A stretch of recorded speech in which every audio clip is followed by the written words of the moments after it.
Good evening. Tonight, we're going to be continuing the main quest where we stopped just before the Naadam last week. Oh well, yeah, last week.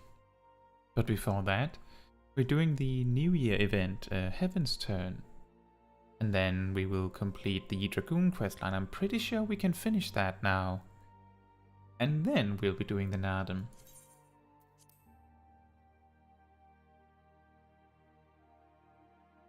Now, whether we'll be able to finish the main quest, leveling story for Stormblood tonight is uncertain. I believe there's 40 quests left, including 3 dungeons, I believe. 3 dungeons and 2 trials.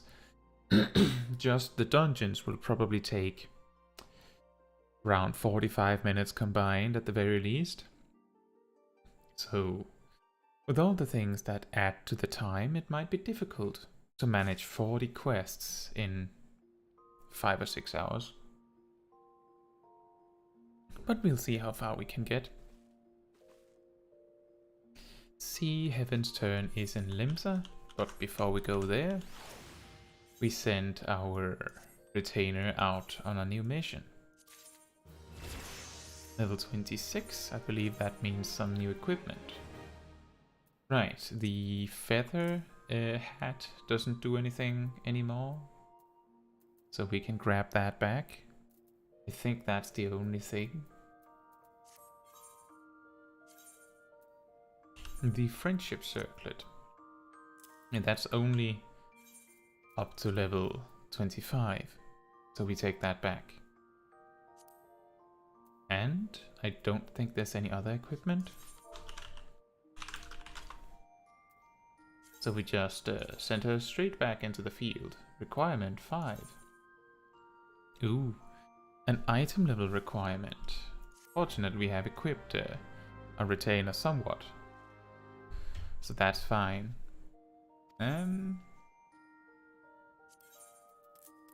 Let me just clean out this inventory before we get too ahead of ourselves. Because if we don't, then you know what will happen next. We will have a 1 hour cleaning session in the middle of a stream.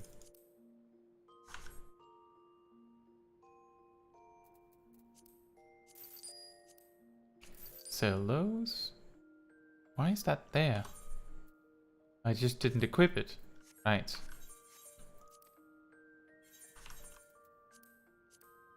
Why didn't I equip it? That's pretty strange.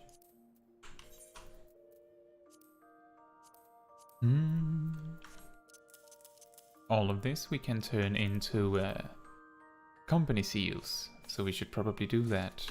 We don't need that ring, right? Nope. Then, well, we should probably go to Gridania first then.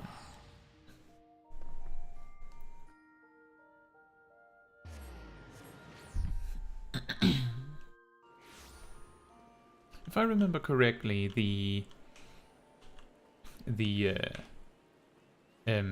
Heavensturn story is like, you can do it pretty quickly, but there's a lot of talking in it, so it might take like 20 minutes, is my guess. I don't know. I did it on my main, but I sped a little bit through it because I had sort of an idea of what they were going to say. We don't need any of this equipment, do we? Nope.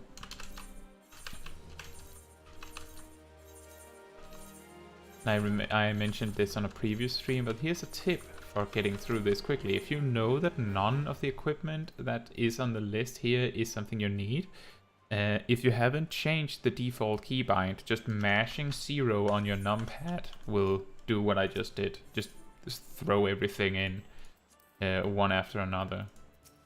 And let's see, what did we need for promotion? We needed to do quests, right? We had an Aurum Vale related project. What we can do is we can stock up a bit on ventures so that doesn't run out. And now, Heavensturn.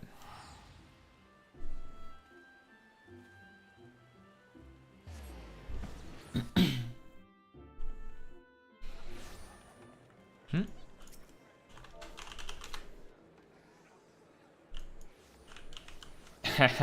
There's Pony.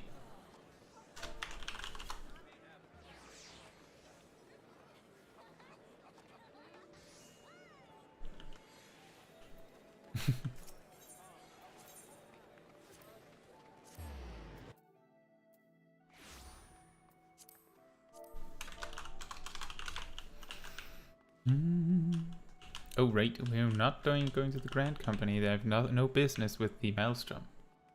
We're going for the Heavensturn.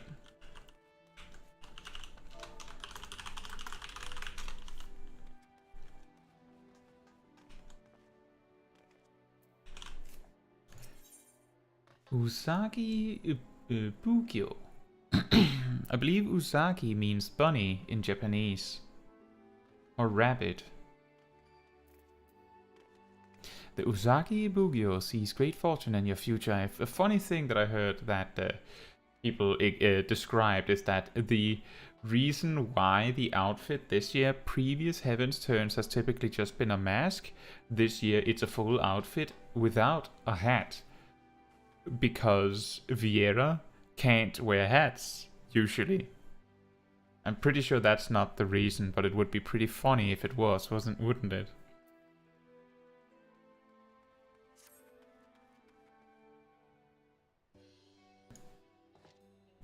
Greetings, ma'am. From your bearing, I gather you're an adventurer. If so, there is a matter I would discuss with you.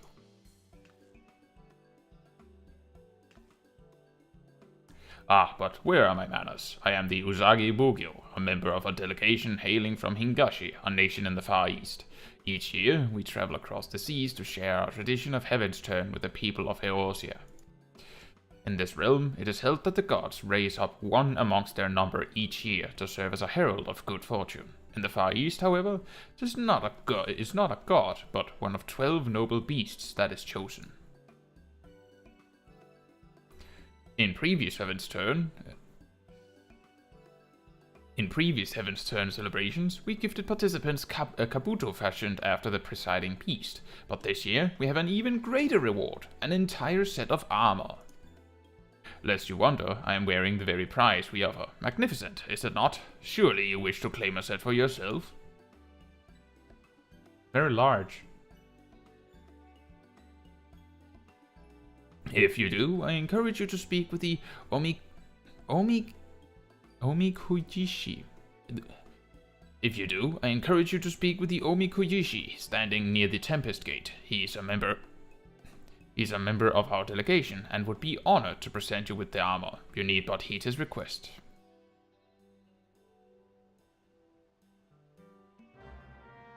Hey Poe!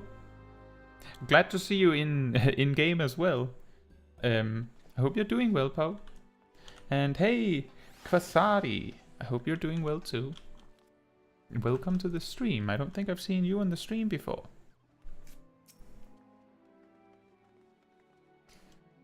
Greetings, friend. I take it you have spoken with my associate, the Usagi Bugyo, and are willing to lend you assistance.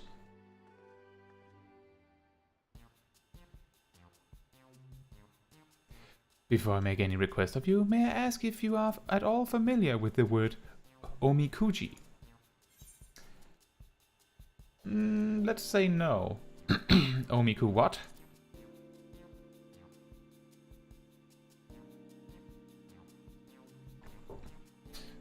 Omikuji, my friend. It is an old tradition of the Far East, one I would not expect the people of this land to know. A form of fortune-telling, omikuji may be translated as sacred lots in your tongue. One receives a lot at random, and with it a message from the divine upon a piece of parchment. The message contains principles that describe what will bring one fortune, or misfortune. By taking these principles to heart, one will be visited with happiness. Omikuji are an indispensable part of the Heavensturn celebration in the Far East, and I'm honored for the opportunity to share this tradition with the people of Eorzea. Alas, perhaps due to a lack of familiarity, but a few souls have stopped to have their fortune told thus far. And this brings me to my request. If you are willing, I ask that you spread word of this auspicious opportunity to the townsfolk. And you are willing, I'm not going to ask you. You have my thanks. As a local, I trust you know where to look for potential participants. I look forward to receiving those souls you send my way. And then we talk with the few people that are always talked to in these kinds of situations, including, but not limited to, Pirate Lady, Rosvin.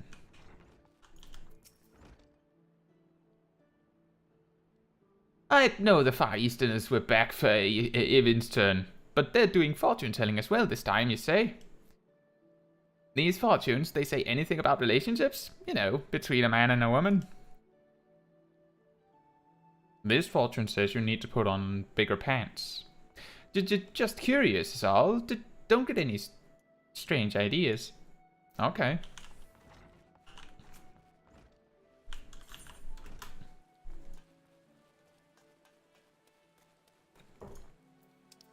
Where's everyone else? Right, there's one at the Maelstrom command, one here. I believe there's two in this.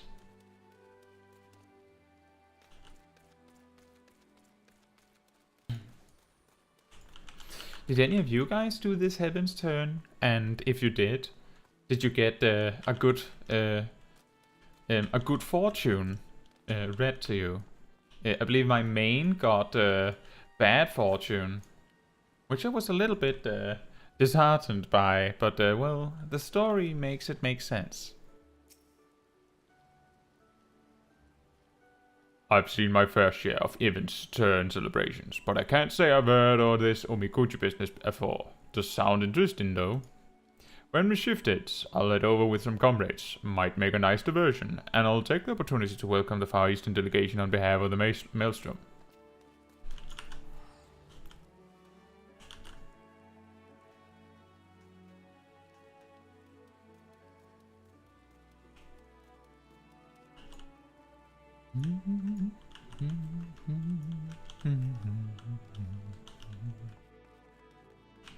Yes, see, there are two.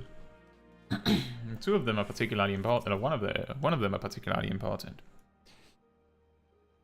Far Eastern fortune telling, you say? I'd wager some of our patrons would be keen.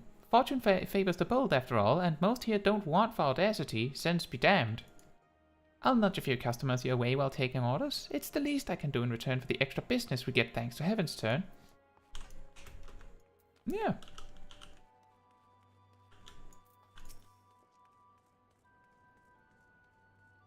A traditional test of luck for the new year? Consider me intrigued. As proud chaperones of the Moonfire Fair, we have a responsibility to learn what we can from other festivals. The idea of entrusting one's fortune to chance is a bit superstitious for my liking, but I'm certainly curious. We'll be sure to let our colleagues in the Adventures Guild know about it.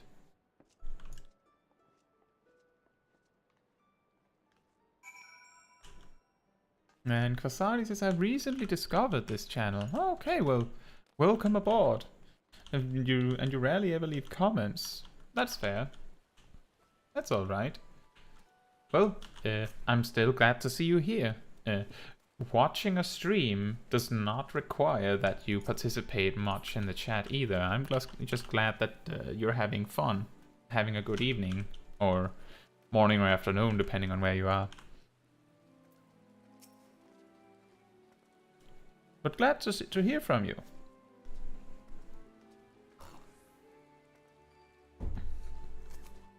You have finished spreading word of the Omikuchi. My heartfelt thanks.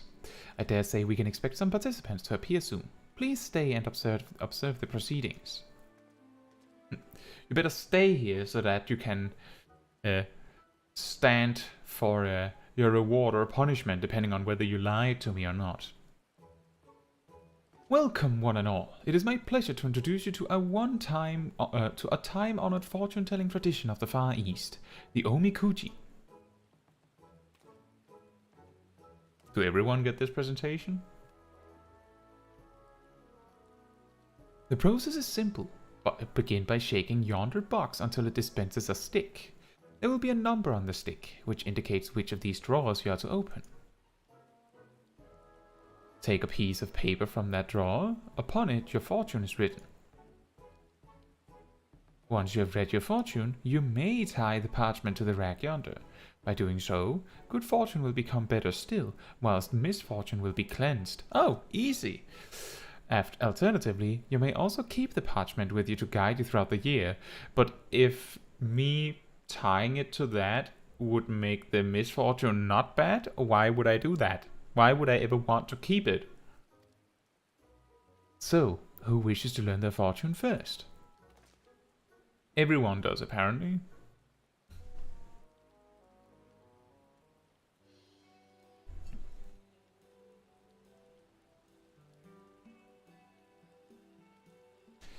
Yes, mine says great fortune, the luckiest you can get. There isn't a single negative thing written on it. Heh, I can throw myself wholeheartedly into adventuring this year.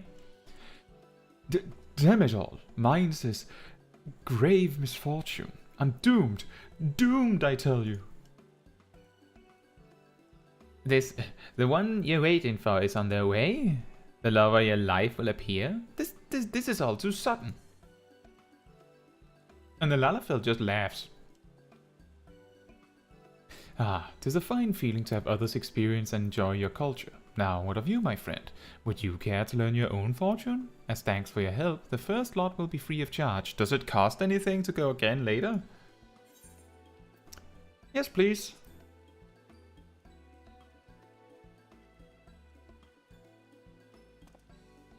Then go on. Give the box a good shake. If you can hand it to me, it's pretty high on that table.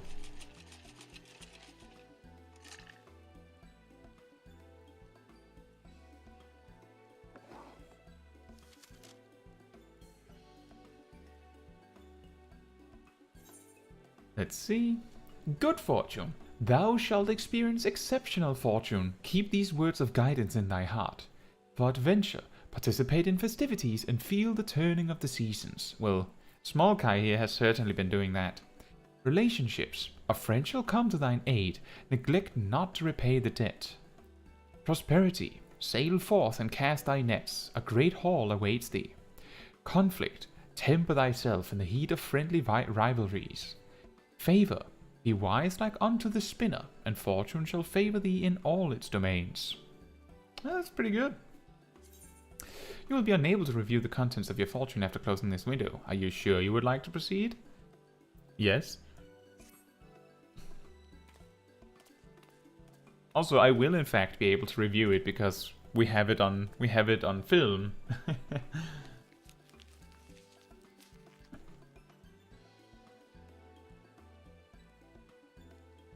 Allow me to thank you once more. Without your help, these folks may never have discovered Omikuji. Whatever the divine may have in store for you, I pray the coming year will bring you happiness.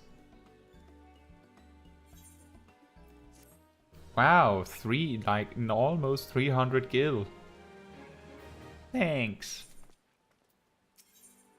Let's continue and get our outfit.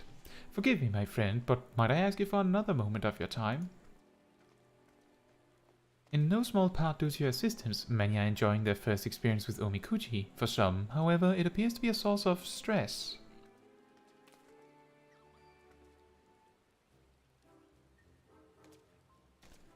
Well, that's mean. These two adventurers, for example, drew opposite results. Great fortune, it says. Can you believe it? That means I have naught to fear. Aye, this is my chance to make it big as an adventurer.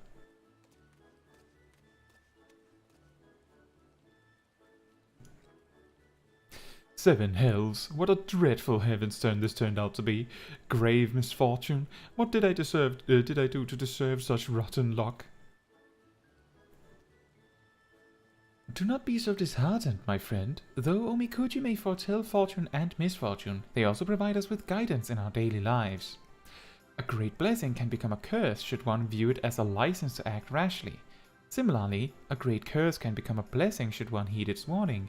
What you make of your lot depends on you. So you say, but just look at Hildelana, at how happy she is. Why can't I be like that? My words fail to reach him. Alas, My words fail to reach him, alas, but perhaps yours can. Could you try to rally his spirits?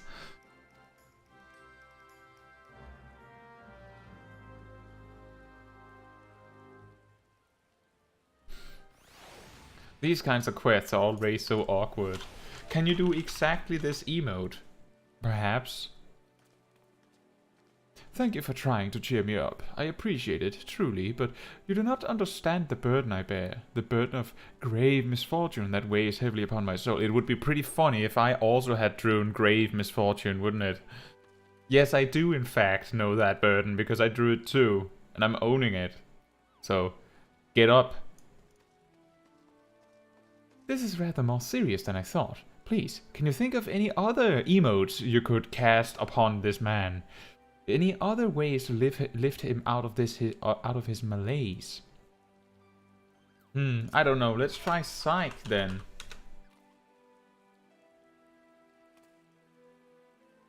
You're right. I mustn't give up the fight, and yet...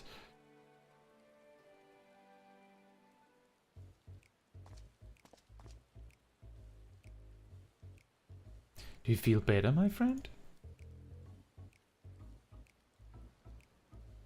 I see. If I may, what did the Omikuji say in its entirety? As I mentioned, they do not only foretell one's fate, but also provide guidance in one's daily life. I must confess, I didn't see anything beyond the words grave misfortune. So shocked I was. I ought to have a proper read, I suppose. Let's see here. It's here, in my palm. You can't see it, don't worry about it. Adventure. Thou must think of others before thyself. Well, that ain't so bad. And next, prosperity. Prepare to lose thy treasured armor. That's weirdly specific. I knew I shouldn't have read the blasted thing. This set of armor is my pride and joy. I worked myself to the bone earning the guild to pay for it, and now I'm going to lose it all. Come now, let us read the Omikuji to the end. Look! As the navigator maintaineth her net, so too must thou tend to thy friendships. Let not camaraderies weave fall into disrepair. Sage advice, would you not agree?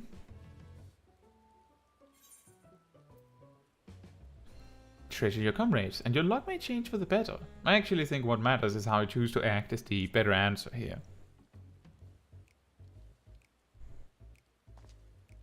Yes, you are right. My thanks to the two of you. For helping me see sense.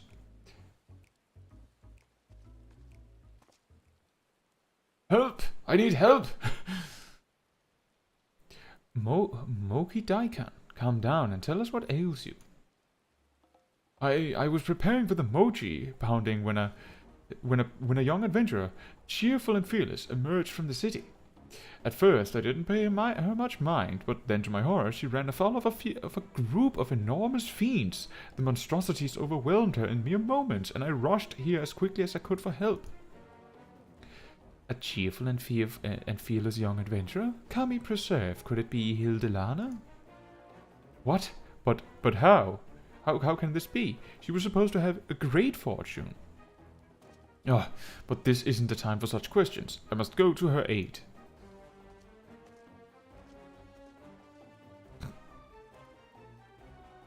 Beautiful, wait! This is a troubling situation. You strike me as an adventurer of considerable prowess. Will you not go after Beautiful and lend your aid if necessary? I believe the requirement to do this quest is like level 15. Oh, thanks. Please follow me. I think, isn't it? Yeah, level 15. Hey, you're an adventurer that is pretty strong, aren't you? I guess.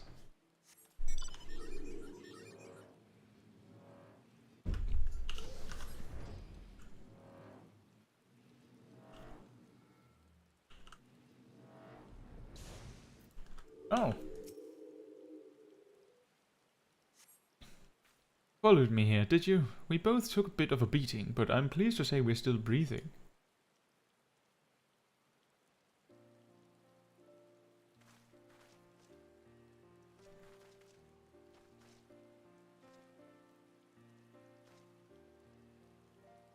finished the guild's request without issue, but then I got greedy. If Beautifong hadn't arrived when he did, who knows what might have happened.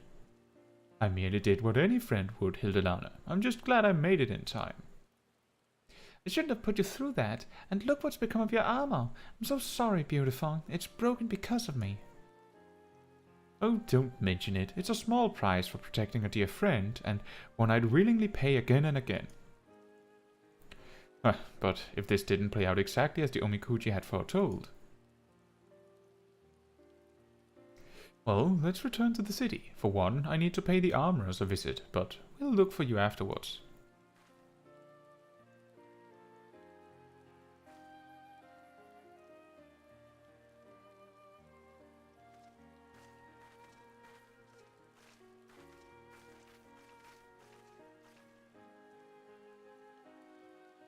What a relief that neither of them came to lasting harm. Let us head back ourselves. The Omikujishi will doubtless be eager to hear the tidings.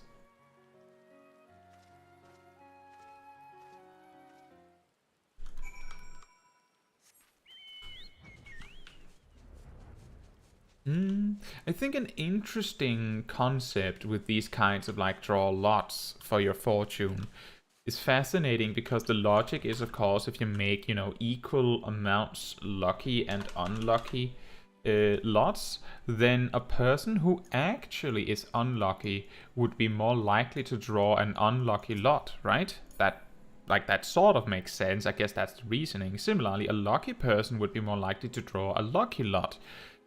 I'm guessing that that's the reasoning for why this sort of fortune telling makes sense.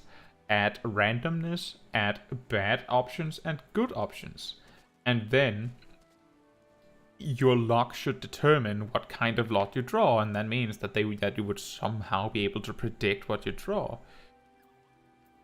But that's not how the world works, which is why often fortunes are just a little bit random, right? Welcome back, my friend. I understand everyone is safe, but what happened out there?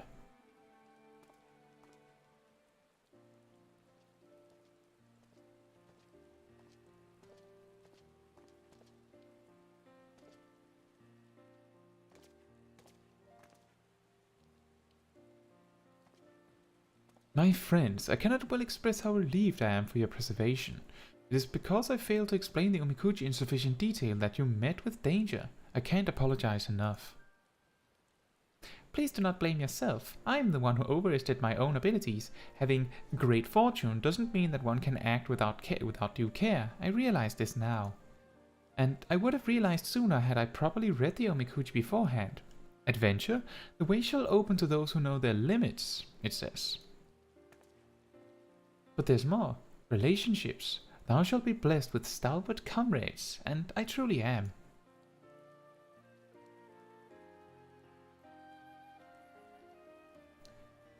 Ah, that reminds me. What became of your armor? You wished to have it repaired, I believe. Unfortunately, it was too far gone. The armorer told me it would make more sense to have a new one crafted. Not that I have that sort of coin either. In that case, I believe we can be of service. I offer a set of yoroi, armor in your tongue, as a reward to those who have helped to make this Heavensturn celebration better. You have more than earned it. Truly, this sounds too good to be true. Ah, but it is true, my friend, and no more than you deserve. Come now, don't be shy. Take your prize and try it on. Look here, I have it in my hand.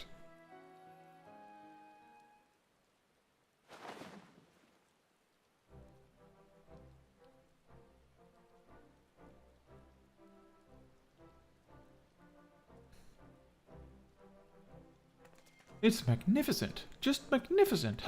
To think my Omikuji said grave misfortune. Take this as a lesson that, no matter your fortune, you still hold the power to shape your fate, and I believe the yoroi suits you well, if I might add. As you will recall, your fortune cautioned you to put the needs of others before yourself, and so you did, by risking your life to save your comrade. That selfless act may well have reversed your grave misfortune.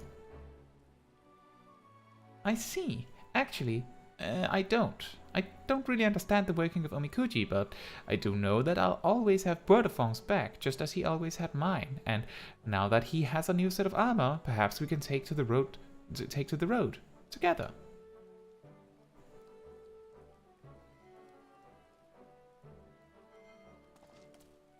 I can't thank you enough for helping with the many unexpected troubles that occurred this day. I would be honored if you'd accept a set of Yoroi of your own. Furthermore, should you wish to draw Omikuji, you need only say the word. Indeed, I hope to see you many more times before the festivities end. You could literally draw every day if you wanted to, it sounds like. And Kwasari says, an actually decent samurai armor. I think it looks really good, and if you're more the type that wants, you know, a plated samurai outfit, then it makes sense to wear that, while pretty much every single samurai job gear set that has been given in Final Fantasy XIV has been like, you know, more like a gi or a robe or something like that. More like cloth gear rather than, you know, an actual plate armor of some sort. So I can totally see how it would feel like that kind of aspect is missing a bit for the samurai. You may now draw Omikuji for the remainder of the Heavensturn festivities, this year by speaking with Defiance and Omikujishi. Excellent. But it is really nice. It's a very good outfit. How does it look on a Lalafell?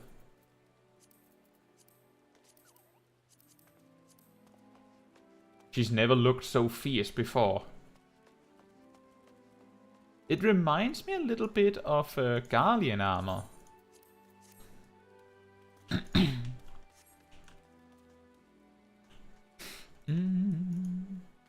Like especially the Garlean armor that you see in the Stormblood storyline when you're in the Far East. Anyway, next on the list is doing the Dragoon story so that we can get the Nastrand.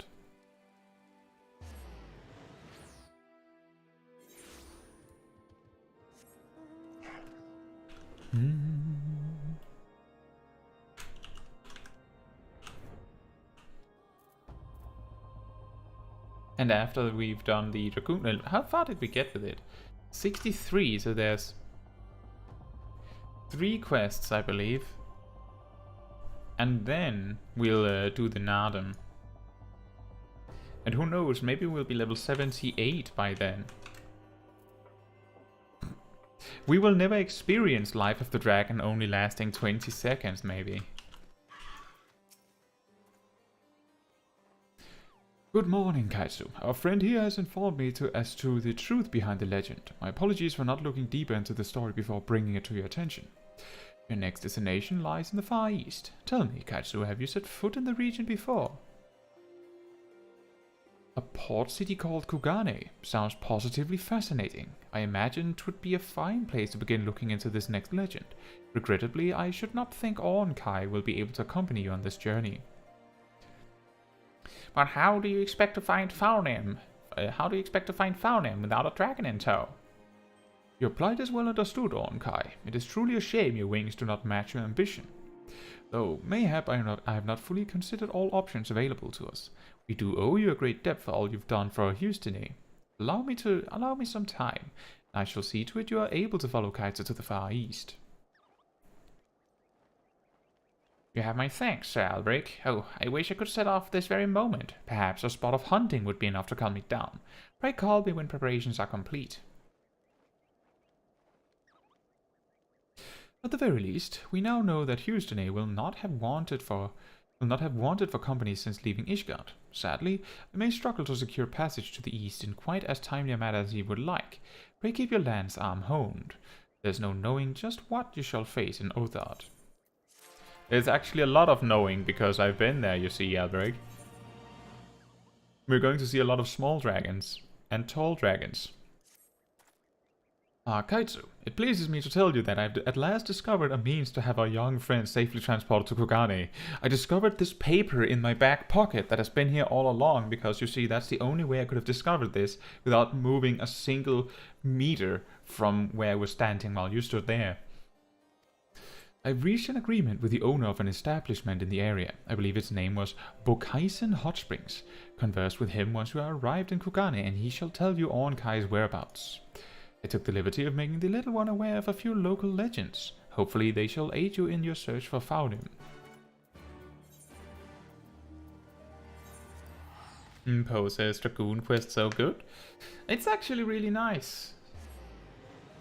And also, I have to say that the Lancer quest, although that's in the past now, but the Lancer quest is also good, all things considered. It's pretty funny. If you've seen some of the earlier parts of this series of replaying the quest, there's this inside joke about Kai here actually being a Force Lancer, because in the entire Lance storyline sounds very much like something out of a Star Wars movie, and they call you Young Lancer and stuff like that. So we thought that was funnier, and that's why many of the thumbnails has Kai's lance completely whited out in the spear part of it, the stabby portion of it, to indicate that it is actually like a lightsaber. But that is, of course, hundreds of hours ago in terms of stream time.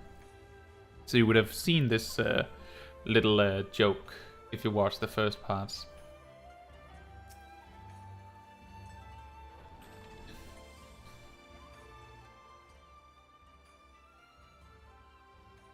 Come on, Kamal. Burns, cuts, embarrassing rashes. There's naught that the mystical waters of the Bokaisen Hot Springs cannot heal. That'll be just one. Oh, you say your name is Caetsu Chaiji. Why, a package just arrived for you. I shall fetch it right this instant. Albrecht, did you mail on Kai? Anyone, release me from this icy prison. Icy?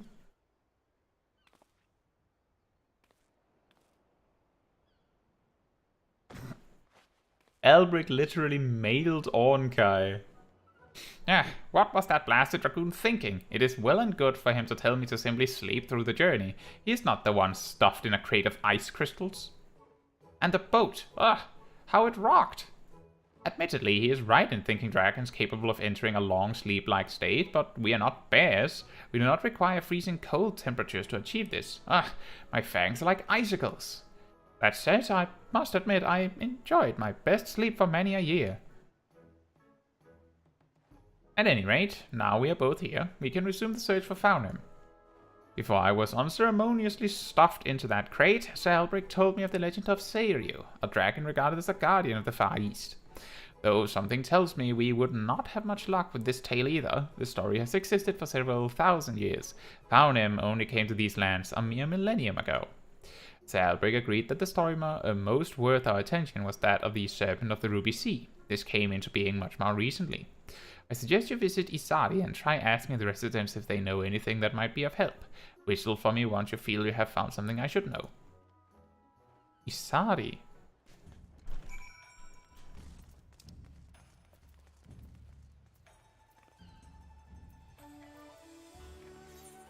Alright, I guess.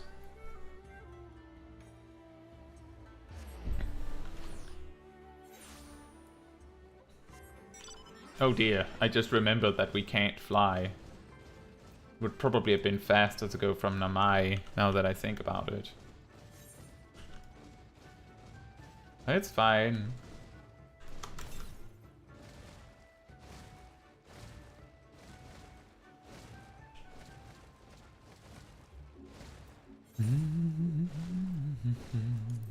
Let's see if each of these quests gives like something 100,000 so experience, then we will probably reach level 78 before completing it.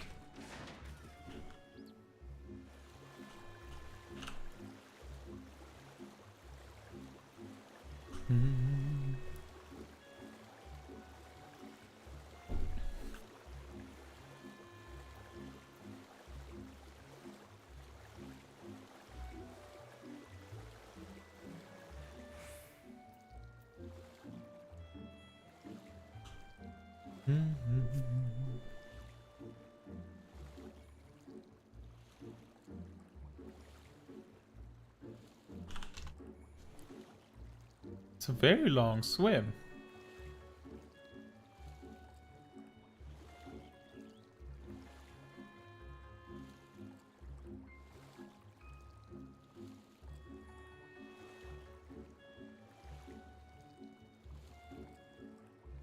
I wonder if it would have been faster to go underwater, mount up there, and then sail all the way over here.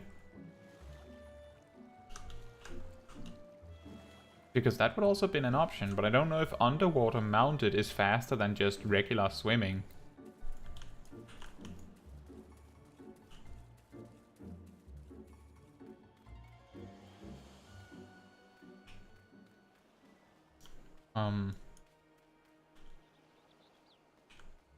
I'm supposed to ask you. Oh, whoops. I wasn't sure, so I sped through it. Let's see what he said.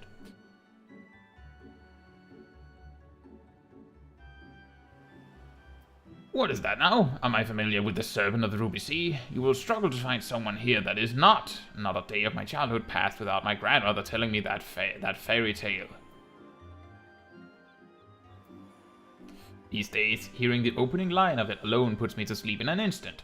All children that dare swim out into the deep blue sea are sure to become the sea serpent's tea. Oh, my, I nearly fell asleep there. I imagine that that is all anyone of my age will be able to tell you. Try asking the elderly woman over there if you want to know more. For some reason, I just saw two of those Blue Plus quests next to each other and didn't really register that one of them had a different icon in it, like this. You would have me tell you the fairy tale of the Serpent of the Ruby Sea? Oh, dear child. Finally, someone that knows how to address me properly. That is no mere fairy tale. Head on over to the Call Banquet if you do not believe me. You shall find a horror beyond your wildest nightmares. Its nose misses nothing, especially not the blood of men. There's many a tale of wounded pirates falling overboard and being swallowed alive before they could plant a hand on the ship they fell from.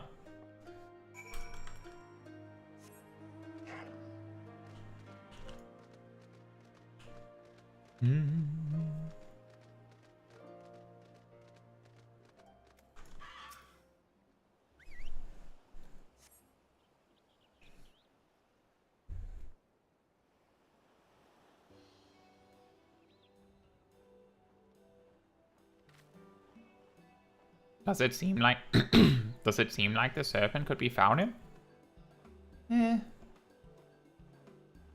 While it is true we dragons do hunt by following our prey's scent, I have not known our kind to swallow men whole. The idea strikes me as awfully barbaric.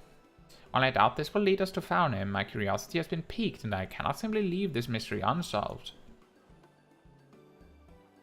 It is also a brilliant excuse for me to engage in a bit of hunting. We cannot hope to draw out the beast without bait after all. Head to the Call Banquet and I shall join you shortly.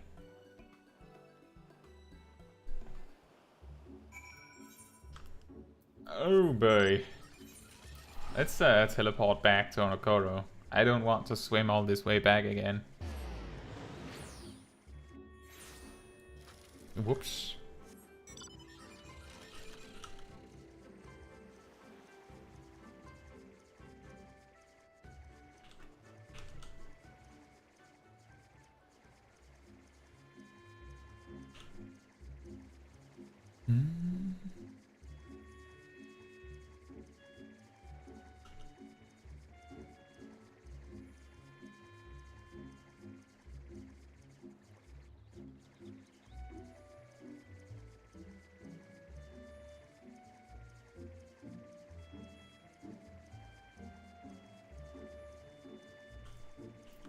Oh, someone is asking something I haven't answered to in the novice network.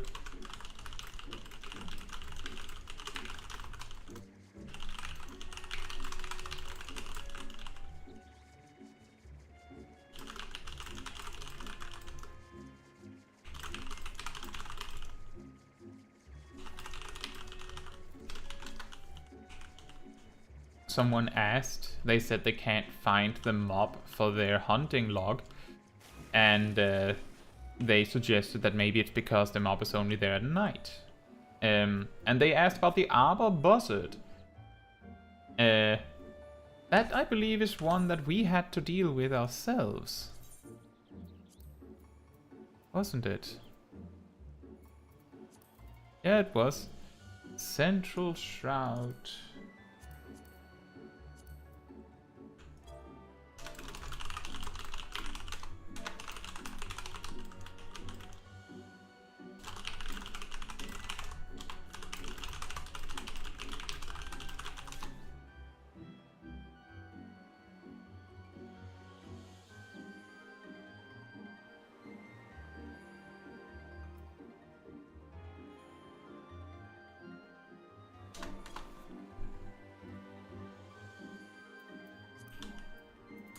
It's pretty funny because we ran into that exact scenario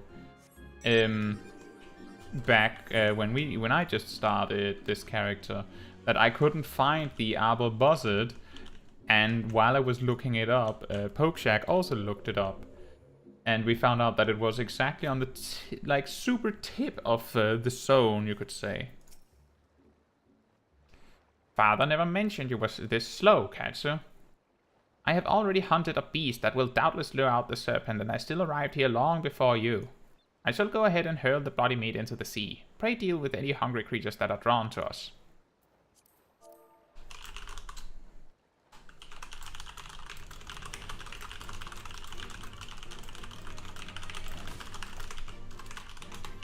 Oh right, there's a mob fighting me.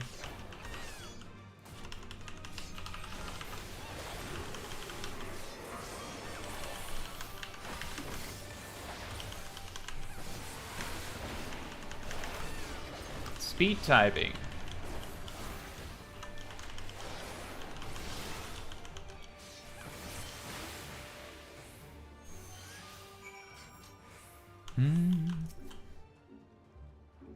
Well, I do not know about you, but that was somewhat bigger than what I was expecting. We may have failed to find Faunem, but in her place we have gained a delicious supper. Now we have the serpent's meat, let us head back to Bokaisen Hot Springs. The last one back has to prepare dinner. How will you prepare dinner, Onkai? With what thumbs, mate?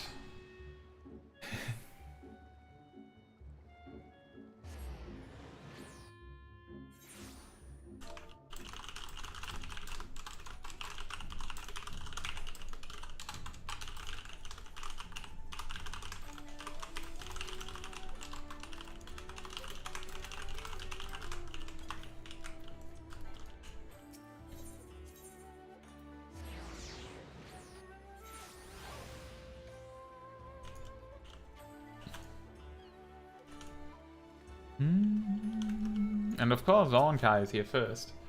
Oh, Kaiser, good to see you returned at last. I must confess, I was unable to resist the meat's seductive call, and before I knew it, I had devoured the vast majority of our spoils. Please do help yourself to whatever's left. I have stored the leftovers in the crate I was sent here in. Pay no attention to anything that may resemble teeth marks. Those are indentations created by the ice, sure.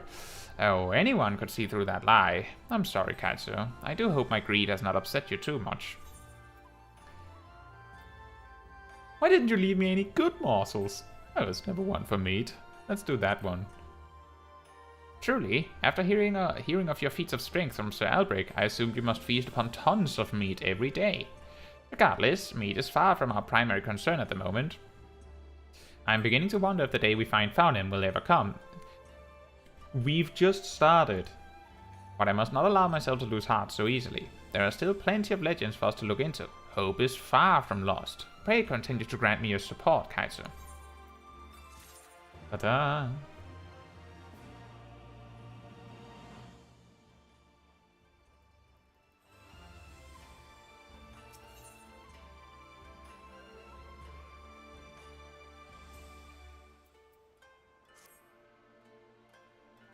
Hello there, Kaitsu.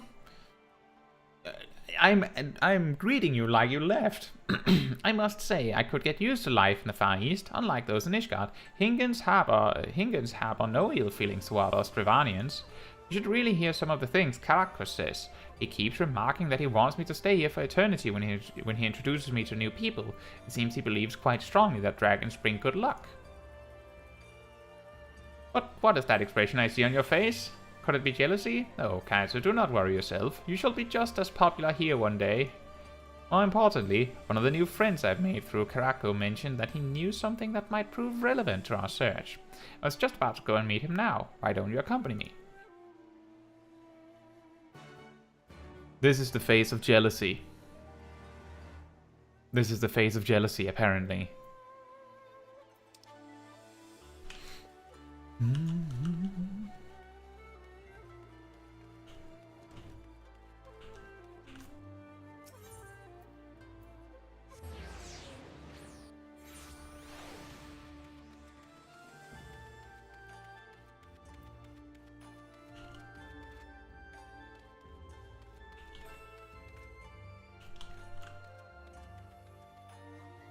Wait a minute. Oh. Thank you. Excellent. We'll worry about getting up on the bridge again later.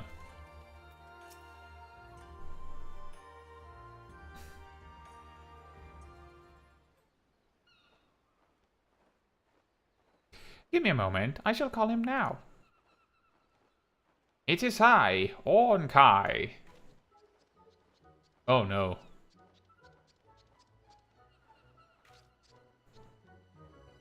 Hey Makoto, it's been a while. How are you doing?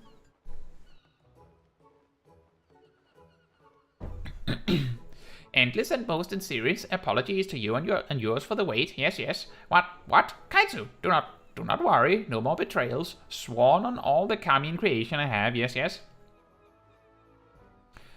Caetsu, you have already made Kyoto's acquaintance. Come to hear about dragon legends. Yes. There's a place that comes to mind, the Steppe. You can get there by following the One River, home to all Namatsu. Go way upstream and you will reach the steppe. Yes, it is here that a monstrous dragon as dark as the night sky is set to slumber. The dark as the night sky, you say? No more information do I have. Go to the marketplace on the Steppe known as Reunion. You may find the answers you seek there. This could be the one, Caetsu. The Horde was home to many a dark-scaled dragon after all. Let us hurry to Reunion. Anyway, bye. Makoto says, I'm driving halfway across the country right now. Oh, that sounds nice. I hope you're having a great time traveling. I'm good. I've been doing well. I can't even remember how long it's been since I saw you here on streams last.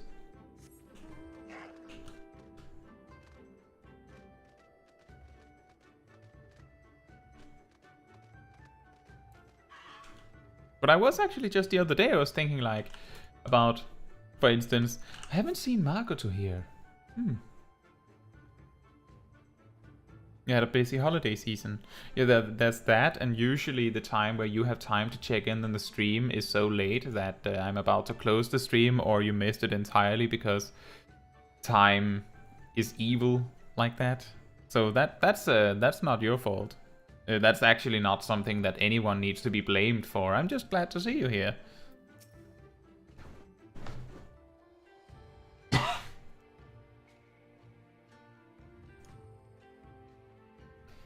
Well, as decent and energetic children have come to me, it feels only natural that I try questioning them first. Perhaps your time will be best spent asking some of the more mature Aura if they know anything of the dragon Kyoto mentioned.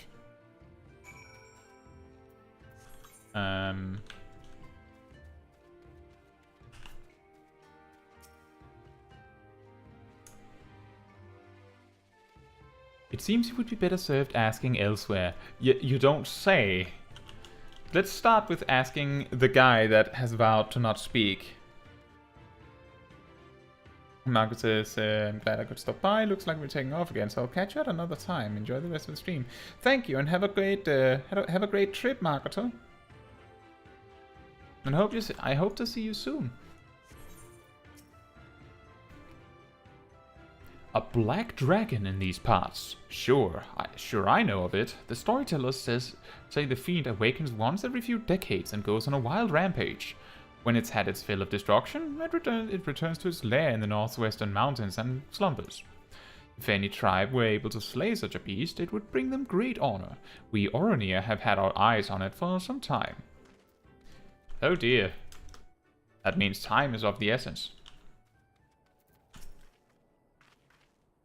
You're looking for the dragon, are you? I did hear there's been a sighting recently. First one in 100 years, apparently. Not that I believe any of that nonsense. It would not surprise me if the whole story was dreamed up by some fool Oronir in his cups.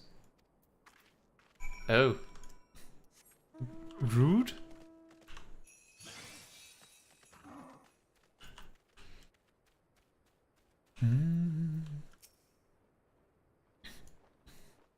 Caetsu, help! These children are not playing nice. I do not suppose you have fared any better. And it's said to live in the northwest? If the dragon has truly been sighted recently, our timing is perfect. I'm glad we did not come this far only to find it in the midst of a deep slumber. Let us head for the mountains to the northwest. Now, children, do you not think it is time you were making your way back to Mommy and Daddy? We grown-ups have business to attend to. Ornkai, are you a grown-up? Are you actually a grown-up? I think it's faster to teleport to the Dawn Throne and then run from there.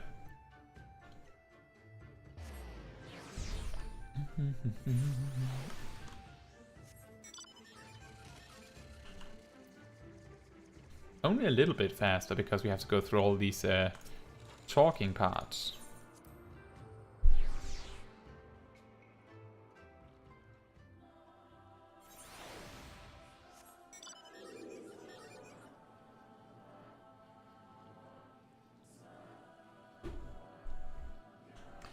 I had hoped to come out on a different side, but beggars can't be choosers.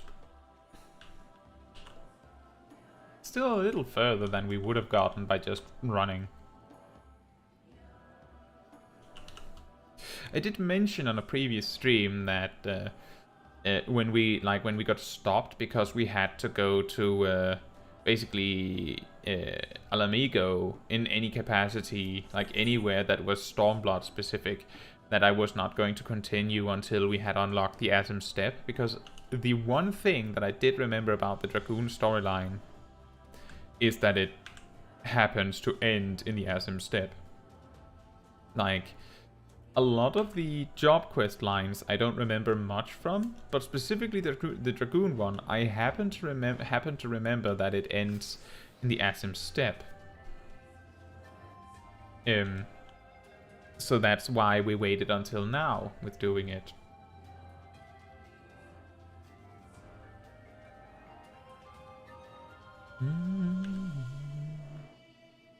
Oh, and a solo duty.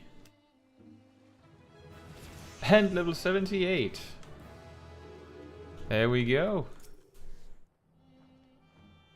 This seems as good an area as any to commence our search. Ready to get started, Caetsu?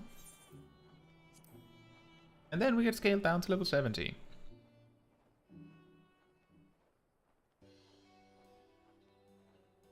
Well then, let us see if we cannot... Wait, what does that smell?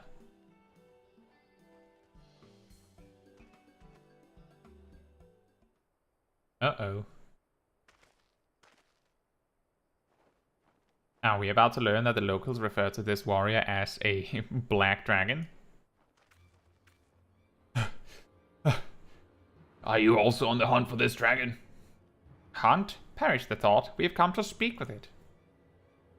Now I've heard everything. Speak, you say. You may be calm and willing to talk, but I assure you that that black-scaled monster is not in the mood.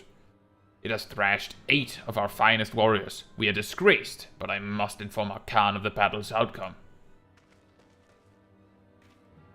Well, he certainly was not interested in staying here any longer. Come along, Caetsu. I think we may have finally found him this time. We found him.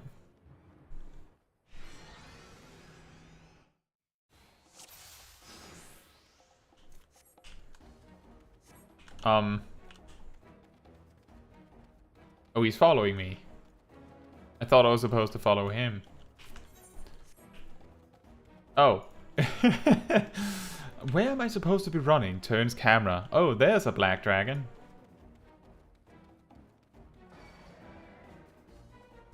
It is her. I'm sure of it. Yeah, found him. Why?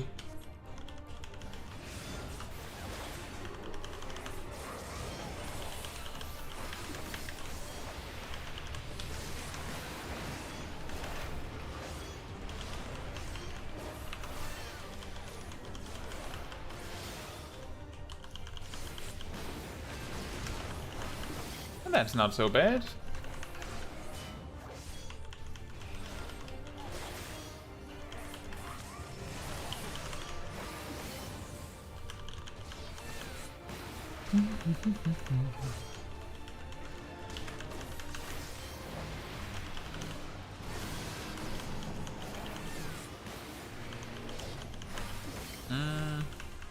I thought it was going to be something else. This is one of the bosses in the Heavensturn dungeons that has like a red mark like this that is followed by like a cross explosion of some sort. And it also happens to have this mechanic, so that's sort of what I expected to happen.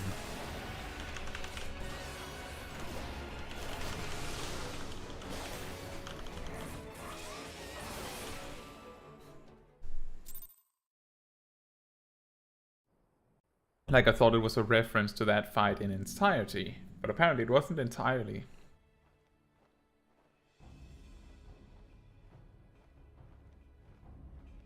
Ah, found him. I beg of you, listen to me. She's mad with fury. My voice does not reach her. This clash will only end if one of you perishes. Let us retreat for now and rethink our approach.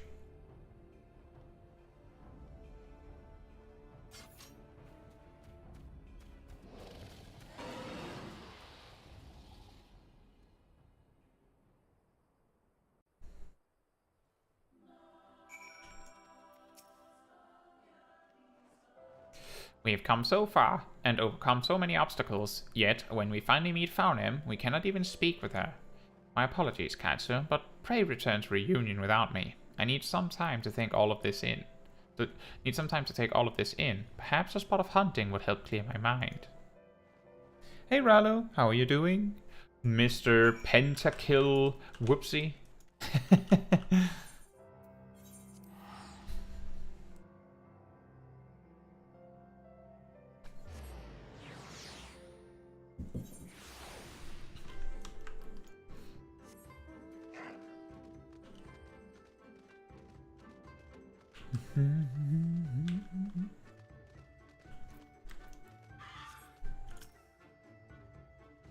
Yes, I'm somewhat calmer now, Caetsu. Thank you for asking. Yes, I asked, indeed. The key to all of this is discovering the source of Faunim's rage. Once we know this, we can decide our next move. Pray give me some time. I will not allow our journey to end in failure. I'll give you, about 5 seconds. A what? In order to undertake this quest, you must first complete the main scenario quest, Heaven Sweep. Really? How far is that? I could have sworn we were far enough.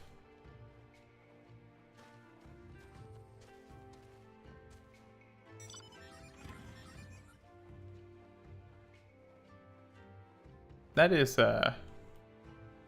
quite a few quests left. I didn't expect that. I didn't plan for this. Well, guess we'll have to park the Dragoon quest for now. I think that's an interesting way they've balanced it out, because in Heavensturn,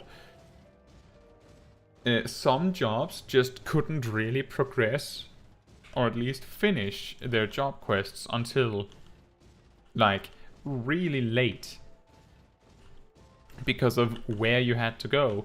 Meanwhile, Dragoon could almost finish their entire story by level 52 in the main quest, making it so that everyone is stopped by the same main quest blocker to get their level 70 ability or action or trait. is probably a good idea. It's just a little bit annoying.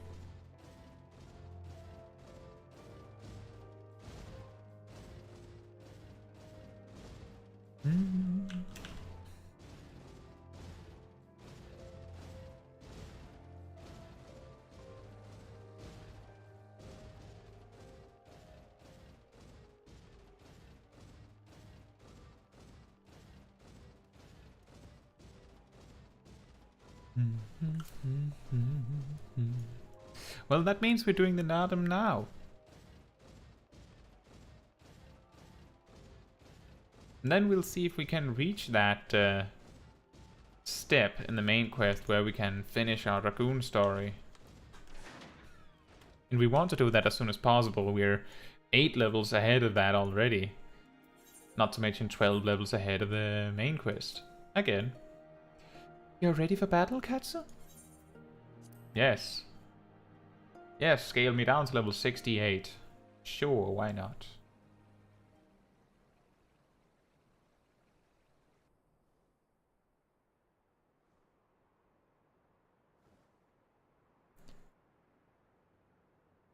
I see you, soil bearers.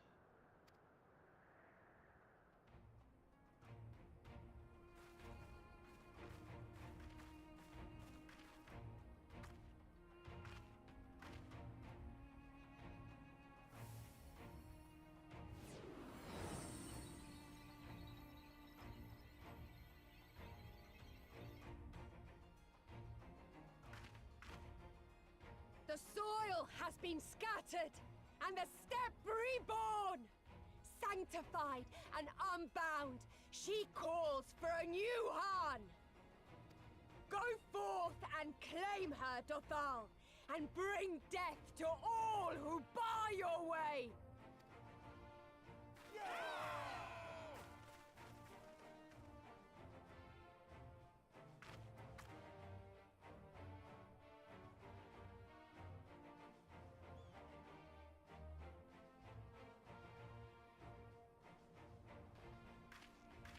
It begins, Grandmother.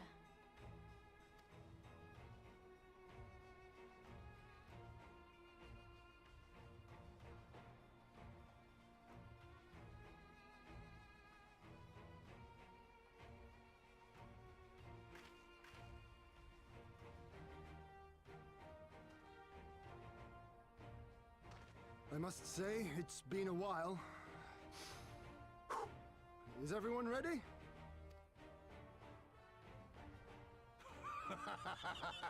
A samurai is always ready. You shall remember this soon enough once I have taken to the field. So we take on all comers, and then it's off to Doma. I can't wait.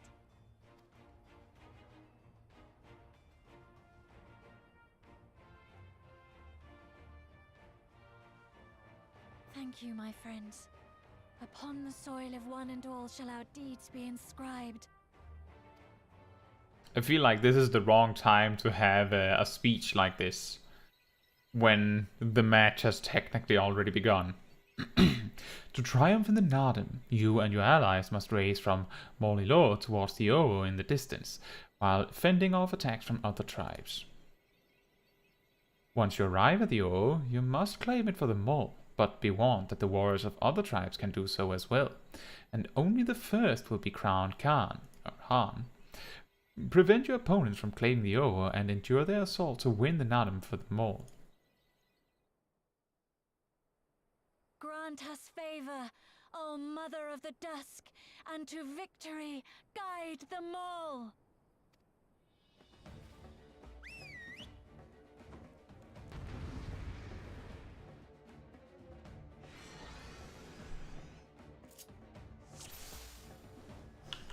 Da-da-da-da-da.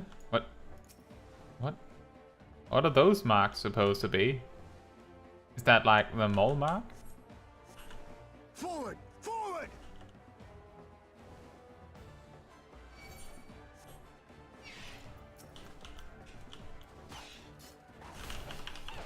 Oh, it is.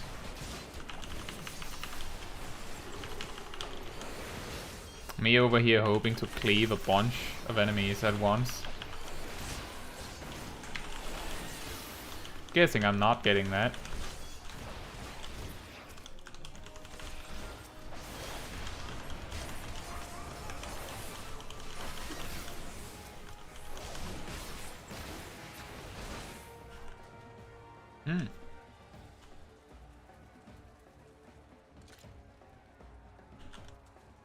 These fights are always so awkward where you're just ordered to move on in the middle of the battle.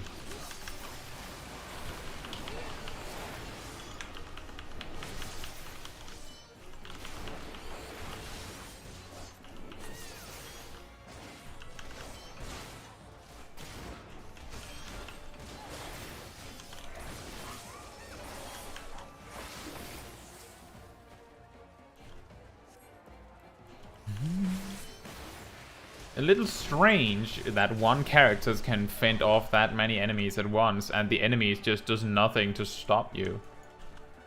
It's a little funny that, when you think about it.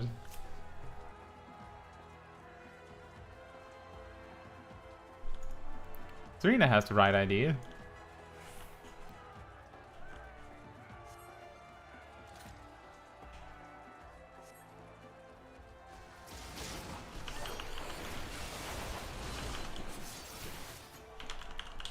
Why are these so weak? Is that like supposed to be a sign that the Oruni and the Bodugans, they're not actually good fighters? There's just a lot of them.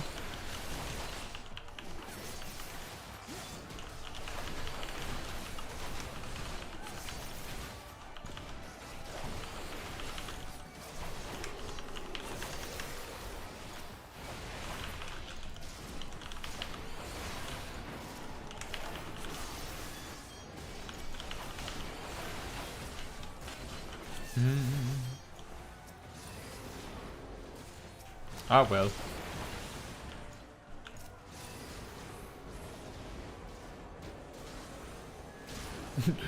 It's part of the story that the main character does the sneak steal.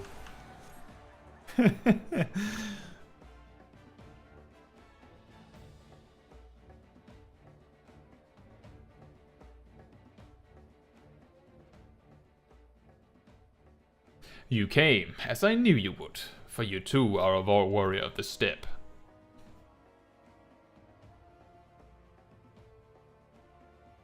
I salute you, traveler, and should be honored to face you alone, but the Dothal thirst of blood and will suffer no duels. Da-da-da-da-da-da.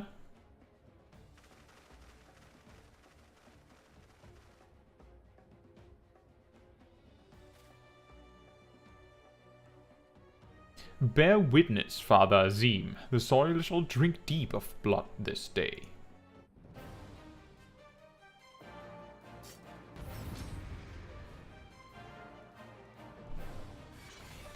Oh.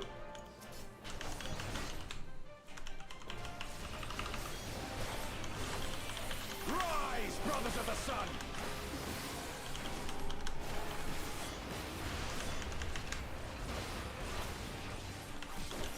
Ah yes, Serena has the right idea. Do the sneak steal. Go for it.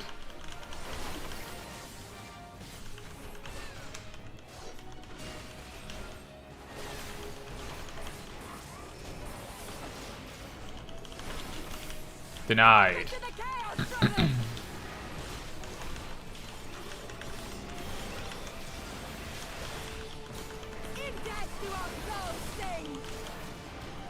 Ah, yes, this part.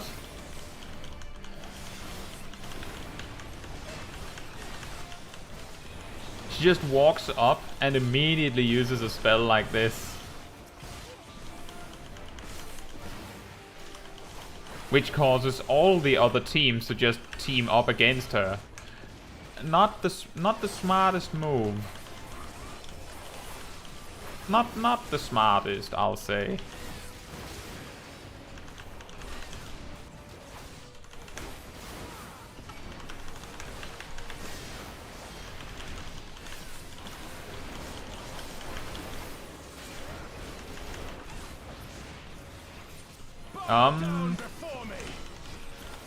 Am I going to die here?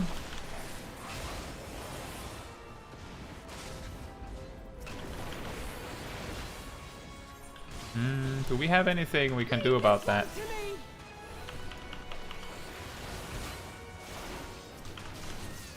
Yeah.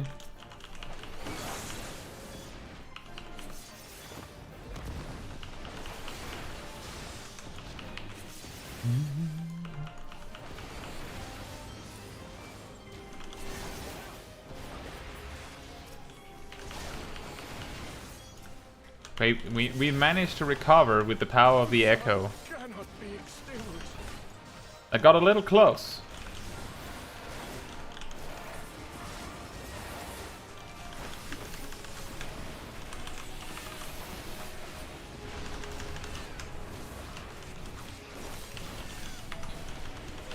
I remember years ago I was talking with some friends that played on a different server where they were talking about how difficult this particular quest was as a black mage, because they had no healing, right? So they just fell flat on this particular fight, and I can see how that would happen, but at the same time you could just, you know, run. But I guess maybe it was harder back then?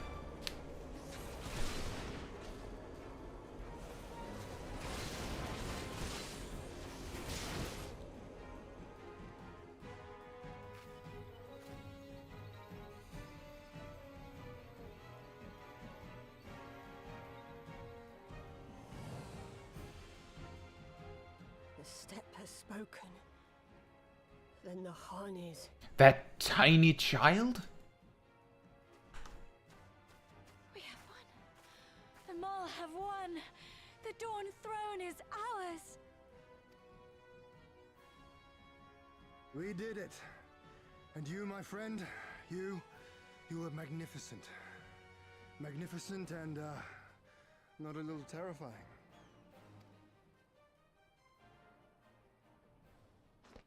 What a strange tale this has become. To think I suffered them to live.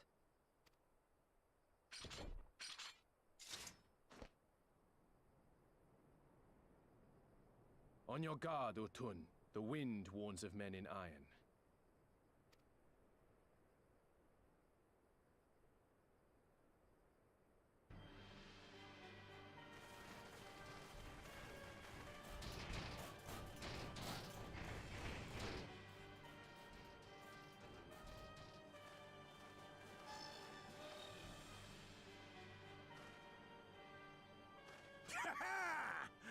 I thought I'd find you here, Eorzean!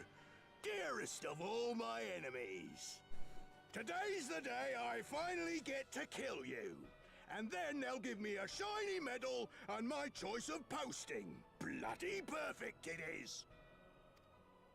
Well, go on then! Kill her! Kill 'em all!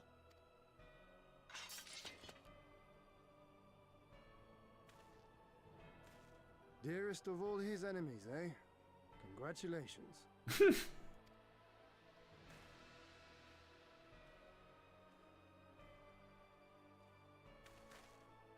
Hearken to me, honored warriors of the steppe. Our enemies intrude upon this sacred ground. Have you yet the strength to oppose them?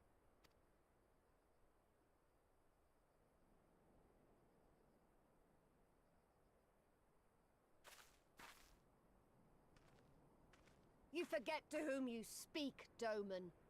We are the Undying Ones. We are Dothal. If this be the will of the Mole and their Han, so be it. The sun shall abide by the law of the steppe.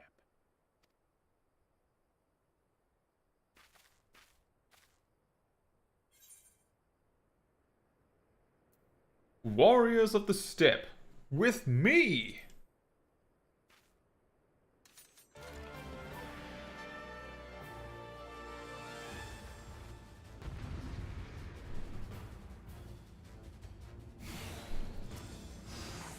Am I supposed to just duke it out with Greenwald right out the gate?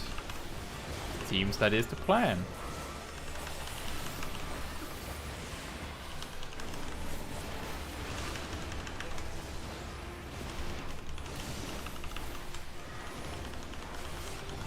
Time to get serious! Oh, what? Oh, nice.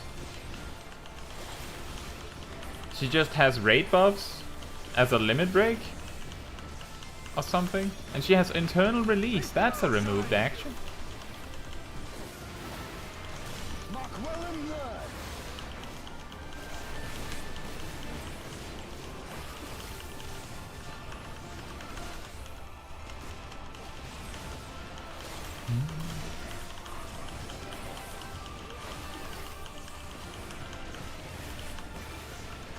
It appears it feels like the intended thing is that you just fight Greenward and try to ignore everyone else.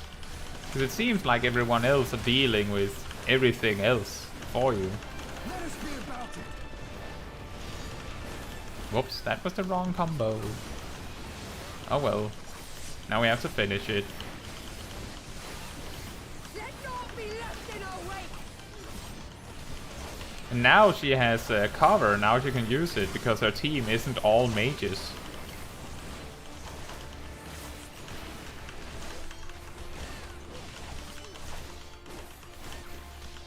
Or maybe not. What?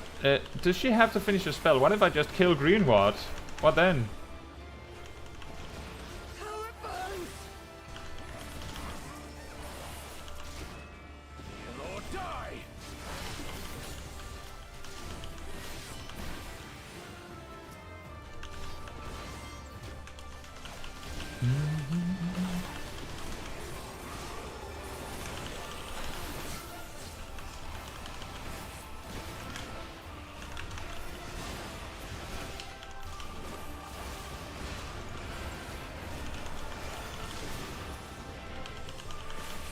This is actually...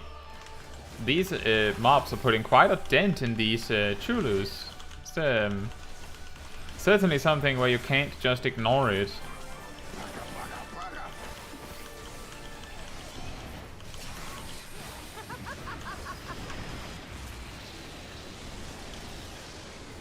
I hate you! I hate you! You weren't even close, Greenward.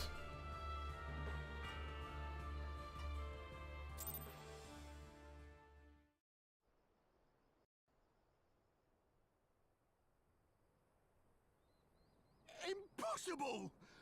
She was there for the taking! What do I have to do?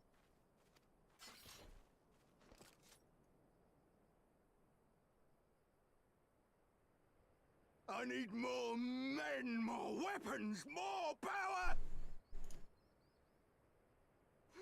Ah! As if we'd lose to the likes of him. And we're only gonna get stronger. Stronger and stronger until we're strong enough to take back everything they stole.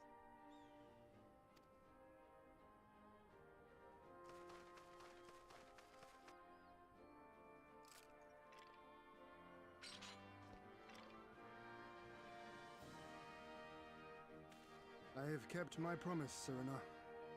They are yours to command. Oh, yes, of course.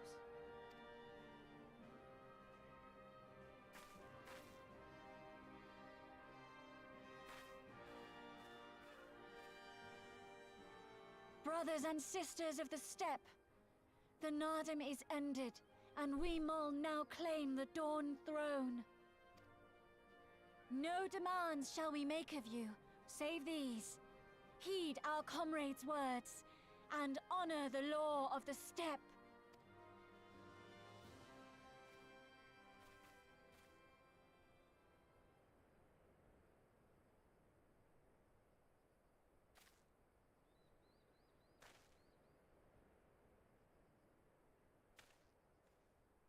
Before I fought for the Mol, I fought for my homeland, for Doma.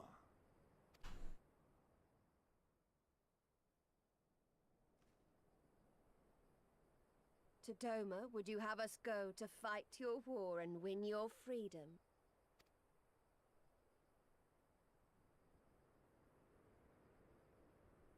Very well. The battlefield matters not, nor else the enemy. In battle do our souls burn bright.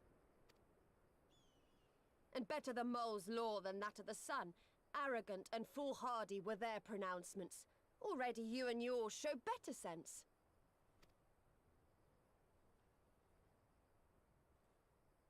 The sun shall answer your call, Doman. Wild as the wind the Otun and her brood may be, but they will deliver you naught.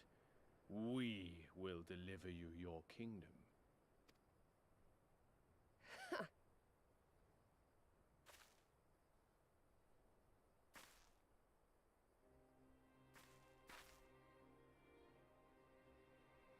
Weak and few as we are, the mole will fight for Doma too, if you will have us.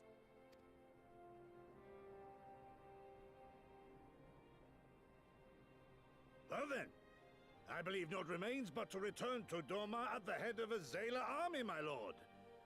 I cannot wait to see the look on Yulgiri's face. Nor I. We shall depart as soon as our forces are assembled and rejoin our comrades. And then, my friends, we shall bring freedom to the people of Doma!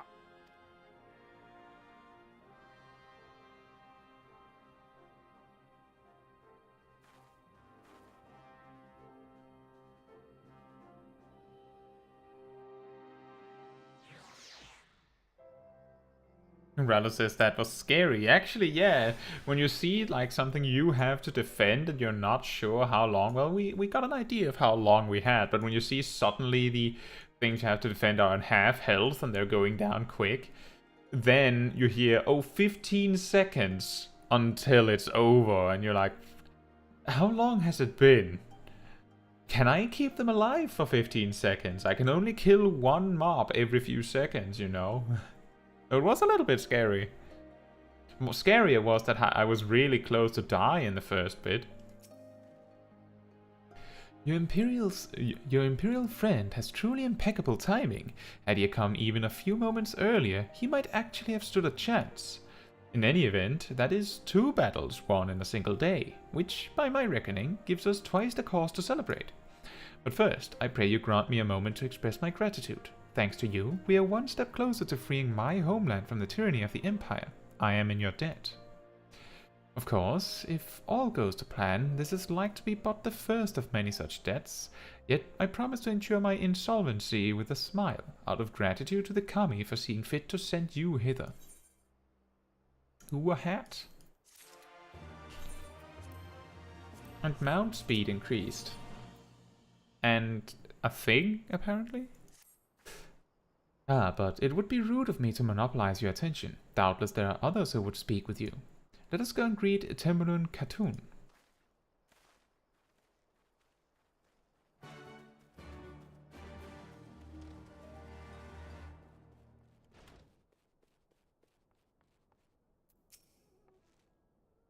Welcome, warriors of the steppe. It is an honor to receive you once more.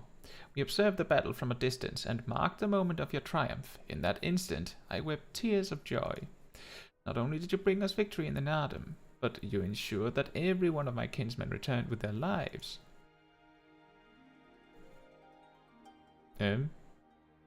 Some were more gravely wounded than others, but none were lost to us. We could not have asked for anything more. If it is not too much of an imposition, would you be willing to go and speak with them? A simple gesture for those with whom you shared the battle. Yeah! Yeah, good Setsu. Cool man.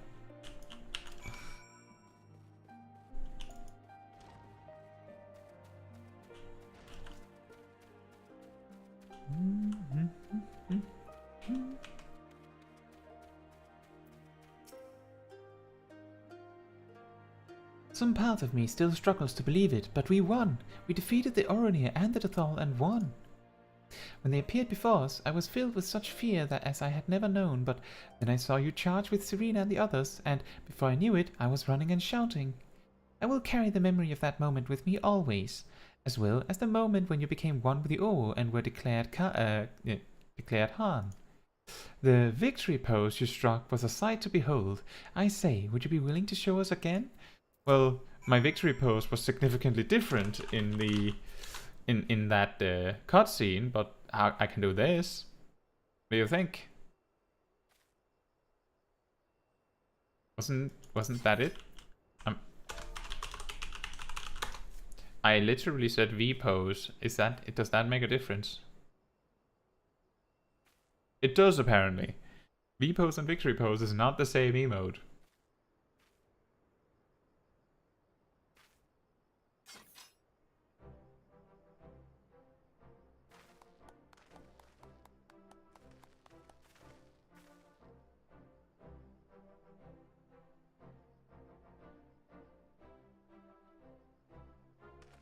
Aye, that's the stuff of legends. That's the Han in all her splendor, all her tininess. Praise be to the Han and to the gods for guiding her to us. Glory to the Han and her comrades, forever and forever, 100 years. Rick and Morty, 100 years. I mean, the Han.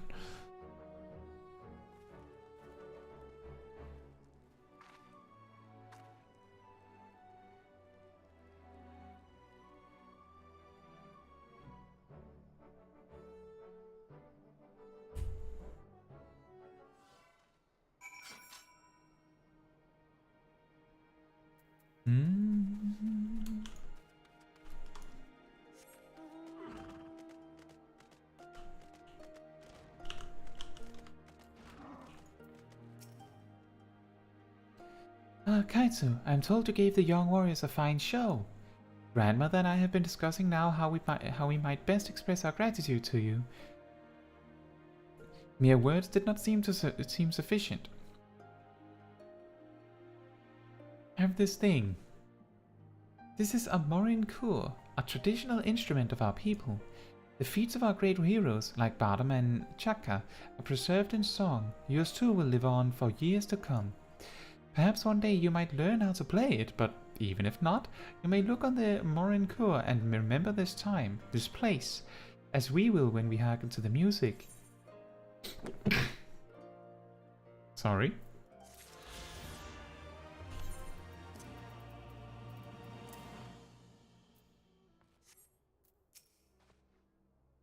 Like the child and the father, the student and the master, all men need an ideal for which to strive. But I didn't intend to talk with you, Caetsu, but cool, man.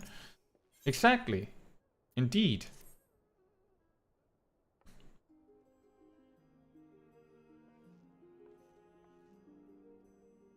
At the risk of sounding impatient, we have certain pressing obligations. It is time that we saw to them. You are right. To whom much is given, much is expected. Nay, do not think yourself so indebted to us. Was it not you who gave us your blessing to participate in the Naadam, and you who saved my lord Hien from certain death? Doma is in your debt, and will ever be a friend to the mole. And we to you, Caetsu. A thought occurs to me. If you wish to return to Yangxia with all haste, the passage to the south of the Dusk Throne would offer the most direct route. The Dothal sealed it with their magics during the Doman Rebellion, when more men in iron came from afar. If ever there were a time to open the pass, it is now. We should journey to Dothal Ka. But before that, might we visit the Dawn Throne? I wish to speak with our most radiant brother. Are you sure that's a good idea? I know he agreed to fight for Doma, but I doubt he'll be very happy to see us so soon after we beat him.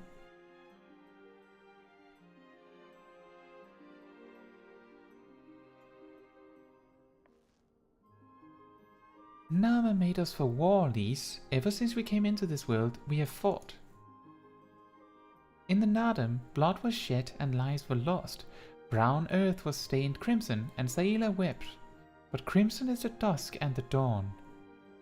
Death and rebirth, an ending to mark a new beginning. We who are born and are destined to die. As the seasons turn, we are born again. Thus spoke the first. So you see, we harbor no hatreds. The Naadam is the Naadam, and what comes after is what comes after. If you say so, the Dawn Throne first, then?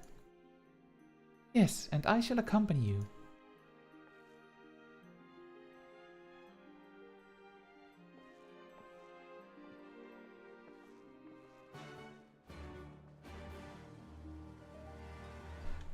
Speak with Magnai.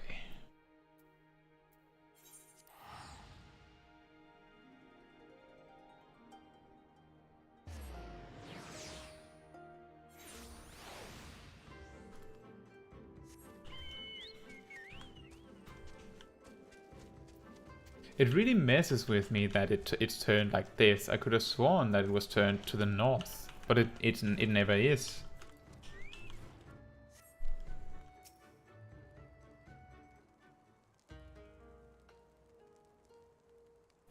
The sun is disinclined to entertain you at length. Speak your purpose in coming. Humble as ever. Should I be humble in the presence of inferiors? I am a child of Azim, and you are not. Your triumph in the Naadam does not raise you to such heights.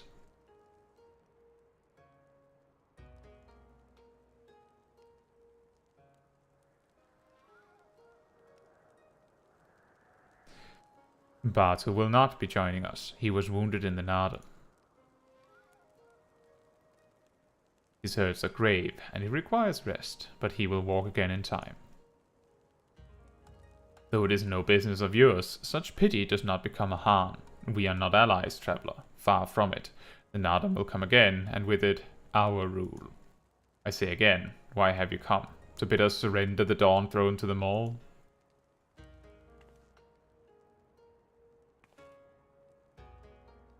Nay, the Maul are beholden to the will of the gods, and they would not have us reside here. The Orania and the Boduga may remain. We are here for Yangsha, and wish to speak of your part in the coming war. Ah, the Domans and the Iron Men. I remember our pact. Sound the call, and the Orania will answer. Full glad am I to hear it. We have preparations to attend to, but we'll send for you soon. The gods are kind. I'm sure the Orania will prove a great boon in the days to come.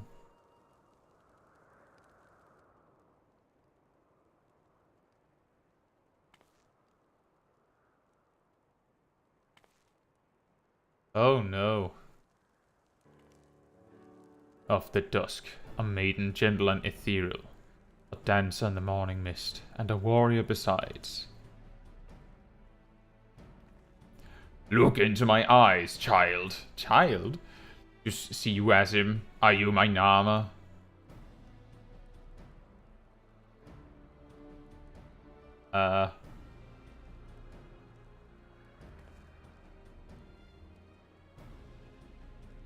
I know not of what you speak, Brother Magni, but I'm certain you're mistaken. Quite.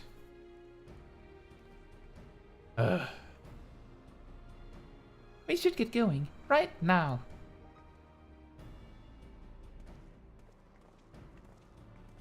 Oof. Oof for Magni. He basically went, she's kinda cute, and just went, like, 5 steps too far immediately.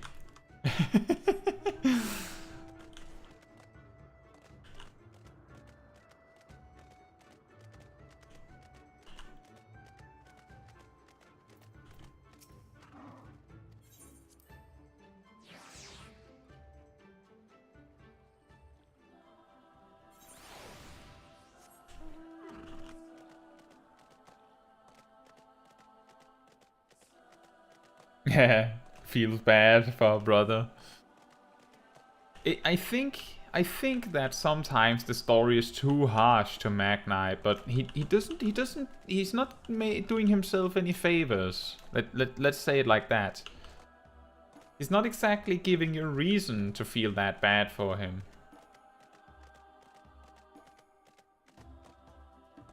Like, he was just finished saying how we were inferior to him because he was born perfect. And immediately after, he's like, but wait, that girl amongst you is kinda cute. And instead of calling her anything else, he says child. Which makes it only more awkward, doesn't it?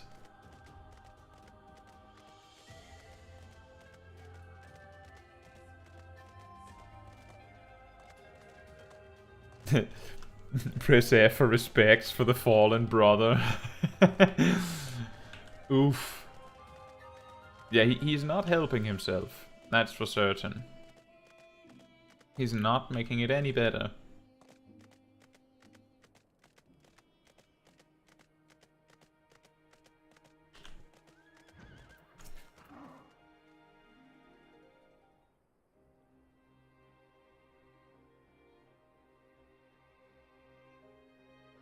The Han and her warriors. Greetings, my lady. We come to you on our journey south, bound for Yansha, where our comrades await us. How fare you and yours in the wake of the Naadam? Many were wounded, some few to the death. Resplendent were their souls in the chaos. It was a good battle, a good day to die. Soon we will greet them again.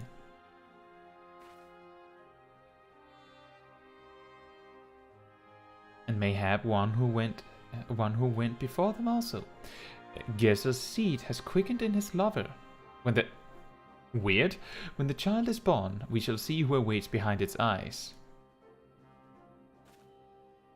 Already we must look to the next Naadam. We must grow strong of body and mind, and your war will help us do so. Say the word and we will fly to the field.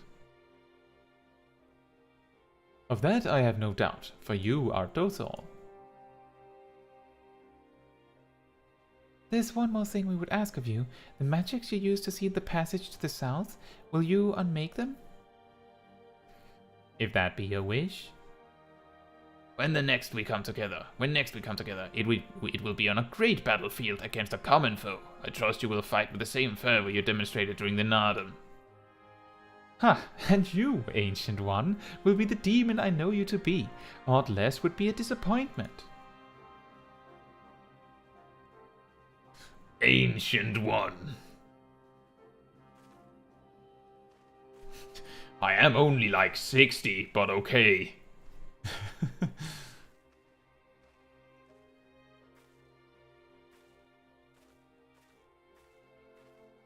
I have to say, a lot of the emotes that the female Aura uses feels like they were made for Serena's personality.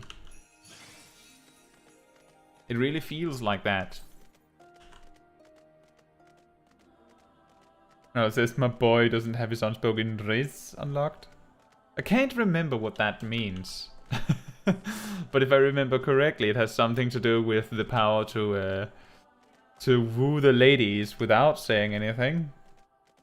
Is that it?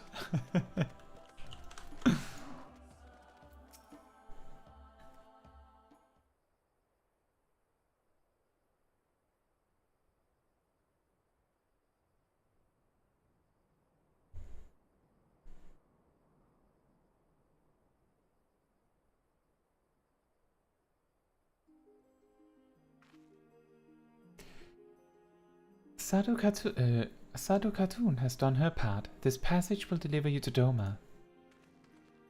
It is here we must part ways, until the day you call us to battle. It won't be long, I know, but take care of yourself, Serena, and tell your grandmother and the others again how much we appreciate everything they did for us. I will. Oh, I nearly forgot. I have another gift for you. More gifts? It's a hamburger. It's a red... wait, is this a banner of the Mole tribe? Oh. It is not the most practical of gifts, but we nevertheless wish to present it to you. I do not fully understand what has befallen Doma or your homeland, Lise, but I do understand that you and yours have suffered terribly. The Mole place their faith in the gods, and in turn they shepherd us. They watch over and keep us. We pray they show you the same favor. As it was in the Naadam, blood will be shed, your lands engulfed in a storm of fire and steel. Yet, as it did here, it shall mark a new beginning there. May you ever walk in crimson, for in crimson there's life, there's liberation. Thank you for your prayers, Serena. We shall remember them.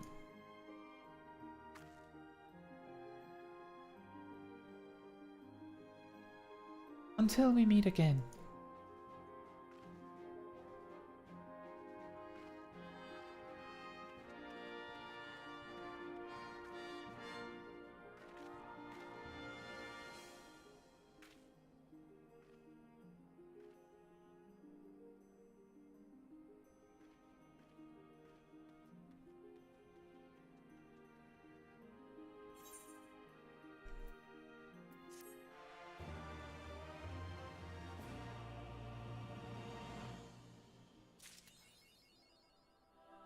Rose says, yeah, in a sense, it is to look good.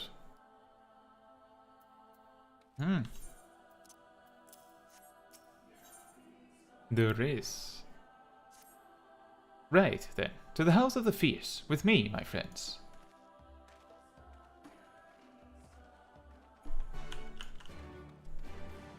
That was weird. Ian, like, faded out. Lee's sort of faded out. And then Caetsu just went... and was gone. I have not used this road before, but... I recognize this place. The House of the Fierce should lie somewhere to the south. I will go on ahead and inform the sentries of our master's return.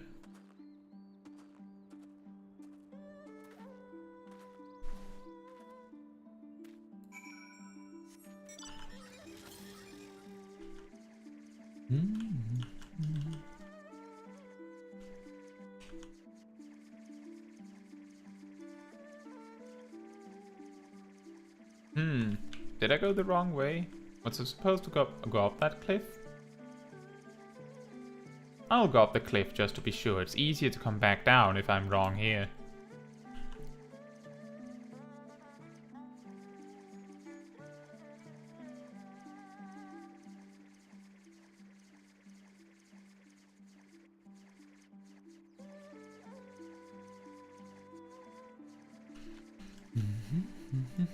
Seems like I should have been down, I think. I'm really not sure right now.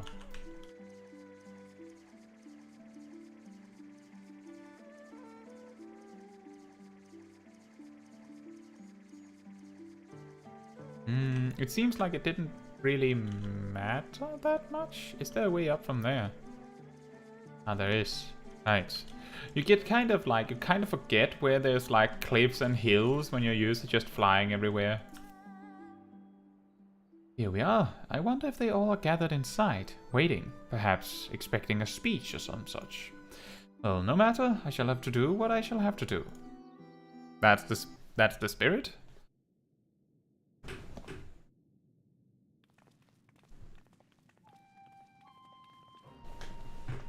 Brothers and sisters, pray forgive me my absence.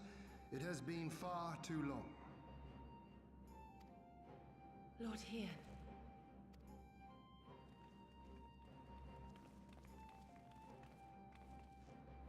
Caetsu told us of your trials and tribulations on the steppe. Would that I'd been present to witness your victory, my lord. Our victory, Yugiri, owed as much to each of my stalwart comrades as it did to me. Now rise. I will not suffer this excess of formality any longer. Alphino and Alizé Levieux, I presume. I'm told we owe you much. It is a pleasure to meet you both. The pleasure is ours, Lord Hien. Though we were born and raised a world apart, our values are one and the same. Freedom, justice, liberty. Each of which Doma shall soon enjoy once more. Hopefully. I understand you have brought an army. Indeed. The Zayla tribes of the Azim Steppe have pledged their military might to the cause. Good. We, meanwhile, have secured the support of the Confederacy and a not insignificant number of your countrymen. The Blue Kojin, too, have expressed a willingness to join the fight, provided you agree to certain trade agreements following the liberation of Doma. The shinobi will render what aid they can. However, Suino Sato refused to answer our call.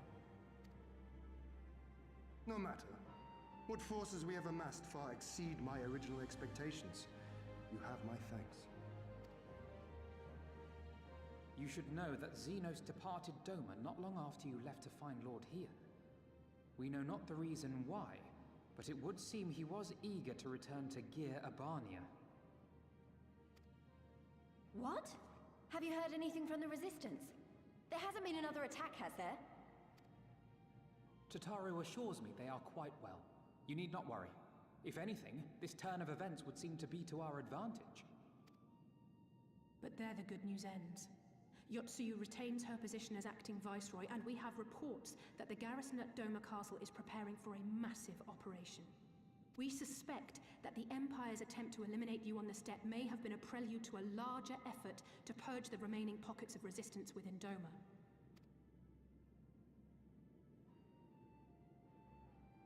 The hour of reckoning is upon us. Then victory will soon be ours.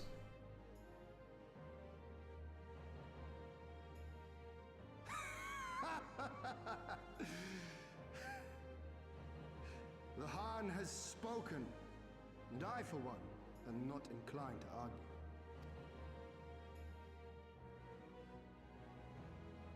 In this place, in this moment, I call upon you all. 25 years of oppression, of tyranny, of shame. It ends with us. We will prevail.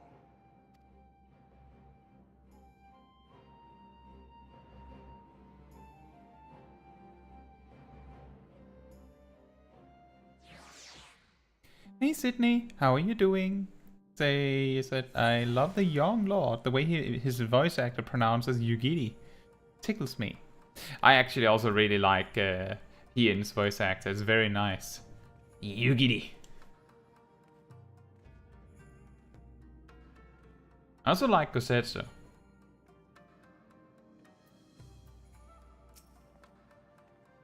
Once more, welcome back. It is good to see you again, Caetsu. Ah yes, there's another recent development we neglected to share with you. Alice and I have been hard at work attempting to restore the Aetheryte here to its former glory, and I'm pleased to inform you that we succeeded. Suffice it to say, it should prove a boon for travel. Well, those replete with anima like you, at least.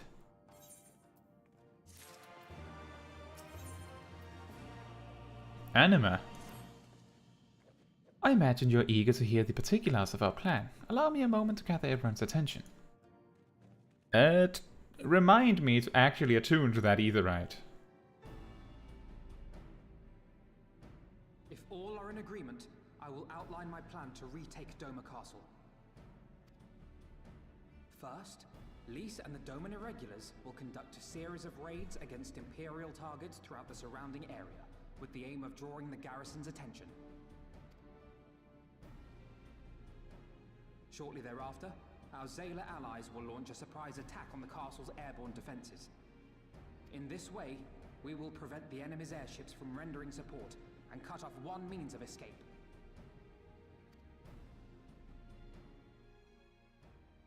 Alize and I, together with the shinobi, will exploit the ensuing chaos to infiltrate the moon gates and disable the Magitech field generators. Once the barrier is down, we will be free to cross the One River and reach Doma Castle. It is at this point that we must turn to our Confederate and Kojin allies. They will commence to bombard the castle with cannon fire, while sailing west towards the Doman Enclave. Wait, the Enclave? Why would you want them to sail away from the castle?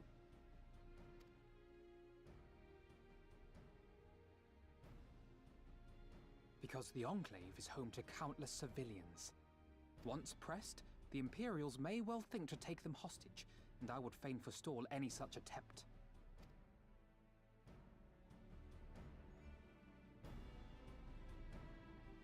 After we have secured the Enclave, we may lay siege to Doma Castle directly.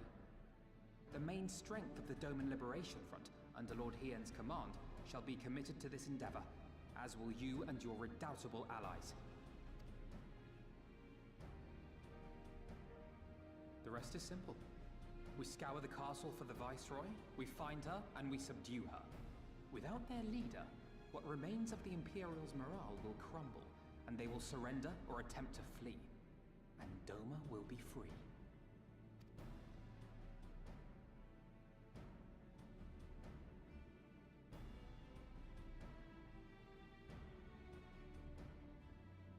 Your thoughts, Lord Hien? If any points were unclear or gave you cause for concern, I should be glad to go over them with you.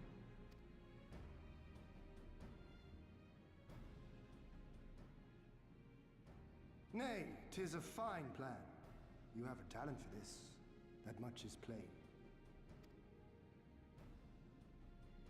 We shall carry out Alphino's plan to the letter.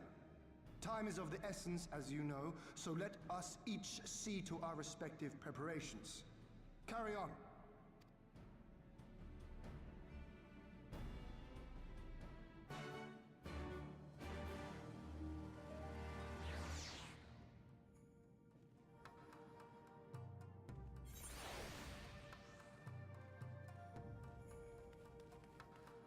Let me get that etherite before I forget.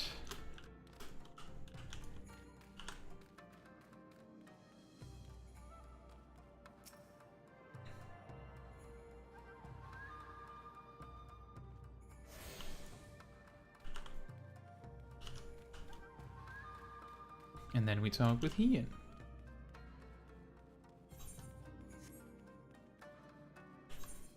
Oh, we're actually, now that I think about it, we're getting close to being able to replace this earring. Not that I don't that I know what we would replace it with, but we would be able to replace it. There's no shortage of tasks which must needs be completed before we can launch our attack. If you have a moment, perhaps you could lend a hand. That said, I have only just returned. It would be better for you to speak with Alphinaud to find out how you might be of service.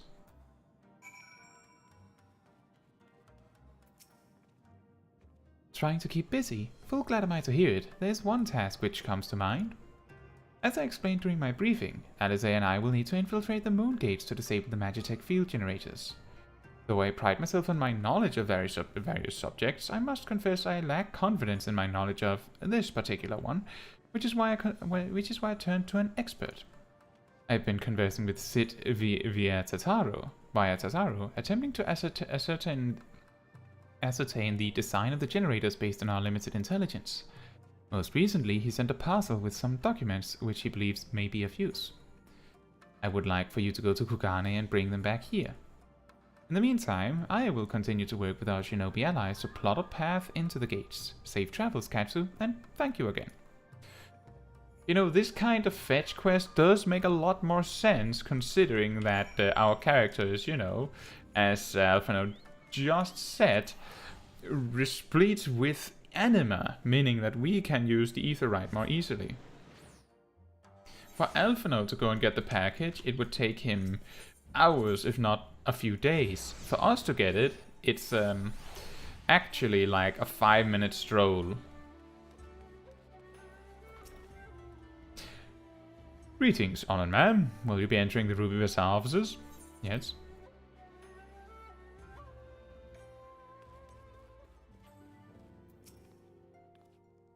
Caetsu, what are you doing here? I thought you were off fighting nomads on the Asm Steppe. Yeah, finished. Oh, you beat them. Good show. A shame I didn't get to see it. Alphinaud has been keeping me apprised of the situation in Doma. I may not be any good in a physical fight, but in a paperwork fight, I am the true Han. Yeah. That's pretty good. The battle against paper. You're here for the parcel Sid sent, right? Wait a moment, and it will be right out. Get it, Hancock.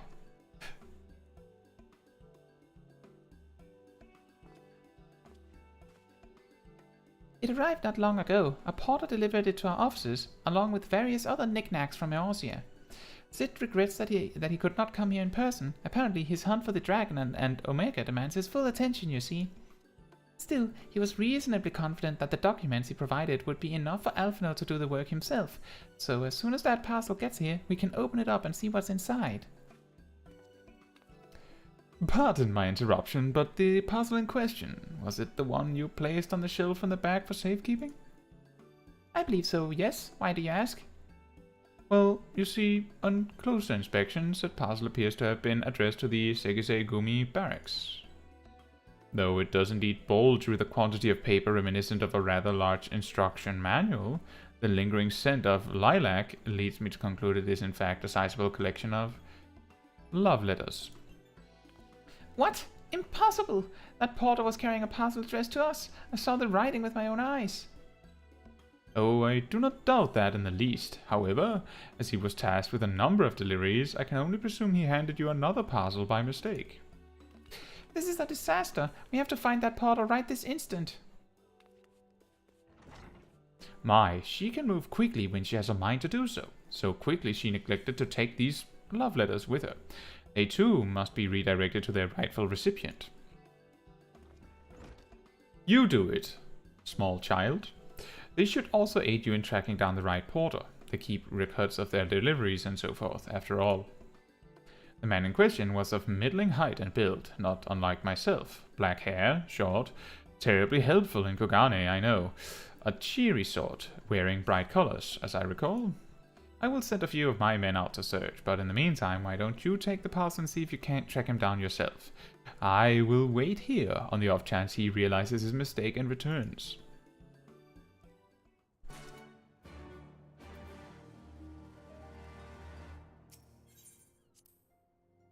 Bum, and that's what we do.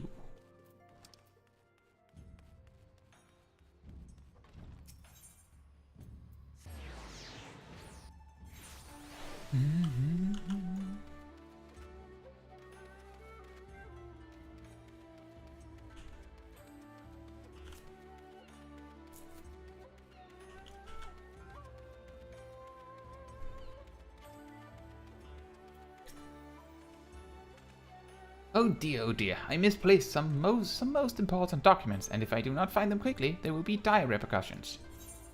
Love letters? Letter is perhaps a charitable description, as the weight of this parcel rather suggests a lengthy treatise on why a certain Sekisei Gumi ought to accept the undying affections of a certain admirer. No, it is nothing so scandalous and base. My lord is a man with singular dietary restrictions, which I have detailed in my notebook. I cannot purchase produce without it. Okay. Is this a wall? Thank you. That was a little weird.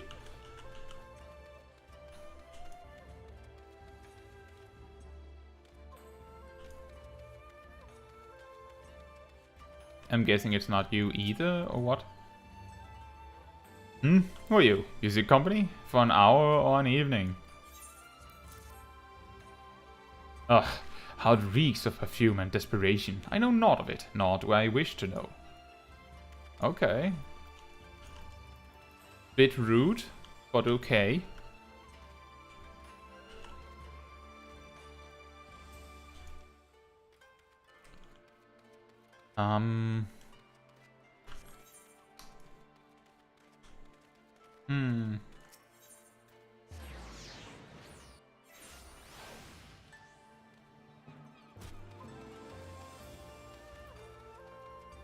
Oh, there. I hadn't expected it to be straight up named Overworked Porter. A good day to you, miss, but I have no time to chat. I have to head to the Bokairo, or was it the hostelry? Bah, no time.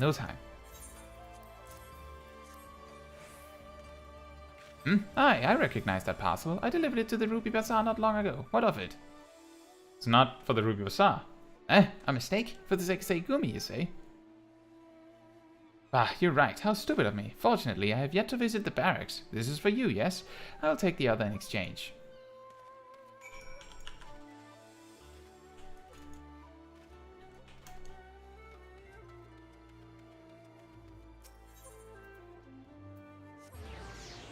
It is certainly a lot easier to navigate these kinds of quests when there's like a map.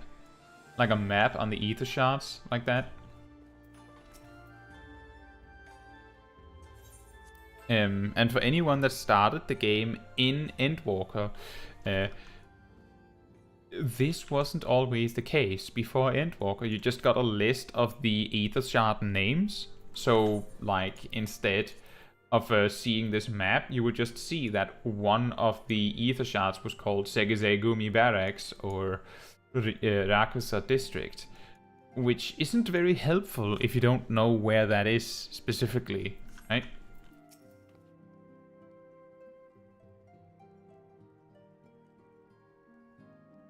I'm sorry, I couldn't find him. I guess we just have to hope he realizes his mistake and returns soon.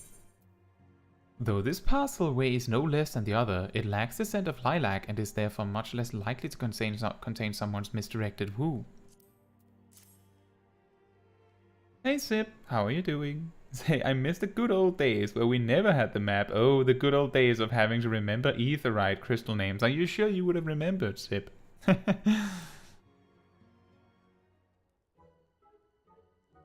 That's it. That's the parcel. You found him. Though, knowing our luck, Sid put the wrong papers in here. Nope, this is it. These are the documents detailing the operation of the Magitech field generators Alphinaud requested. I can only imagine what would have happened had we sent Caetsu back to Doma with a parcel full of love letters. The look on Alphinaud's face when he reads the first page. On second thought, I'm a little disappointed we didn't. Everyone's working so hard to fight for Doma's freedom, and here I am, making the same silly mistakes. Well, that was not your fault, Tataru. It won't happen again, Caetsu, and I'll keep working hard to bring you and the others useful information.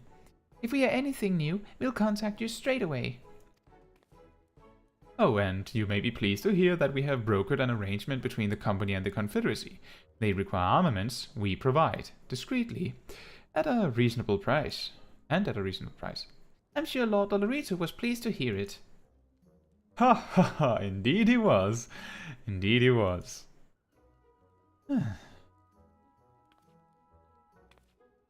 Well, it seems our time together is at an end. Give Alphinaud and Alice my regards, will you?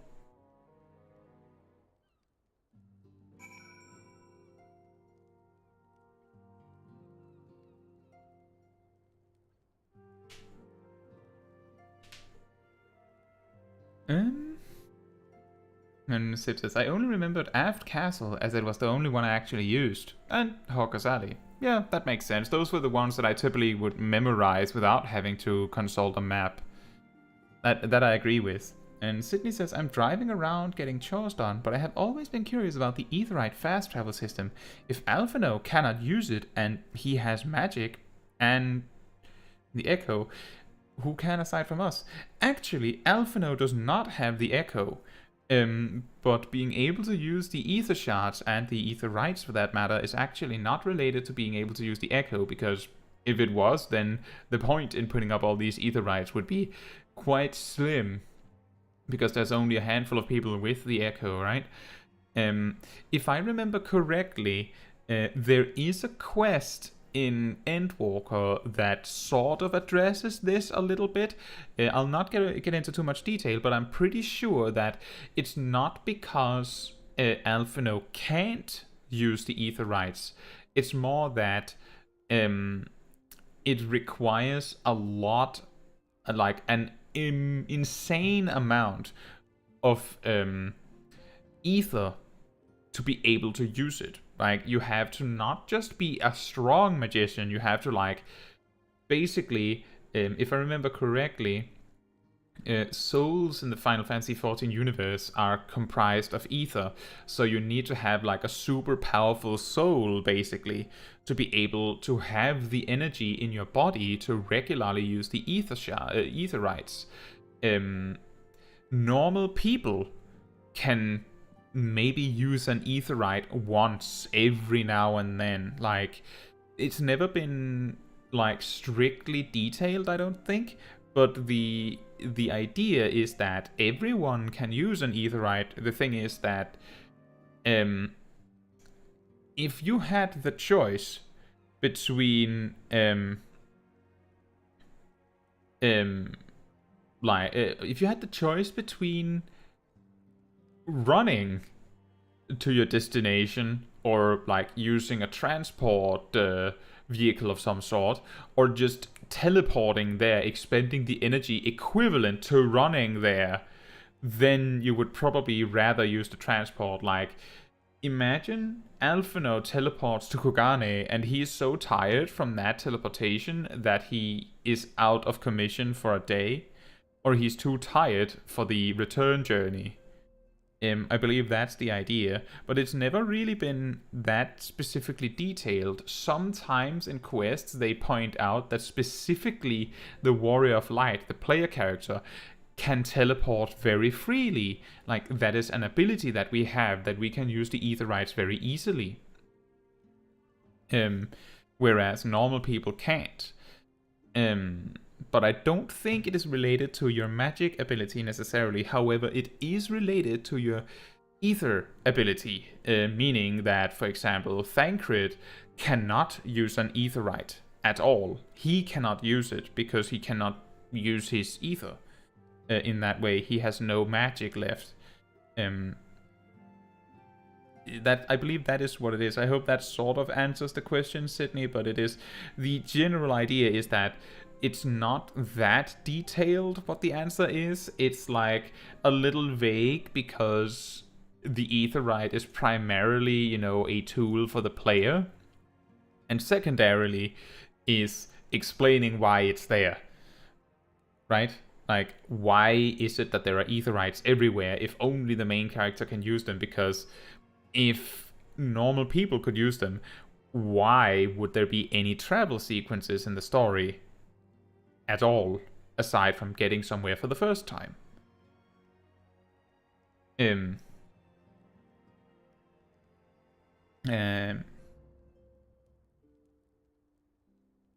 And Sydney follows up with, does Endwalker elaborate on the idea that magic or ether usage is equivalent to slowly draining your life? Is that the idea? I have been fascinated in magic systems and narratives and I'm curious here.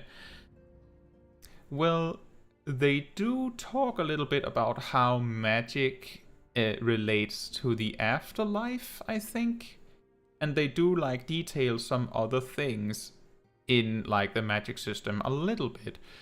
But I think one thing that is a little bit of a, I would say almost like a disappointment, is that at some point, I believe in the Heavensturn story, Matoya brings up that Y'shtola using her ether to see like that is draining her life.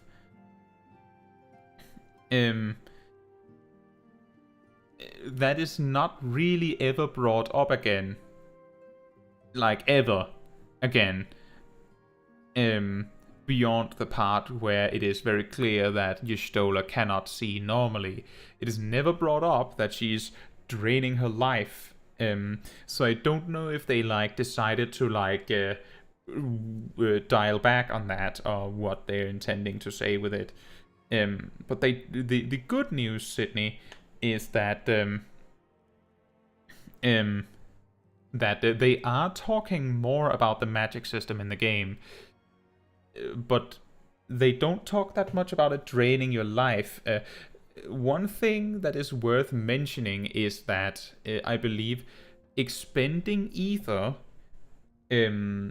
is like something that comes back. Like if you cast a big spell using your ether, then what you need is a good meal and a good rest, and you'll be pretty much back to normal again. Normally used magic does not actually affect your lifespan, but particularly large spells that require too much ether, like the one that Louis Soir cast or the one that Papalimo cast, they kill you because they require so much ether that not only does it require all of the ether that you have like ready to use, it also requires everything beyond that, and even like a tool to offer extra magic in that particular staff, Tupsumati I believe it was called.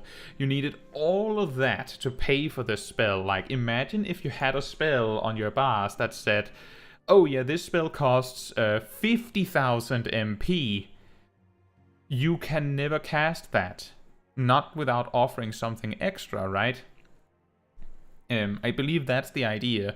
So if the spell required that amount of magic, but over a long time period, then you would have been able to pay it normally. But because it requires so much instantaneously, you just have to put everything you have on the table. Sydney says, kind of like the explosion magic user in Konosuba. Yeah, Megumin can only cast that once a day and then cannot walk the rest of the day. Yeah, exactly, because she spent so much MP that she has nothing left. Exactly. Kind of like that. There's also the part that the reason why white mages and black mages are like super like strict in the way that white magic or white mages are very few, and pretty much only those horned people in the Black Shroud, and that the black magic, or rather like black mages, are pretty much outlawed, is because these two types of magic, they don't pay with your ether. It pays with the ambient ether around you. Which means that if you cast a big enough spell, you totally could. Like, you totally could just pay with everything around you. You could totally do that. With white magic, you use, the magic of the forest, which stops making sense when you're no longer in the forest, but let's not worry about that. While black magic pretty much just uses anything near them. An interesting contrast to that is that red magic does not do that. I believe the red magic story explains this a little bit, but that the focus, that the gem that red mages run around with, in addition to their rapier, is like this focus. When you channel magic, like ether through that, it like amplifies the spell like tenfold. So that's why red mages, they actually pay for their magic with their own ether. They actually use their own ether, which again circles back to the part where if it actually drained your life, that would be a problem. But the logic here is that red mages pay very, very small amounts of ether to cast their magic, and then they make use of this focus to amplify it so that it has a significant effect, so that they can use enough ether, or they have enough ether to last them as long as they need to. And now you might be thinking, so why does not a black mage grab such a focus, put it on their staff, channel ether around them and through the focus, and then cast a mega flare? And to that I say, don't think too much about it. Obviously, black mages wouldn't have that focus. It requires red mage to wear. But yeah, I think those three magic systems in particular are quite interesting in comparison. Is that white magic and black magic uses the ether around you, while red magic uses your own ether. You could also say that that might also explain why red magic, aside from lucid dreaming, red magic does not actually have any spells that straight up give you MP. And in fact, red magic does exhaust your MP over time. The only reason why you don't is because of lucid dreaming, which is, an unexplained role action. And when I say expense it over time, is that, and I have mentioned this previously on a stream, like briefly, red magic, like red mage's rotation is like spends slightly more than 200 MP every 3 seconds, and normal jobs, or all jobs aside from healers, regenerate 200 MP every 3 seconds while in combat. So red mages will, over like 3, 4, 5 minutes, they will go out of MP if they don't use lucid dreaming. And Kasari says, it is frightening to think a war of nigh constant magic casting resulted in a complete etheric imbalance to happen. Yeah, exactly. That also happens to have an impact on why black magic is outlawed and white magic is heavily controlled. Oh, just to not completely forget, Sip said Hawker's Alley was the alley, and my old free company on the American server would AFK at. Explains why Alphino can only... well, Hawker's Alley is not a bad place to AFK at. That's where all the merchants are. You see, the fact that Alphino does not have a strong enough amount of ether is the reason why he can only summon a baby pixie instead of a Bahamut. Well, Alphino does not summon a pixie. He summons the Onyx Carbuncle, which the player has no access to. So whether that's more or less powerful than a pixie is hard to say. Oh, it seems like just yesterday you were here. Our plans proceed apace. Do you have the documents? It seems just yesterday I was here like 20 minutes ago. I got caught up in a discussion about magic, you see. Never want to take undue risks. It would seem Sid thought it best to send Alphino a massive manual detailing the operation of a Magitech field generator to ensure that the boy was prepared for every eventuality, or possibly to see if he would read the entire thing or simply give up and whack the generator with a wrench, which works 9 times out of 10 anyway. Excellent. This looks to be exactly what we need. Assuming our Shinobi escort can see us safely inside the moon gates, I should have no trouble deactivating the barrier. Good, good. That is one less thing to worry about. How about the part where you have to read it, Alphino? Should you wish for further employment, mayhap you could speak with Alice. I believe she was planning to search the surrounding area for Imperial patrols. If you go now, you may be able to catch her before she departs. Right. I will just be right back, and then we'll continue.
Alright, I'm back. Let us continue and see what Alice wanted help with.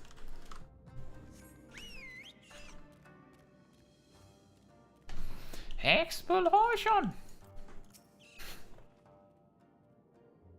Alphino told you about my plans, and you wish to come with me. Well, far be it from me to refuse you.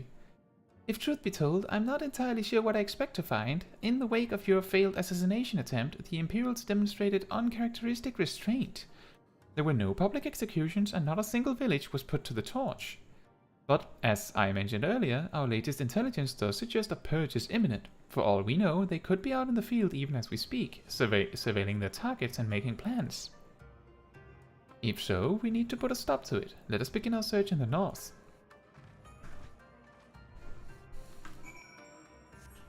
That is a good point.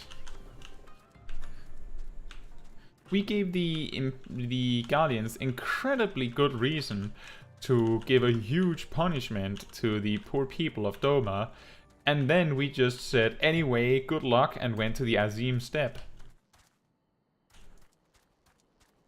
And then we come back to find that nothing wrong happened. That is a little surprising.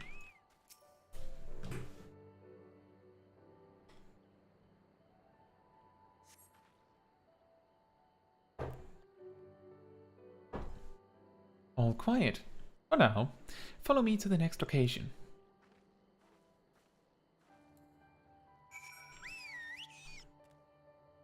Oh boy.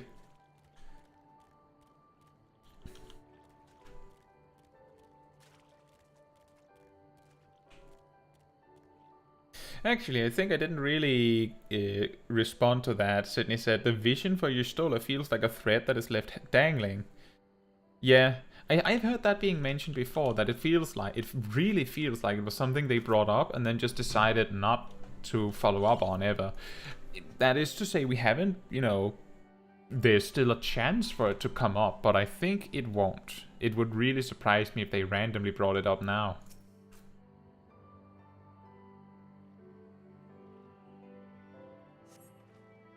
No Imperial patrols near our headquarters then? Good. The last thing we need is a repeat of Rauka's reach. Even so, it would be prudent to search a little longer. In fact, when we think about it, back in Heavensward, where they brought that up with the vision, was still in the time where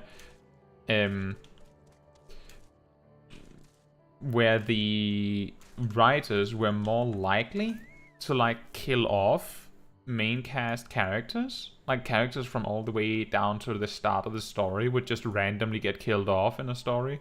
Well, not randomly, but they would certainly be killed off. So I suppose maybe there was like an idea of putting Y'shtola up on the chopping block, and then later they just decided that they weren't gonna do that, and then they didn't.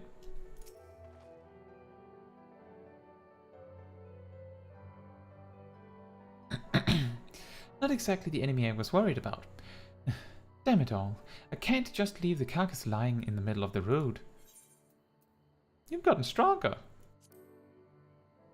You've killed a whole tiger.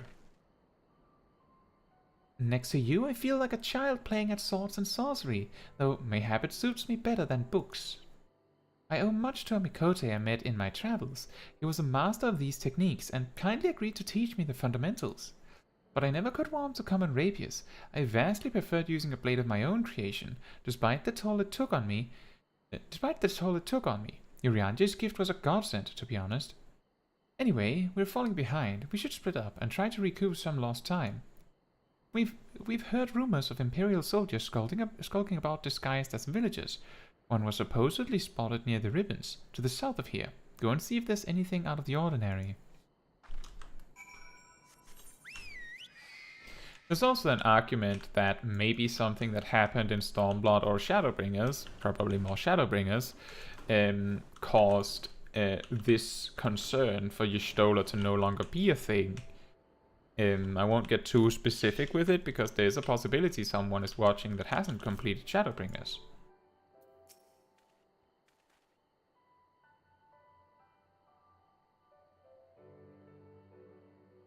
Oh, hello there, young lady. My associates and I are in search of fertile soil for farming, and this land caught our eye. You doubt my words? You suspect we have some other purpose in coming here? How vexing it is to be questioned in this manner. Very well, she desires the truth, and she shall have it. Deal with her. Okay, so let me just ask. You're farmers. You're farmers. What's with your weapon, mate?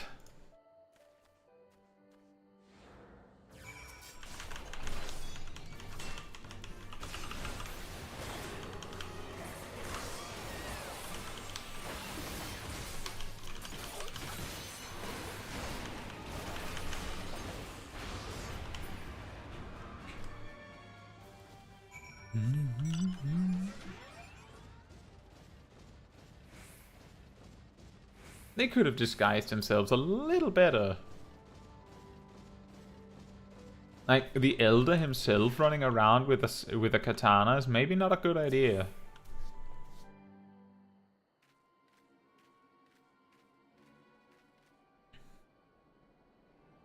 I saw them attack you, while this one fled. Since you seem to have everything in hand, I decided to capture him. An Imperial, I presume? Yeah, probably. I knew it would come to this, but at the hands of a Westerner. A Doman would at least know the rights. Think you understand, but you do not. She will burn it all before she surrenders. She will never kneel again, nor should she.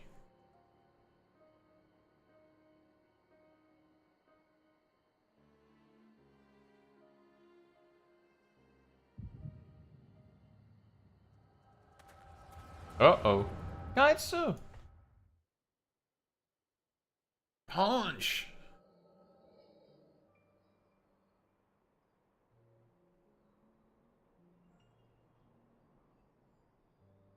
Rest assured, the Naori will receive due compensation. Young Asahi has great potential, that much is plain. If he applies himself, he may one day be granted the opportunity to go to Garlemald and learn from some of the leading authorities in the field of magitech. Few citizens are afforded such treatment, however, much less people of the provinces. You will need to do more. Oh, of course. Have no doubt that we shall. My husband and I want only the best imperial education for our boy.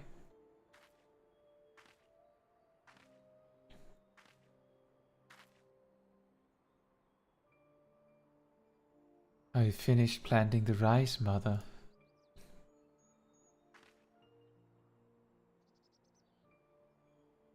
Not what the officers here, Yotsuyu. Inside, now! Yes, Mother.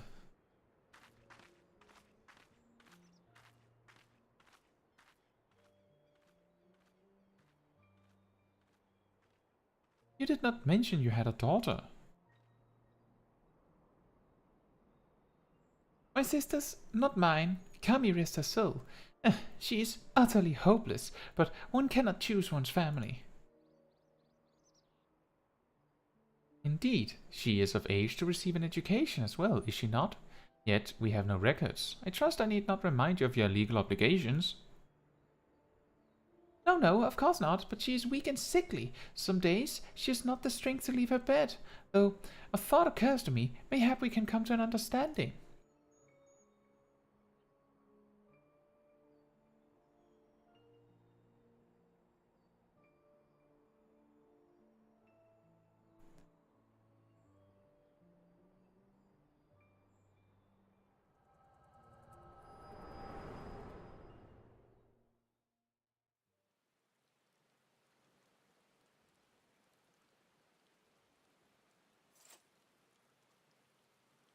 That was a near thing. Yeah, he almost punched me. What happened? We were talking and then all of a sudden you were somewhere else. Did one of those soldiers hit you on the head or something?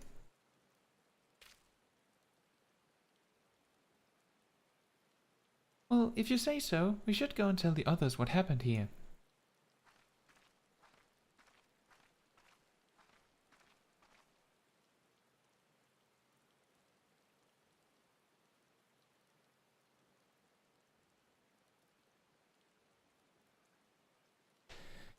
And Sydney says, I love this cutscene. I recall watching this with my wife and finishing all the Stormblood Kogane content before I realized the significance, whereas my wife realized it immediately. I'm horrible with anime faces, admittedly. Well, I mean, it feels like they're being a little subtle with what's happening, so it might be easy to miss it. Especially if all that you see in that cutscene is that Yotsuyu, like last time you saw Yotsuyu, she was a monster, and so much a monster that even if her mother treated her poorly, or her aunt, as it is, treated her poorly, that surely does not make the way Yotsuyu has acted reasonable. Like, it doesn't even matter what her past is like, because nothing will excuse what she has done. But personally, I didn't even remember that we get this cutscene. It's been so long. So it came as a bit of a surprise when in the post Stormblood stuff that it's brought, like stuff like that is brought up again. And also the face that the ant there puts on is, I guess, a little bit more of a deep cut of anime faces, so it's totally understandable that you missed that part, Sydney. Thank you. You didn't have to come with me, but you did, and for that I'm grateful. I told the others of our encounter with the disguised soldiers. Though we disposed of the bodies, it is only a matter of time before their comrades know their absence. As if we needed any more reason to act quickly. Are you sure you're alright, by the way? You've been awfully quiet since we returned. More quiet than usual? Like, huh?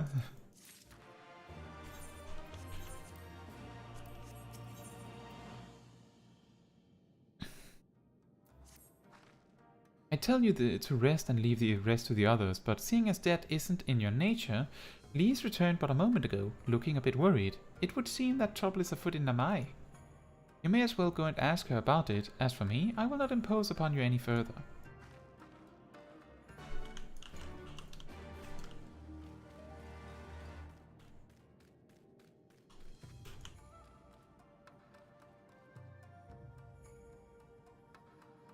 Kwasari says, I feel bad for Yotsuyu. Her actions should never be excused, but I can't help but feel bad how badly she was treated. I agree. I'm not saying that Yotsuyu's like upbringing is okay. In fact, the first thing I think when I see her mother be like, well, her aunt be like, yes, the perfect education for my son. Also, my sister's daughter is worthless. I can't even be bothered to give her the light of day. Like, just because she's sickly doesn't mean you can treat her like dirt. That is actually more reason to not treat her like dirt. Consider that if her aunt had just treated her better, we wouldn't have been, like, she wouldn't have been in this situation that she is now.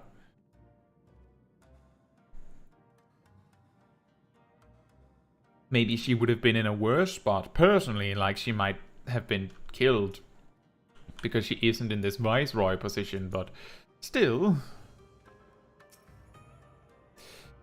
We've barely got enough armor as it is, huh? Oh, you're here to help? That's a relief. I've been trying to help the villagers in Namai get ready for the operation, but we've run into a few problems. You remember how we were supposed to stir up trouble as a diversion, right? Well, the thing is, we don't have enough armor to go around. I thought the Doma Liberation Front would be able to furnish us with some, but it seems that's not the case. I was about to go and tell Ise. Why don't you come too?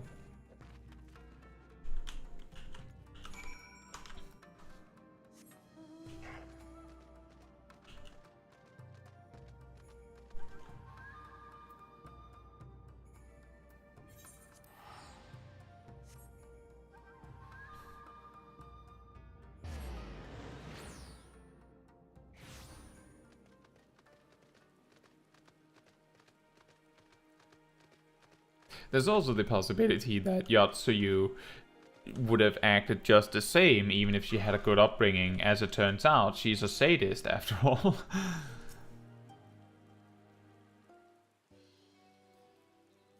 Oh, you're here too. I heard about those soldiers you and Alice encountered. I'm glad you're all right. Right, then. Ise, we've gathered up all the rope we could find in the village. And every tool with an edge, but it is still not enough. Even a hoe would suffice, but there are no more to spare. Thank you, Chigusa. Ryosen could use a hand if there's nothing else. As for more tools, I may have some in my home. Go and search it. Take whatever meets your needs.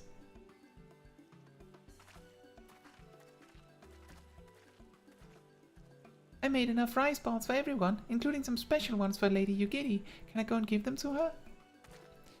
You silly little girl. Of course you can. Hurry. You never know when she'll have to leave on a secret mission. Oops. Sorry about that. Everyone's been trying to contribute since Lord Hien returned. There's so much to worry about. You're doing well, Ise. Though I have a question I have to ask. Have you had any luck finding more armor? Unfortunately, no. Unlike weapons, there are no substitutes for proper protection. It's not as though we need full suits of Imperial plate, but we're not soldiers. If we attack without any equipment, we'll be slaughtered. The Doma Liberation Front doesn't have any armor to spare. I suppose we could ask Hancock, but there's no telling how long it would take for him to send us supplies. Do you have an armor in the village, or anyone with some skill to fashion armor?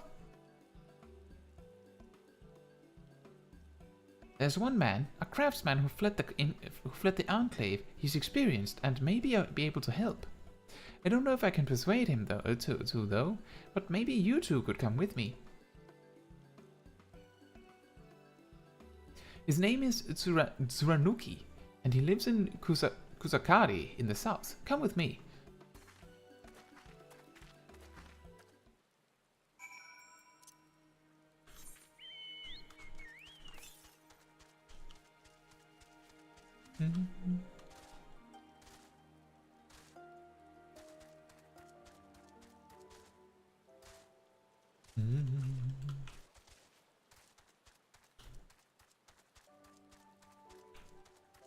Here's a funny little story. The Shadowbringer's relic weapons has a part that you only need to do once. You only needed to do it the first time.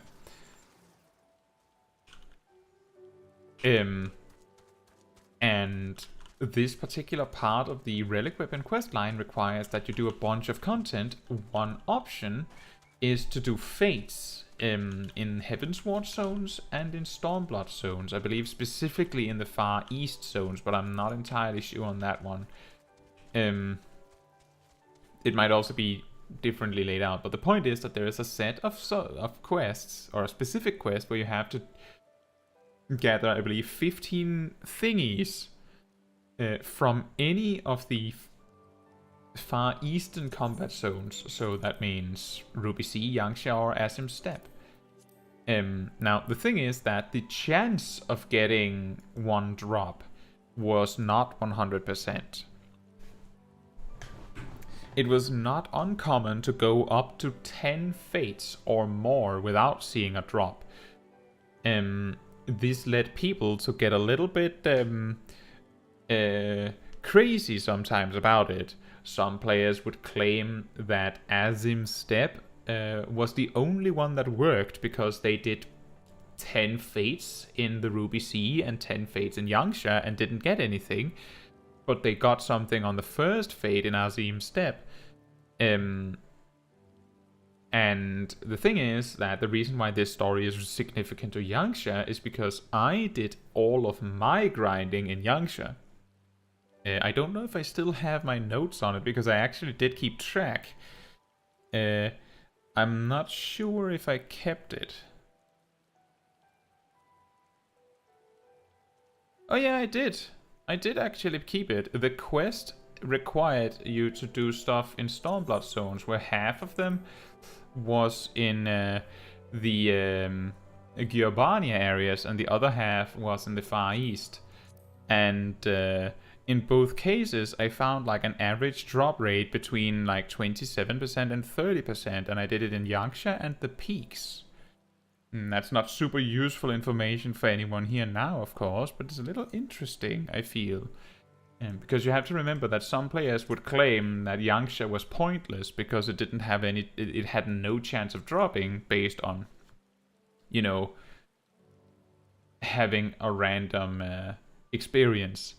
A 28% chance on average means that usually you would get one drop every 3 to 4 fates you cleared. But sometimes I would go with 10 without getting anything. But on average, if sometimes you get 2 back to back and other times you get nothing for 10, that, you know, evens out.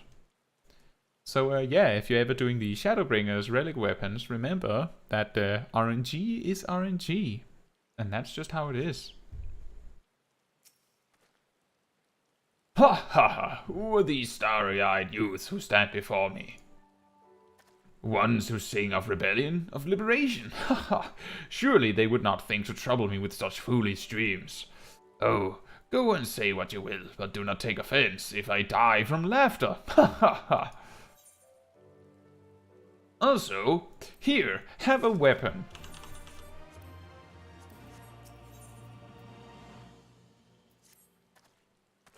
Say again, you would have me fashion armor for villagers who wish to fight Imperial regulars. Ha ha! Mad fools charging boldly to meet their deaths. Bring me steel and I shall give them shells to shield their soft bellies. Yes, yes, plates of steel, all that you can carry, the better to shield them from blade and bullet. If only it were so simple, Master Tsunanuki. Steel plates are not so easily procured.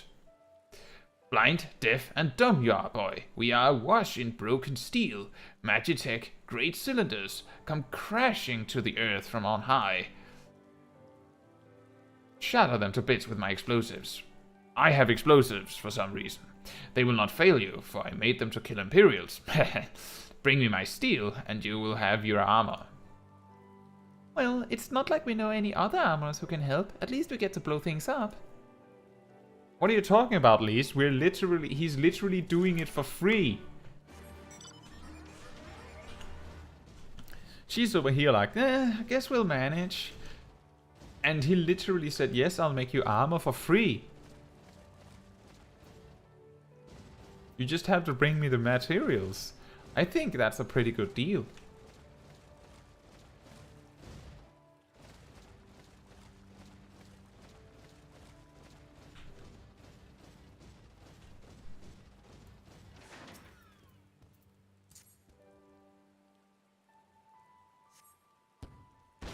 Oh.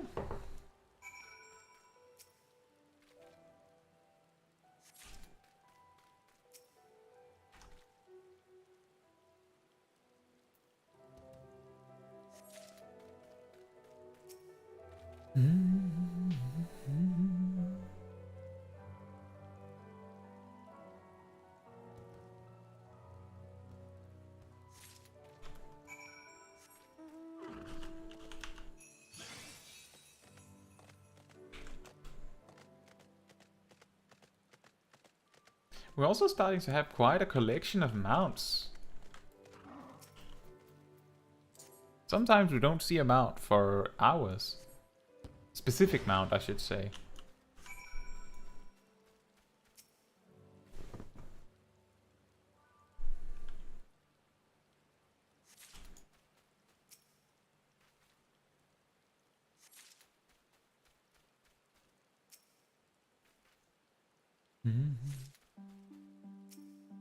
Now, the more important part about doing the fate grinding was that I believe there was also an alternative way to farm these items, and I think it was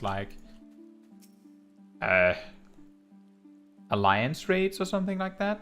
I think it was Stormblood alliance raids for one or Heavensward alliance raids for the other, and people were inclined to do that because it was that was actually guaranteed drops. For that relic weapon thing I was talking about before. But still, those things took a while. It was not very efficient.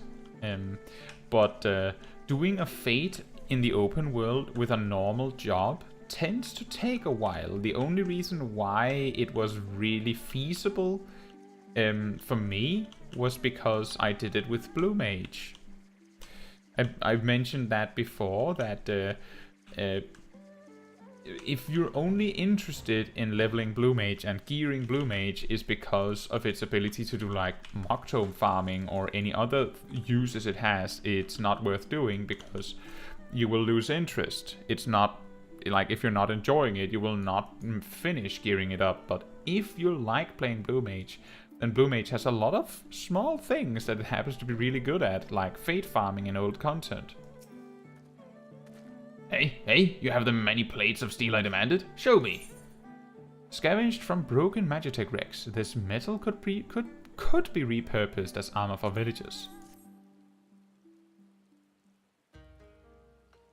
Ha ha ha! Then you are committed to your cause, dressing villagers as soldiers and marching off to war.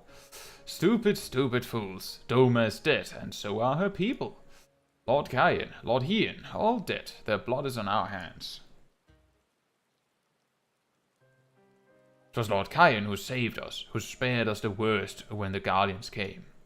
Every shred of pride and honor he cast aside, without a second thought, all to win their trust, all to serve as their puppet, restored to his throne years later, a paper tiger. Such shame he must have felt, but no matter, he would suffer it for his people. A life as slaves is better than none at all, he believed, but not us. After my lady died, we began to whisper in his ears dreams of freedom and liberation. We pushed him to take action, if only a little. 10 years of preparation, of machinations, so careful we would be, and yet, Doma burned for our foolishness, not for that of Lord Cain. Monson, the Enclave, they were raised for our sins. We murdered them all, don't you see? We murdered you all. You're wrong, Master. We're still here. We're still alive. Lord Cain too lives on, in our hearts, and in his son, for Lord Hien has returned. Lord Hien alive? It cannot be! You lie! You lie! It's the truth. Hien came back to Doma to help her fight for freedom. Could it be? My Lord Hien yet lives? Oh.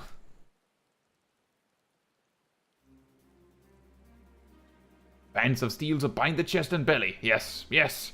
I must feed the forge and begin work at once. 10, 100. How many do you need? All that and more you shall have.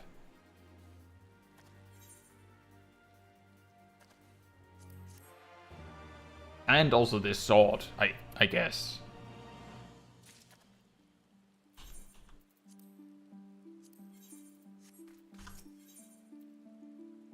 And a new spear. Excellent. Even after 25 years of oppression, they still have it in them to stand up and fight. We just have to show them the way forward. Ise and I will stay and help Turanuki finish the armor, so you've no need to wait around. Why not go back to the House of the Fierce? I'm sure there's plenty of work left to be done. Ask about and see what you can find. Well, we've certainly reached the quest where it's running out of things. I don't know, ask people?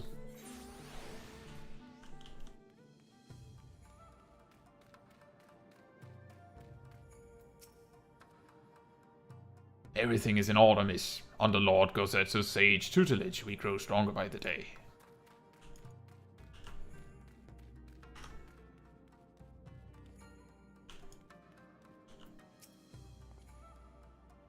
Help? Oh, no. I will not impose upon you without cause. Rest assured that everything is in its place, and every place is in... Everything is fine.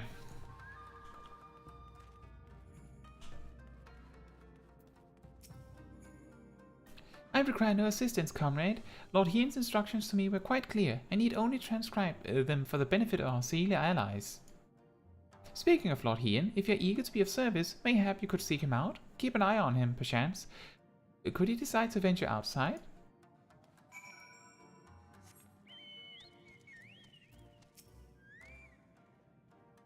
Let me guess. Someone asked you to act as my protector? To hear them mutter, one would think I intended to stride up to the castle gates on my own.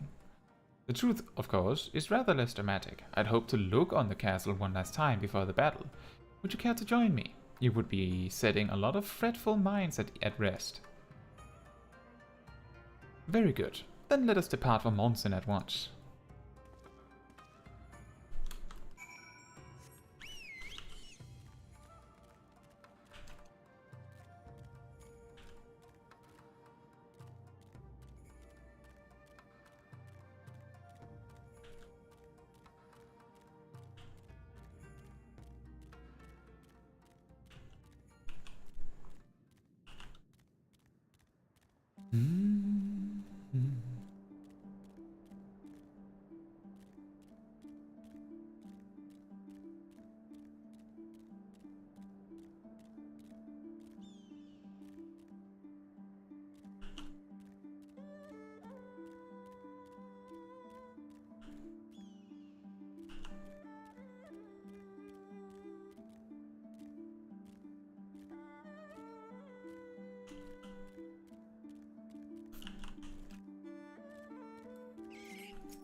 Monson was home to many great and powerful families, men of honor, samurai.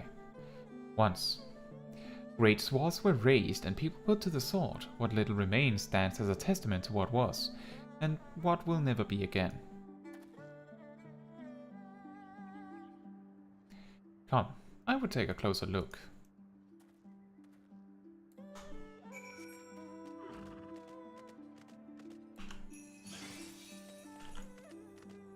It's strangely brutal that they decided to make like samurai Magitech armors like that. I guess. No sentries, at least of the living sort. Those shambling suits of armor have the run of the place. To think this was once a bustling street so full of life. A river of people with a current all its own. But even then, the Imperials walked among us, sometimes openly, sometimes discreetly, but we were always aware of their presence, and we were complicit. He did what he had to do to preserve the peace, to keep our people safe, but at what cost? Forgive me, this is neither the time nor the place for such dark musings, though they did serve to remind me of the barracks, which once stood to the west of here, where there may yet be weapons our comrades could use. If you head down that street, past those makeshift barricades, you will come to the ruins. I will search elsewhere. Meet me at the water's edge when you have finished.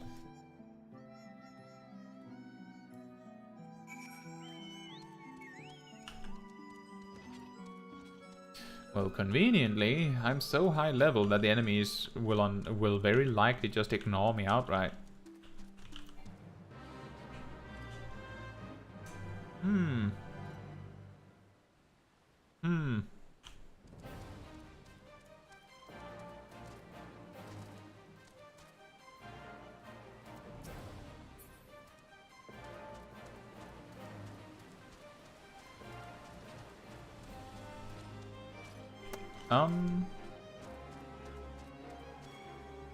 There it is.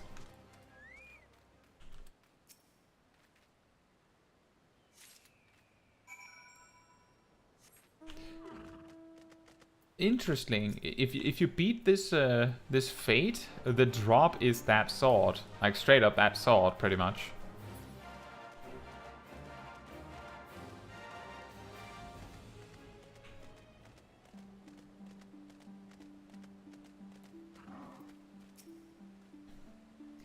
Alas, I found naught of value. Did you? Found in the ruins of Monson, this finely crafted blade shows little sign of use.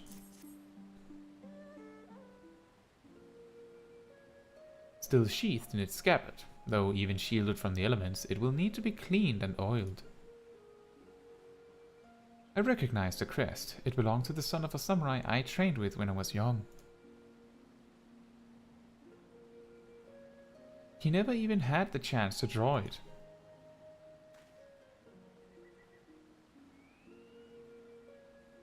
There she is, Doma Castle, my home. They let us keep her for a time, before gradually moving their forces across from Fluminis. Now her every court and corridor belongs to Yotsuyu. Though father spent much of his time there, I did not. I may only have visited him there on half a dozen occasions, if that. I cannot remember. But I remember the view from the keep. Doma seemed much smaller from there, like you could hold it in your hands. Well, Monson at least. Doma is so much more than that. There, beyond the moon gates, onto the shores of the Ruby Sea, and here, in the places that no man can see or touch or take from you. We carry her with us, wheresoever we go. Not the land or the soil, but the story. And what is life if not a story? The story of our journey from dawn to dusk, day after day after day. The story of our mothers and our fathers, our families and our friends, our peoples and our nations. I think a part of me understood that when I looked out from the keep. Ian, son of Kyan, another caretaker of the story of Doma. It's a fine castle, truly, with an even finer view, but in the end... In the end...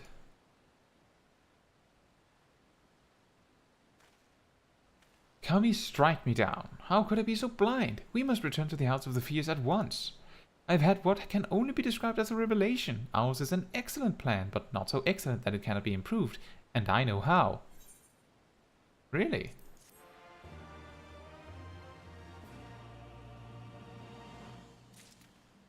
And Kwasari says, intriguing, there are not many rare drops in the overworld as far as I know.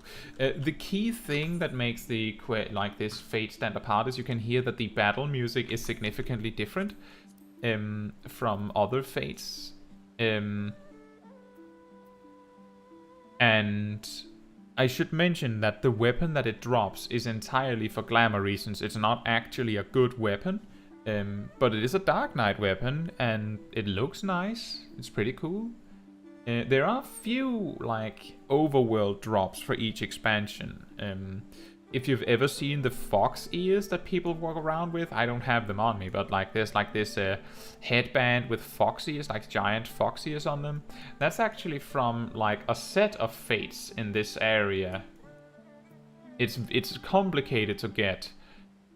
But the way that it works is that when you clear it, you get a bunch of tokens, but you need enough tokens that you have to do it twice to get the fox ears, which I suppose makes it a little less interesting that you're just handed like half of the item.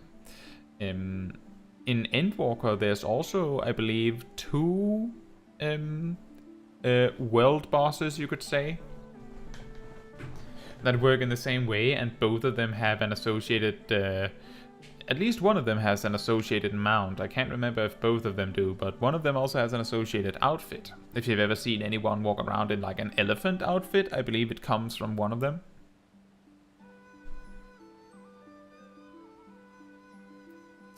So there's a little bit.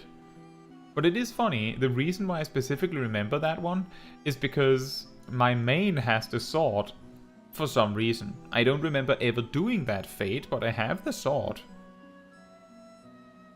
So I guess it was just in the area and I decided to participate or something.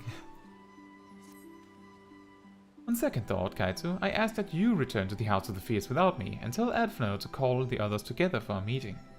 It is imperative that the Kojin emissary be in attendance as well. I shall join you anon.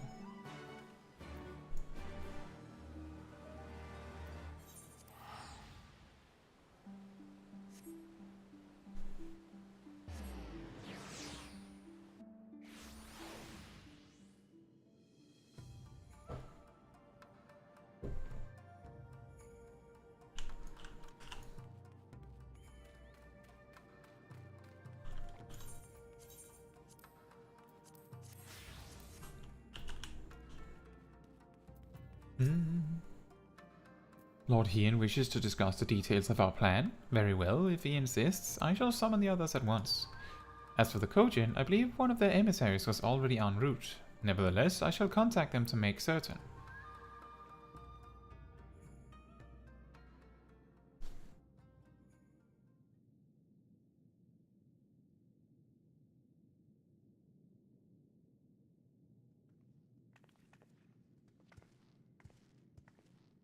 May I present the Blue Kojin's emissary?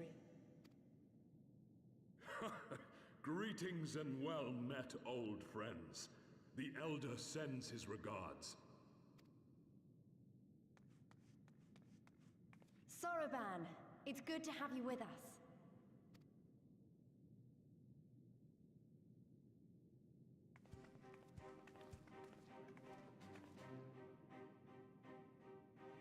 If, you might humor me.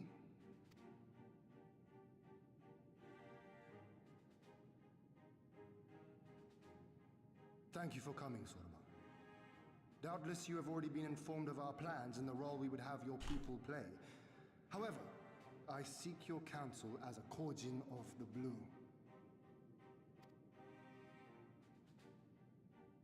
Be it by spell or siegecraft, could your forces destroy the underwater foundations of Doma Castle's outer wall?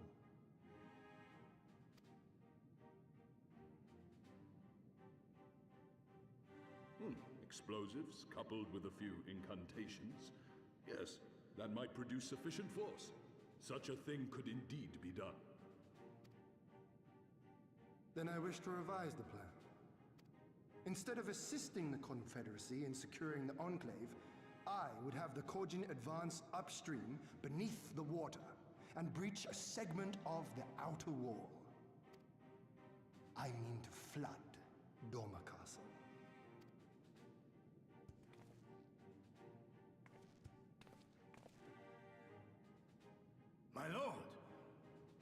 castle is a sacred symbol, the very heart of our nation.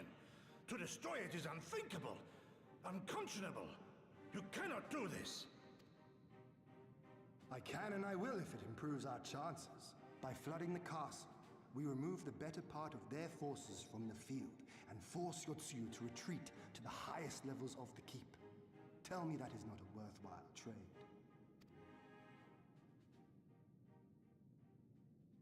But my lord, that castle was entrusted to you by your father, and his father before him. I say to you again, it is the heart of our nation. Stone walls do not a nation make, my friend. Her people do. And as long as we yet live, we can rebuild. So let us only think of this battle, of victory here and now. For without that, we have no future.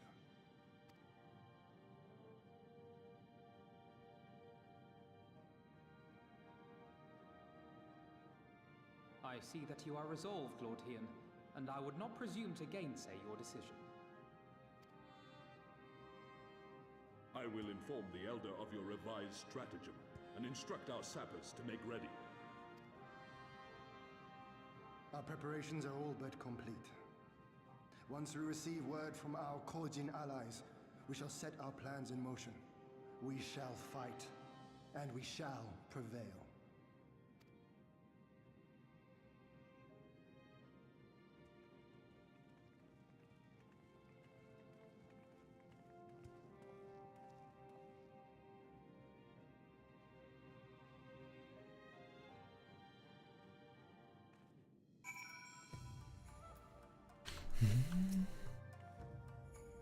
No plan is perfect, and there is ever room for improvement. I expect my comrades will be refining their approach until the moment they begin. In case you are unaware, the other Jonin will lead the assault on the moon gates, not I. My place is at Lord Hien's side.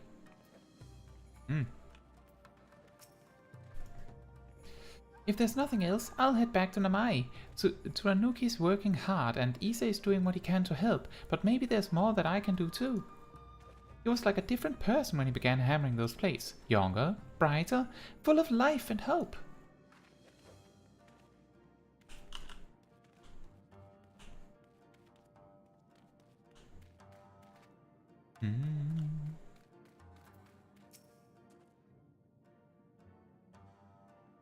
The plan is set, and all that can be done has been done. Rest and relaxation are now paramount, for tomorrow we may die.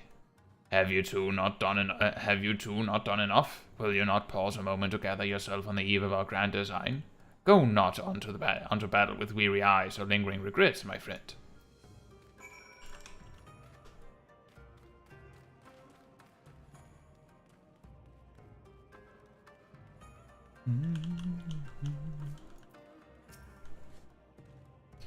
Suruban informs me that his sappers will be ready within the day, which means that we can proceed as planned and attack Doma Castle tomorrow. Considering the key role you will play, I think it only prudent that you refrain from further labors and rest until tomorrow. Agreed? Far be it from me to refuse. We shall speak again in the morning. Take care, my friend.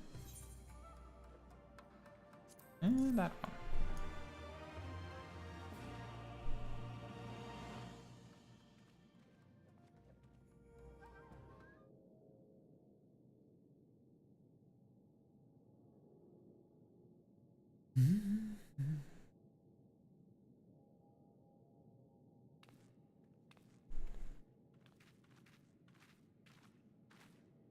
You're awake.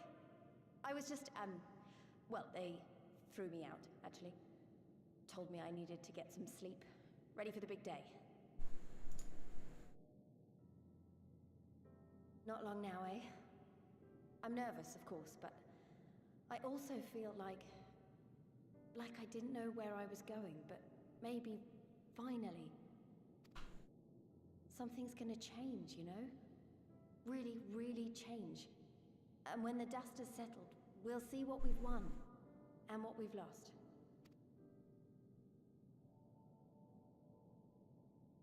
I'm going to give it my all tomorrow. Everything I've seen and felt, I won't let it be for nothing.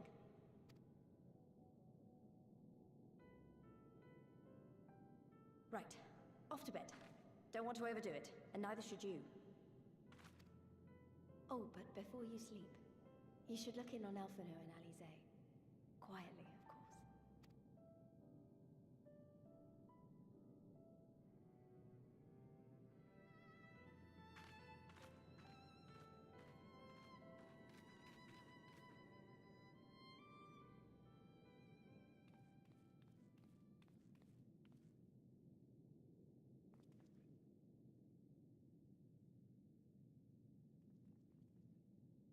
Ha! Another restless soul. Come, come. Raise a glass to freedom.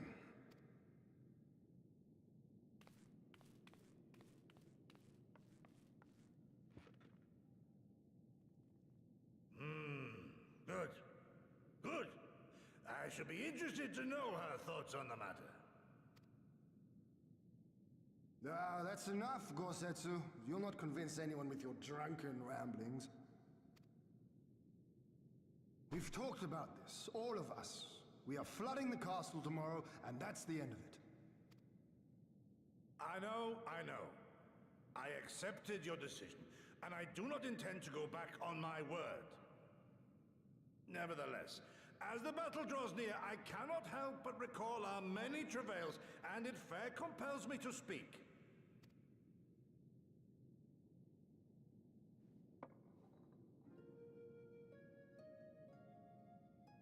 In all my time serving as a leader of men, there are two failures which haunt me to this day.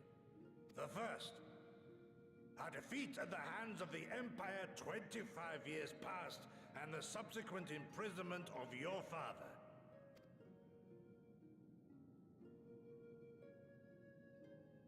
Long did I consider offering up my life in atonement, until Lord Kayan allowed at last to receive visitors, called for me, of all people, for my unborn child, he said, for my dearest Shun. Live.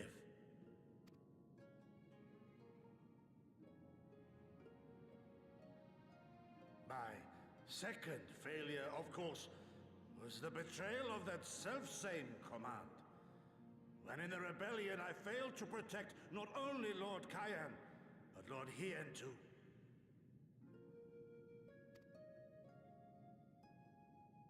That I yet live, having known such disgrace, is an affront to the Kami themselves.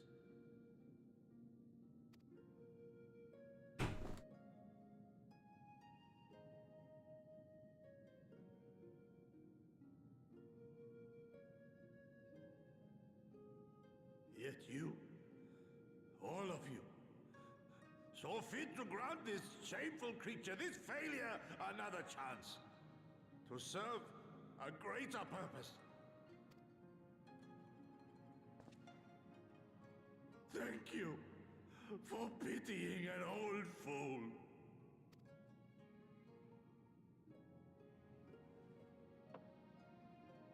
Now, it is far too soon for that. Save your tears for the morrow. You may be sure we will have ample cause to shed them, be they for joy or despair. Even that sounds morose. We who yet walk the path should not think too much on the destination. When the hour arrives, we shall welcome what comes with open arms.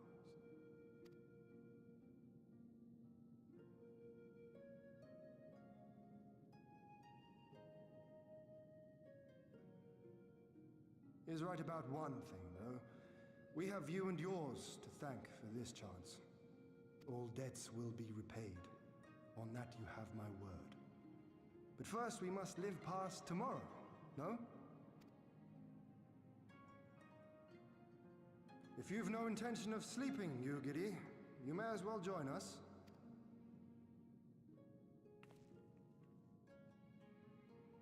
Forgive me, my lord. I did not mean to... if that is your will.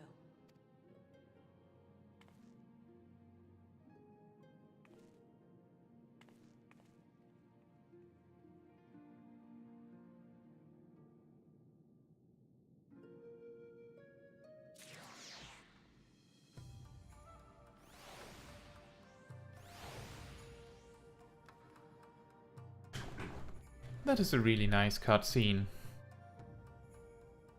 Just basically like just characters being friends. Even Yugiri softening up a little bit there at the end. Unfortunately, the cutscene ends there. There she is. I trust you are none the worse for wear after last night. We received confirmation from the Kojin not long ago. The sappers stand at the ready and await our signal. Let us not keep them and the others waiting. Gather your things. We depart at once. Alphino, instruct Lise and the others to move into position and launch their attack. Our scouts report no change in the Imperial's disposition, but I would leave nothing to chance. We must act quickly, lest we lose the element of surprise. Understood. I will relay your orders to her and rejoin my unit. Rosetta and Yugiri await the two of you at Monson. Good luck, my friends. I will see you both again soon.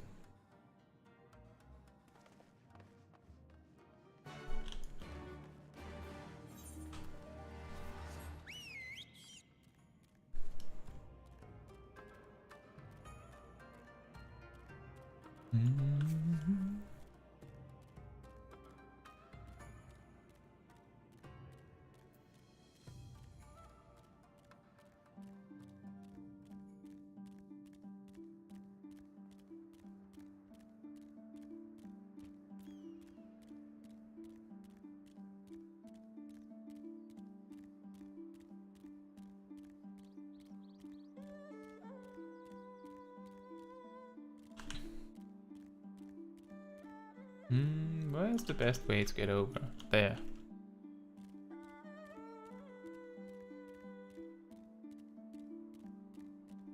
And that means we're just about on the cusp to enter Doma Castle. Which is a nice dungeon.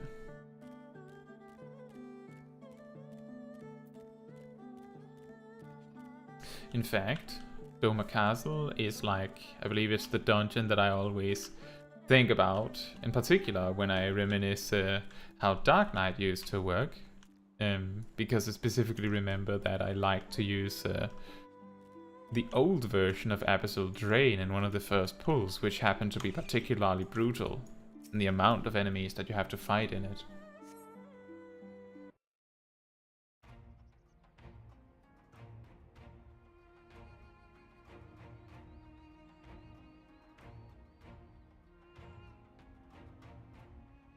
Understood. Wish us luck.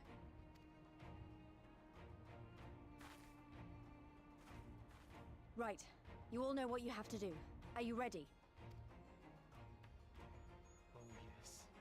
Ready to show them what a good job they made of breaking us.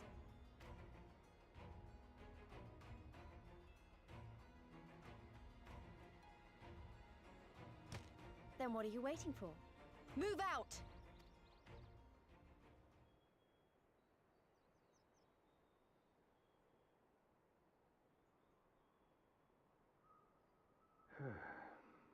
Why must we waste our time guarding this blasted...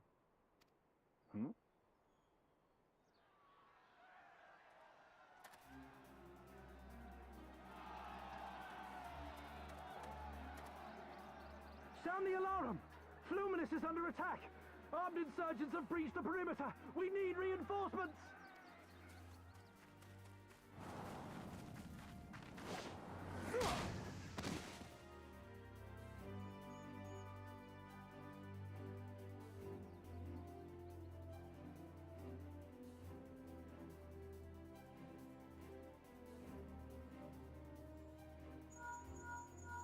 This is Lise.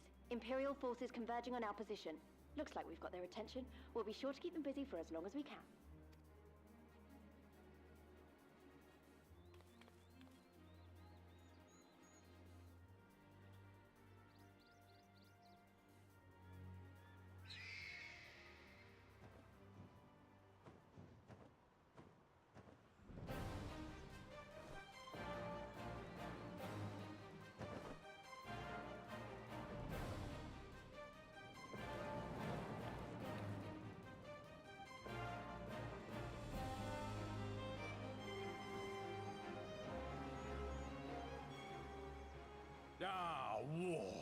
To wield power to make men kneel before you, there is no better feeling.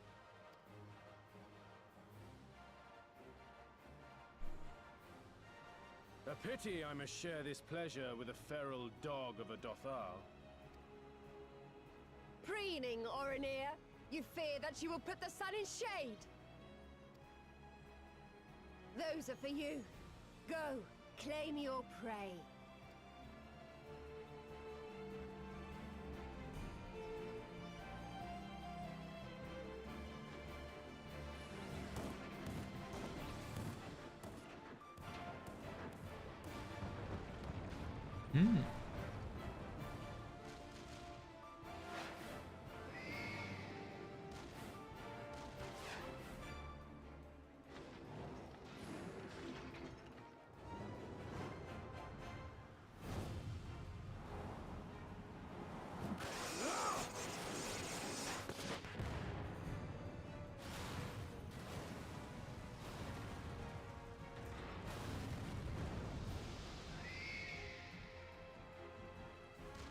That was efficient.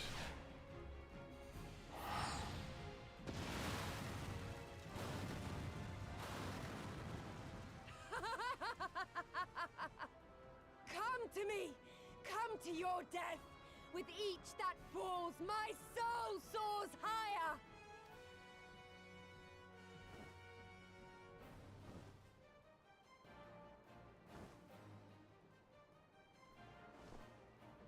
Swiftly, brothers! Fall not behind! Make an offering of their steel to Father Azim!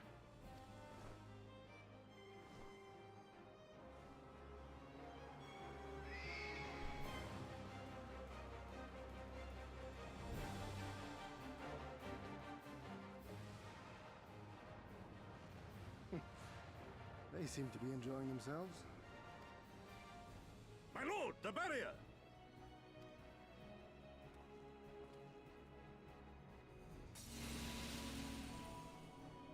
That it should fall so soon!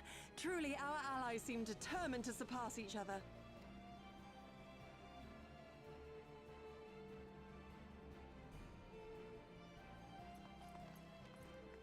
The Magitech field is down. I repeat, the Magitech field is down. Confederate vessels, you are clear to advance upon the Enclave.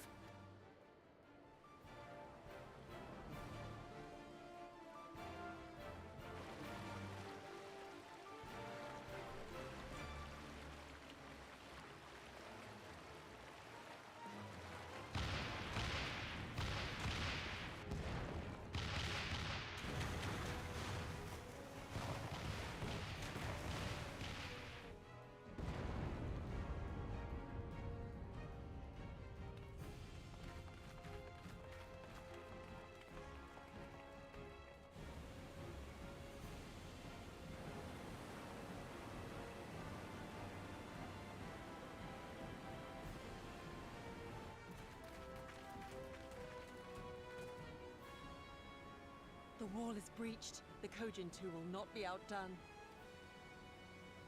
Our allies have set the stage. Now we must take the castle. With me!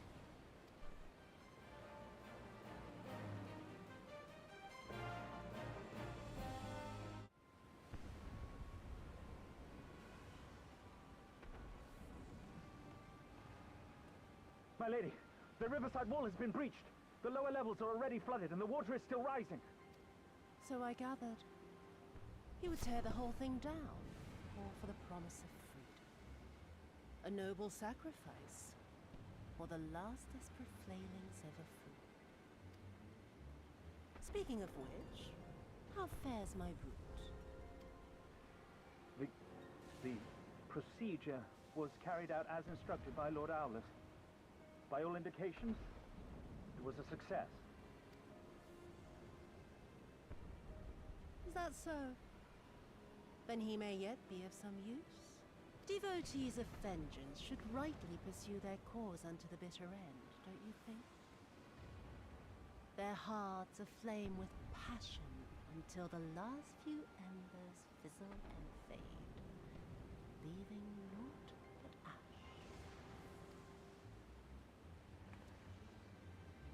The Viceroy's orders were clear. If Doma falls, none shall be spared his wrath. Tell the men to fight as if their lives depend on it. Because they do. As you command, my lady.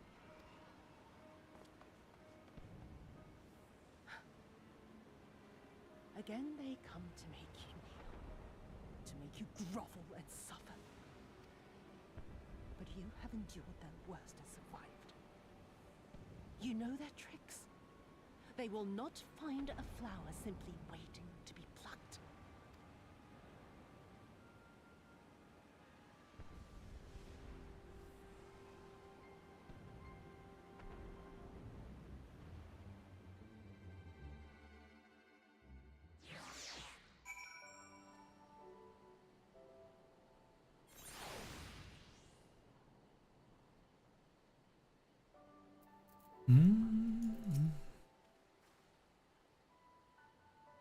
Aye, there can be no doubt. The Viceroy is trapped, and so comes our part. Our Kojian allies will deliver us to our destination, to the western dock. And do not forget to bring your fellow adventurers, Caetsu.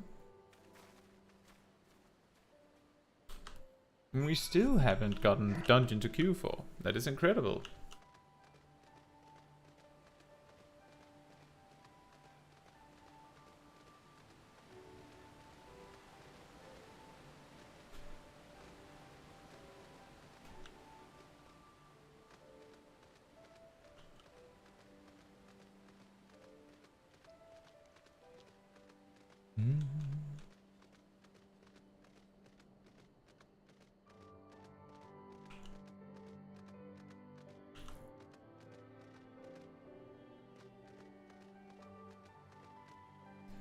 It's time for Doma Castle. Well, time and time. Depends on how long the queue is, of course. Whether it is immediately time or we have to wait a bit. Greetings and well met, my friends. Climb aboard, climb aboard. There's room enough for you all. Caetsu, that we might improve our odds of success, we will divide into two parties. Upon arrival, one comprising you and your adventurer comrades, the other Gosetsu, Yukiri, and myself. Each will enter the keep via a separate route, dispatching any Imperial forces that attempt to bar their path. Ever should one meet with misfortune, the other will reach Yotsuyu. Agreed? Then let us be about it, for Doma. Indeed. And Rallo says, Minecraft stream when? I don't think that I'll do a Minecraft stream in the immediate future, that's for certain. Nothing bad about Minecraft, but I personally haven't played it for in a long time because I just can't. I just don't find it that fun very much. But that's more because when I play those kinds of games, I'm more interested in the progression rather than the building part of it. For example, I have played through Terraria, where I completed like.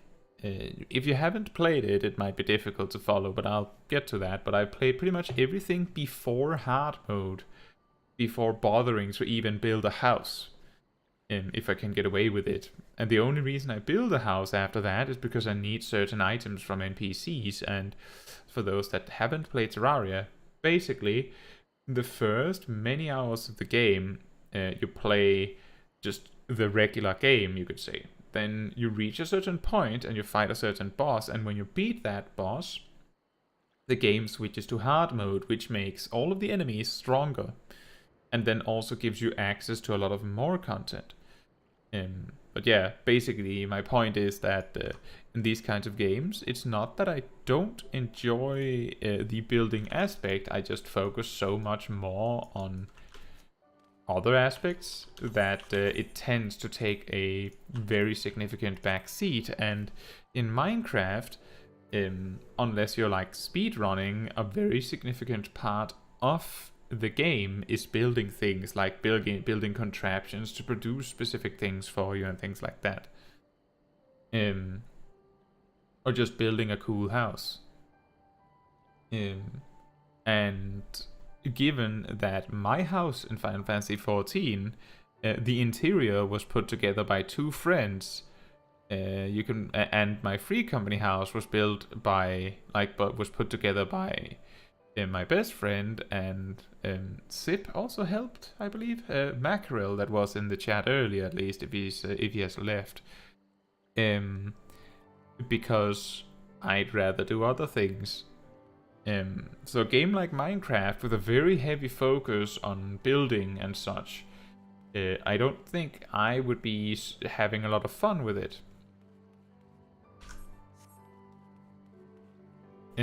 I've also said before that maybe the reason why I don't find it that fun is because I haven't played it very much multiplayer, and that is very likely the reason. But I don't, have friends that play Minecraft that much, so who would I bring, right?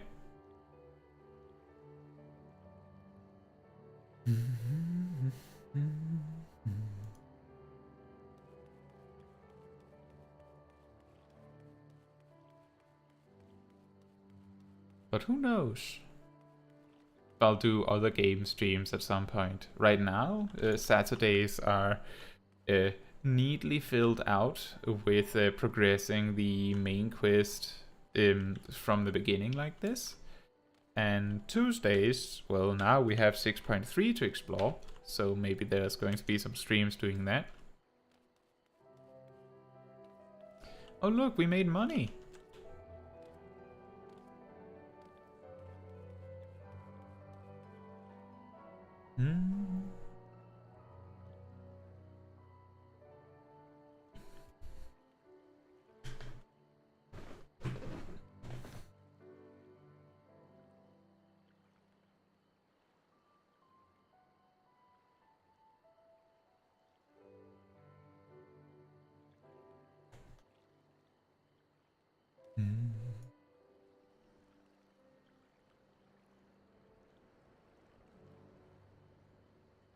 Well, I was just about to find something to talk about, and then the dungeon starts.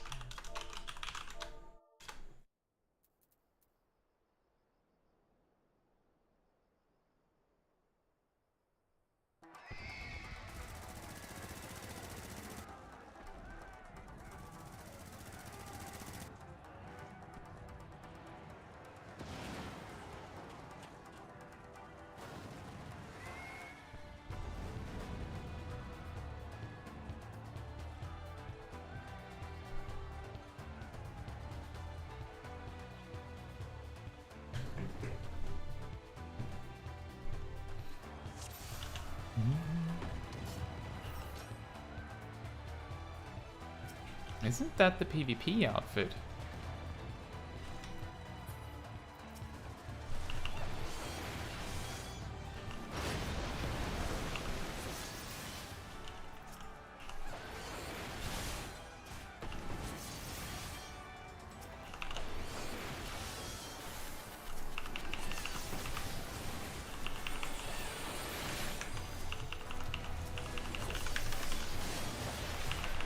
Whoops.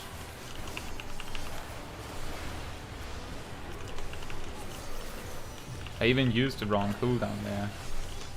That's the problem with doing a lot of story quests in order, is that when you suddenly have to do a dungeon and have to deliver, it's you suddenly have completely forgotten how to play the game. Rather ask if I enjoy the main quest so far? Yes. It's nice, also in the way that I've discovered that a lot of things that I originally sort of missed out on, because I wasn't that focused on the story when I played through originally. Let me put it like this: when I played through the story in Shadowbringers, I was far more interested in the story, but that's also years after I played through the story of Stormblood.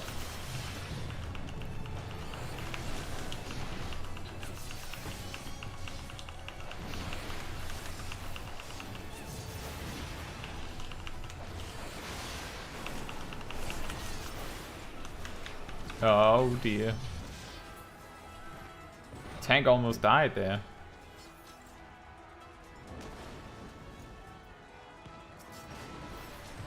It was a good call to not pull everything and like split this up in 2 pulls.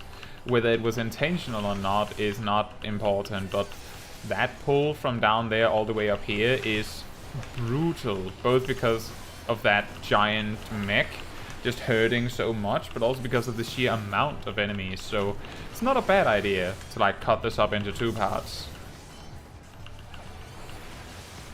And that's what I said in my my tanking basics guide, is that you learn to pull multiple packs, and sometimes your team just isn't up to the task, and you just have to be ready for that.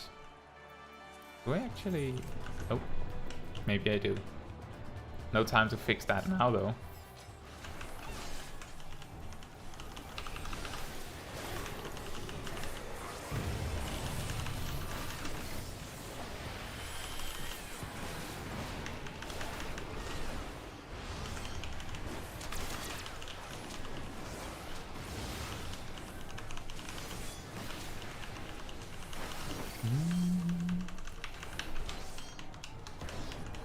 That was a very nice opener. Did like 1/3 of the boss's health through the opener alone.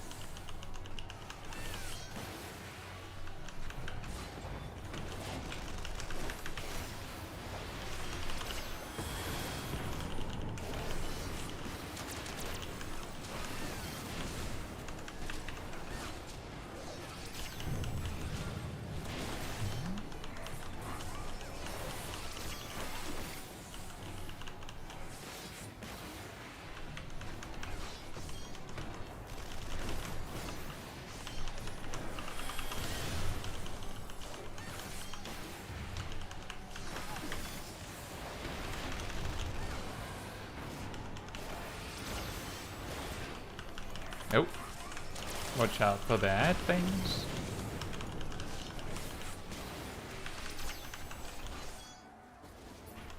Excellent. That was very smooth, all things considered.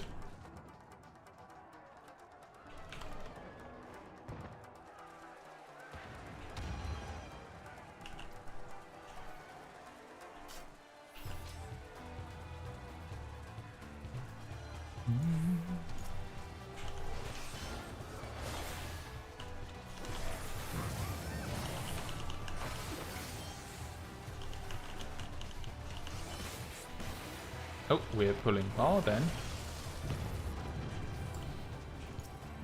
There was a chest there, that's fine. I don't need the equipment. I don't think we do in general. Is that all we're pulling?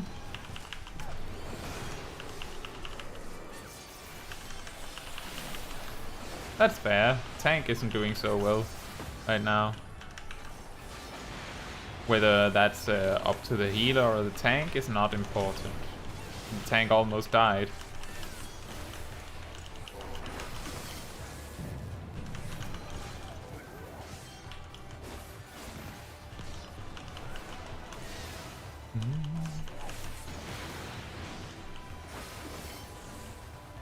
So that again circles back to what I said before about don't pull more if you don't feel confident about it. Like, starting as a tank, I don't know if this person is experienced or not as a tank, all I know is that they're a sprout.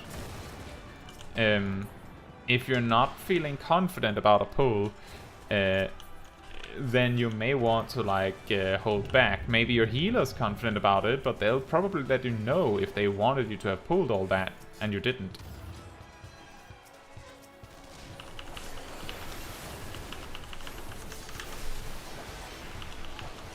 And then you can also always adjust afterwards. Personally, I feel like a really good way to gauge how your party is in the first pull of the dungeon. Pull a little, like, pull as much as you would want to pull on the first pull.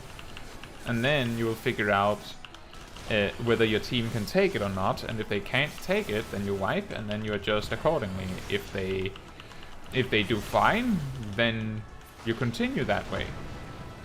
And your party as a whole will probably appreciate that.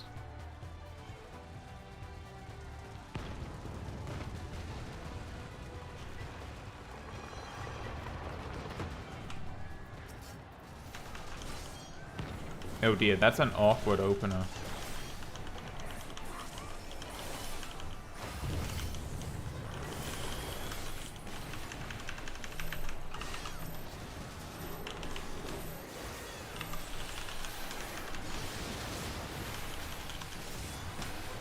I think we managed to smoothly fix the opener a little bit.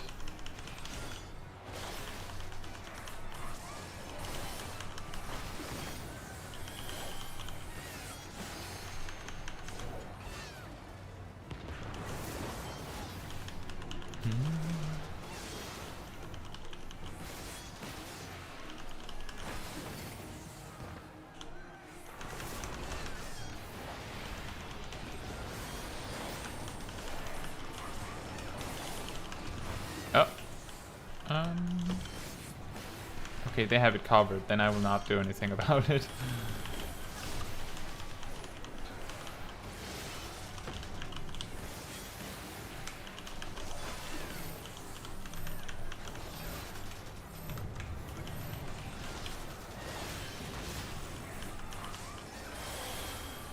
That also went well.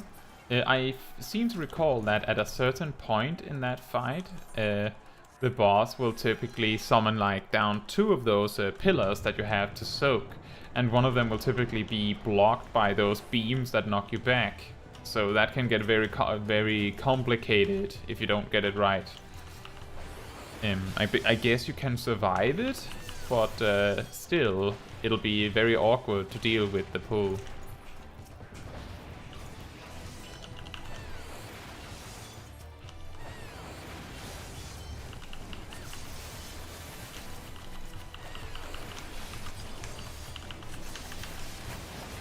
I'll just use my minute cooldowns, because I have a feeling that if I use the 2-minute cooldowns when they're ready, they will not be ready when we get to the boss room.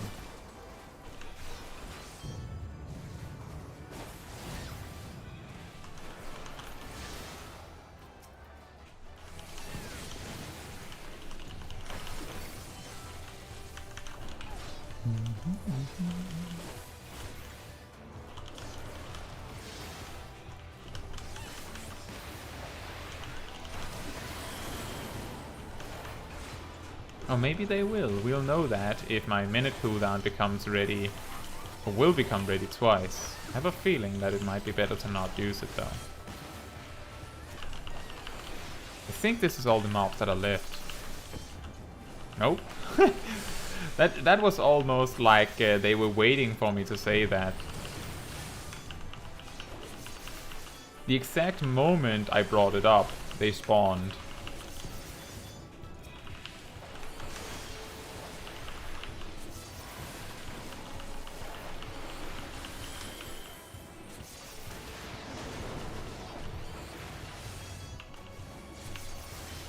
Oh yeah, look how much we've grown. This was a boss in Bells' wall. Now it's just an edge.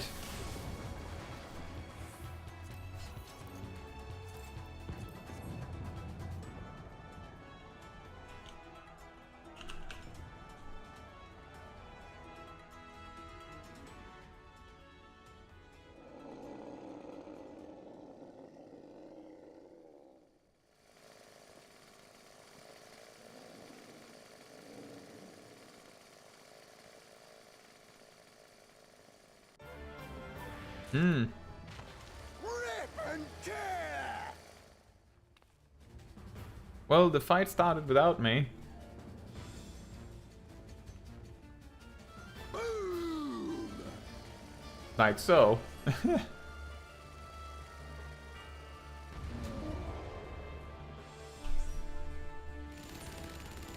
We go together!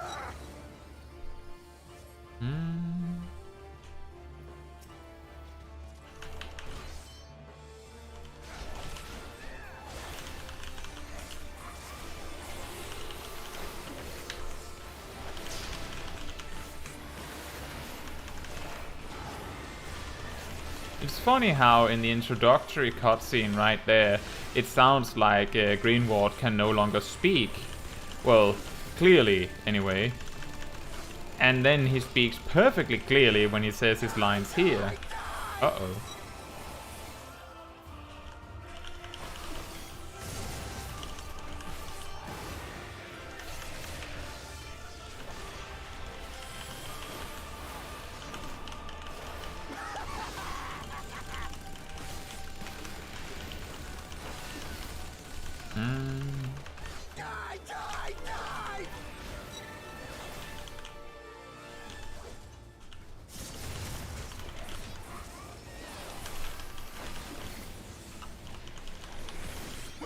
together!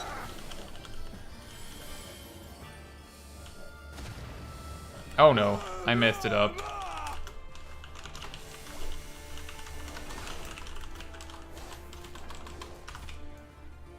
And I double did it wrong. I confused myself greatly.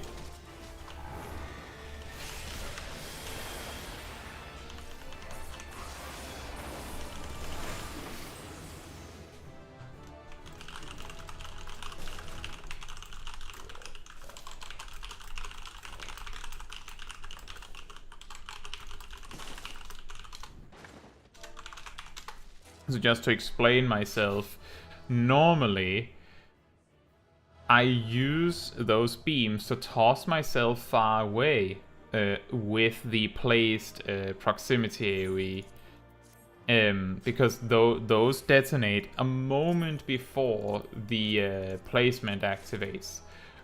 But for some reason, my brain said, you're going to get hit by a knockback, so click arm's length. And so I did both, which resulted in an awkward situation, to say the least.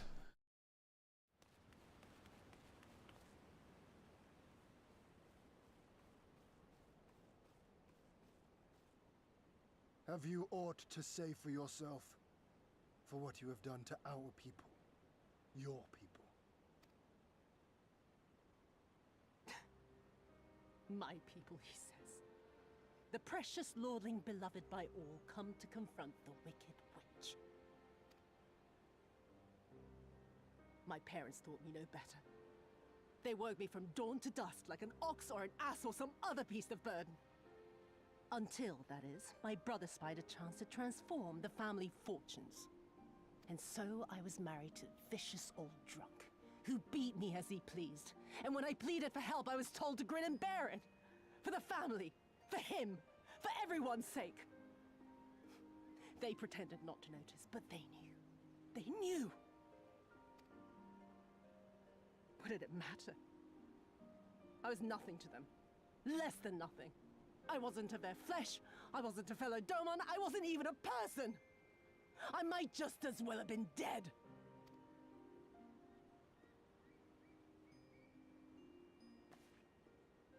And then my husband passed away one day. And so I was sold off yet again to pay his debts. But this time, I found a way to live for myself. To survive as a spy for the Empire. Oh, those were the days when the scales first fell from my eyes. No longer would I be a slave to my parents or my husband or the pleasure house. I would be free and receive due compensation. That would be enough, I thought. Until I saw a Doman in the road, beaten and broken. And my heart skipped a beat.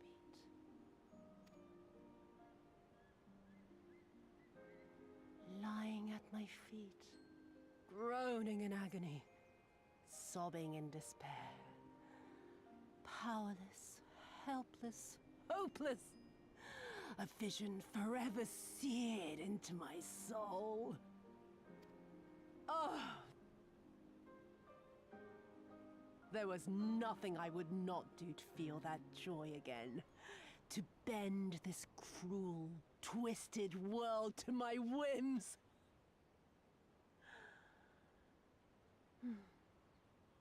Now, having borne witness to my life's work, have you aught to say to me?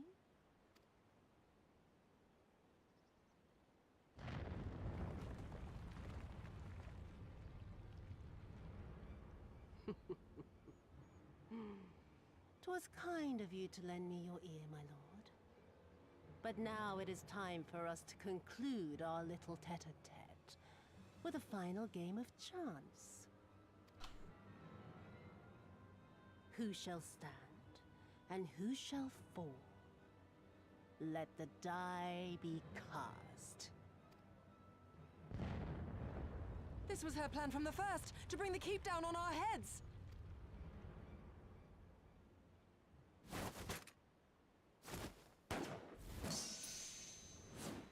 Nice.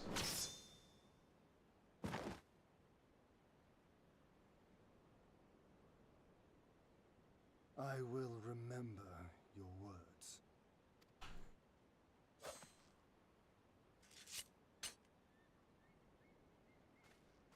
We must flee. Order our forces to withdraw.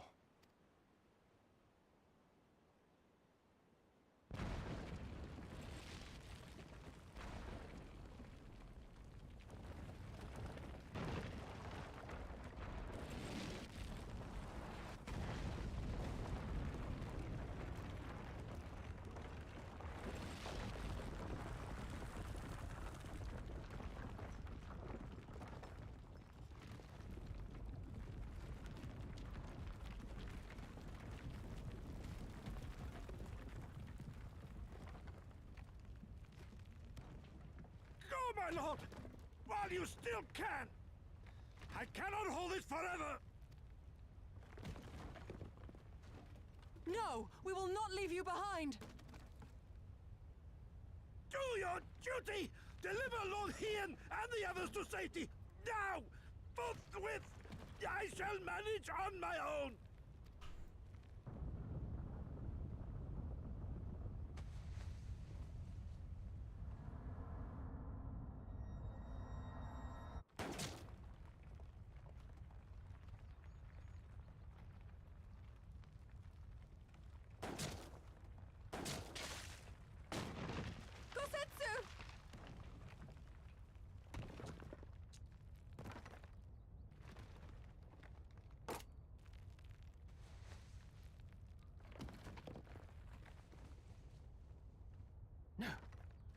No one leaves. Not you or anyone else.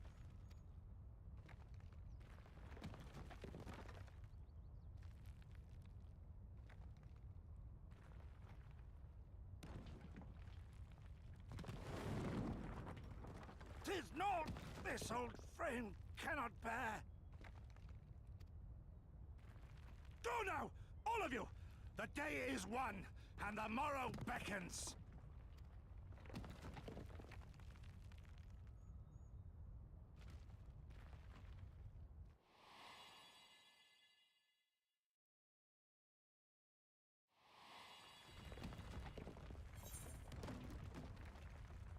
Thank you.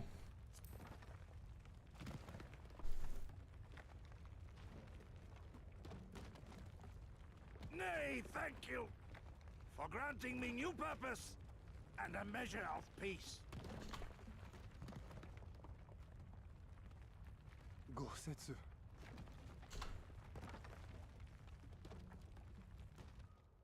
You never failed us. Not once. You served my father faithfully, and I'm a better man for your guidance. And the Doma we build together shall be better for it too.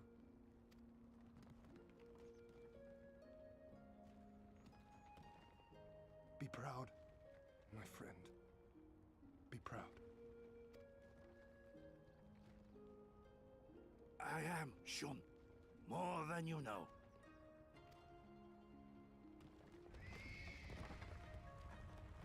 Hien! Hien!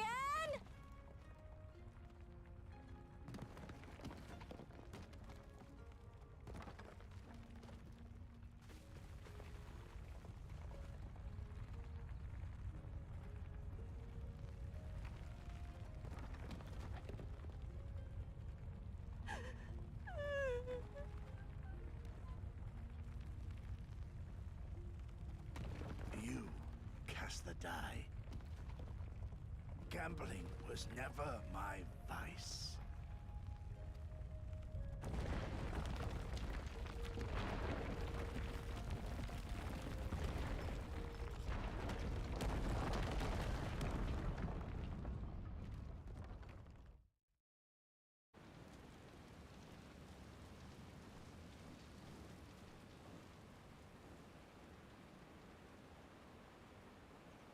How merciful the gods that I should find you in time.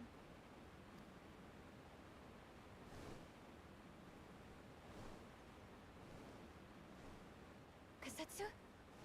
We must turn back now before it is too late.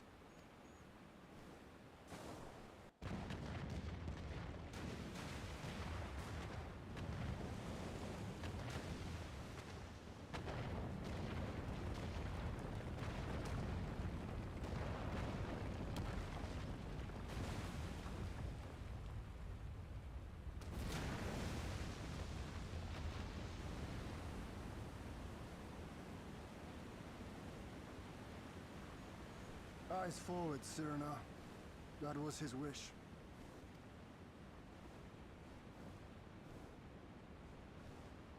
I will deliver you to safety. The others are waiting.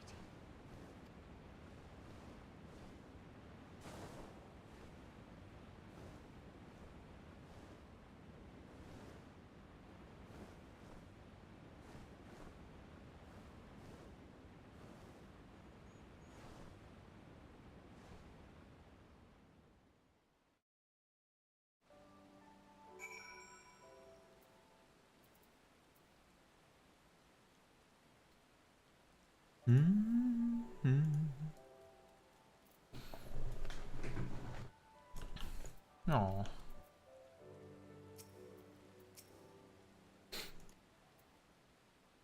Poor Serena.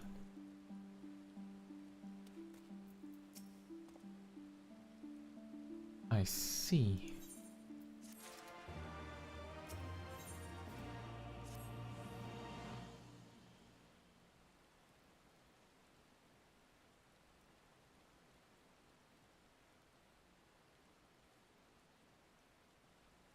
Thank you. The occupation is ended then, and the people must be informed of our victory. But I will not simply give up Cassetsu for lost. Before aught else, we must needs search the ruins. Allow me, my friends. The castle is still collapsing into the river, and could easily drag you to your deaths. I can navigate the waters easily, without fear of drowning. Be reasonable, brother. You know he's right.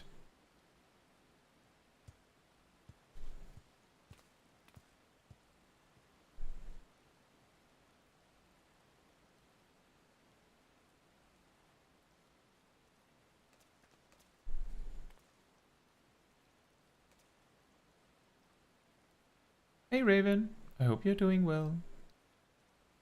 Caetsu, a word if I may. My lord withdraws into himself, unable to turn his thoughts from the keep. He needs us now, more than ever. My friends, I have returned. I swam as far into the ruins as I could. And? Did you find him? Nay, lady, naught remained of the keep for me to search. Undermined from below and shaken from above, the manner of this collapse was most unusual. If the floor beneath him gave way before the rest, it is not impossible that he could have been sent tumbling into the river.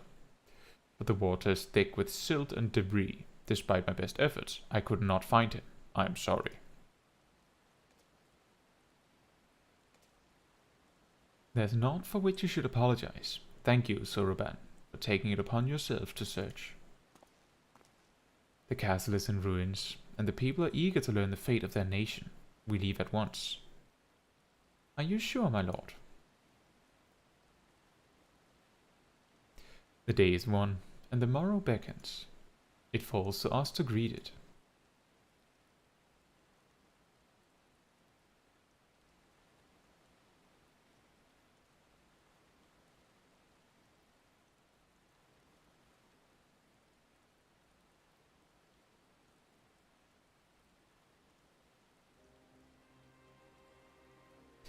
I'm going down to the docks to see if I can't get one of the Confederate ships to take us to the Enclave. Mayhap we should tell the others of the House of the Fierce to gather there. Magnai and Sado know naught of what happened in the castle. I will go and tell them. They fought valiantly and with honor, Serena. I pray you tell them that as well. You too, my friend, were instrumental in this triumph. I must insist that you be present when we bring these tidings to my people.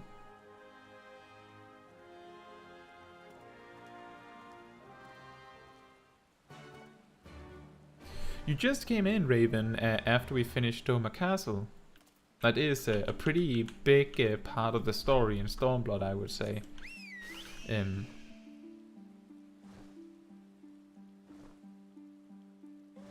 So now we reached the we won in the east part of the story.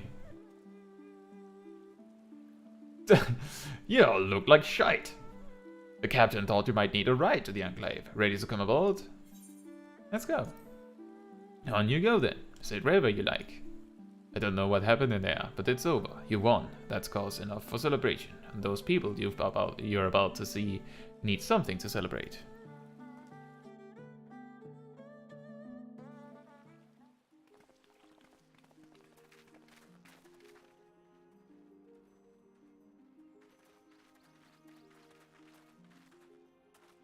We brought everyone here. You were the last to arrive. I see. Thank you. We owe the Confederacy a great debt. I have waited 25 years for this moment. You owe us naught.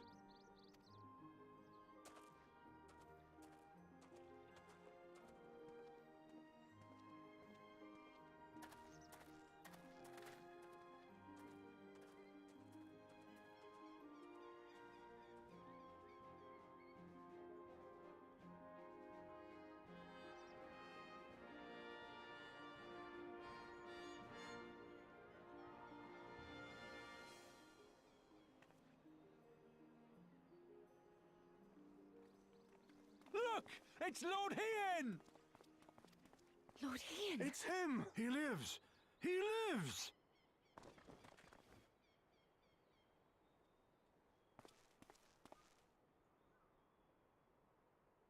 Some few words of encouragement would not go amiss, my lord.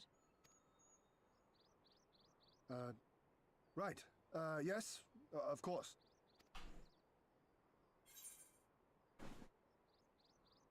Off you trot then. I think you're the Lord, remember? Stand tall. No, this one is the correct one. Well, if you won't say something, I will.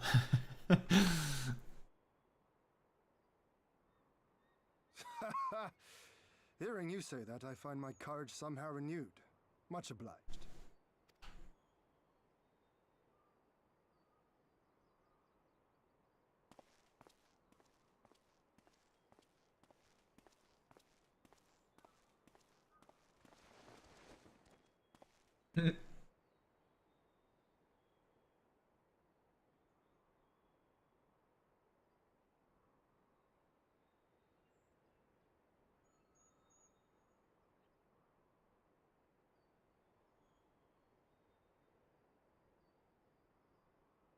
We are a sorry lot, are we not?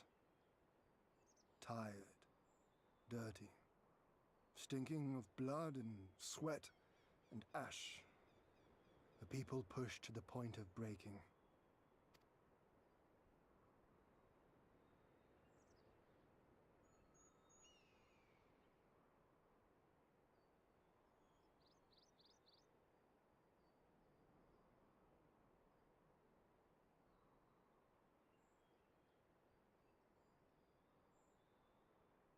And yet, we won.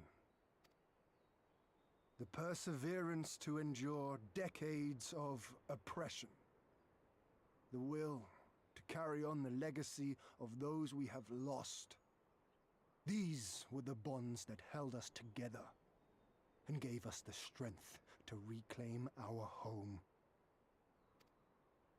After 25 hard years, the shadow of the Empire no longer darkens these lands, and we may at last look forward to the dawning of a new day.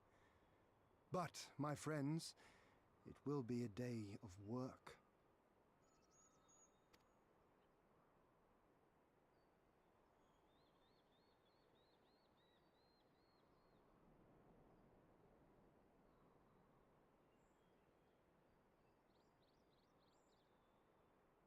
So I ask you, have you yet the strength to stand?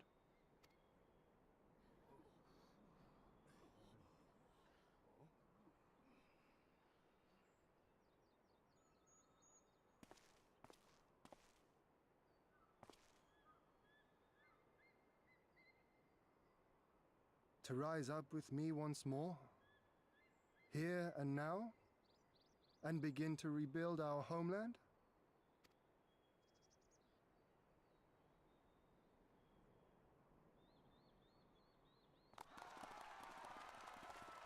Lord Ian! Doma!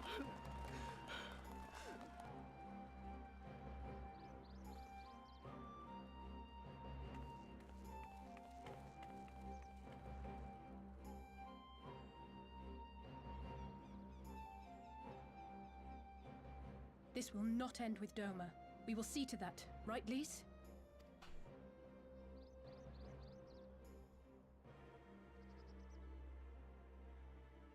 Right.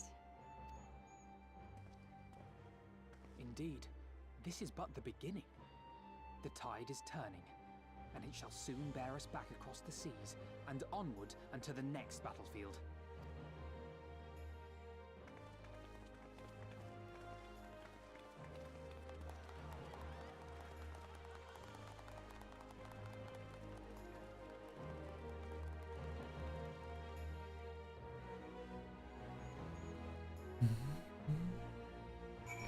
Raven says, yeah, that's probably, so the part we are now, that's probably the biggest part I feel, and that's probably the biggest part I feel, and where I feel Stormblood starts to what, Raven?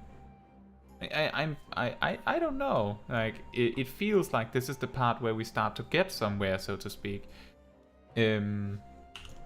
Whether that's good or bad, I guess that depends on the individual. Maybe they feel like the story starts to, like, trail off a bit.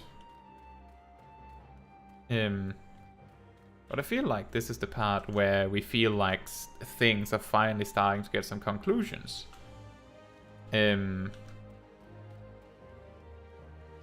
Like by this point in the story in Heavensward, just for the sake of comparison, by this point in Heavensward, we've already killed what's his face? What's his name?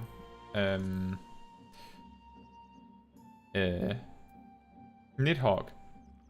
We've already killed Nidhogg, and like by equivalent level ranges at this point in the story in Heavensward, we are chasing the like the church people out through the vault and all that.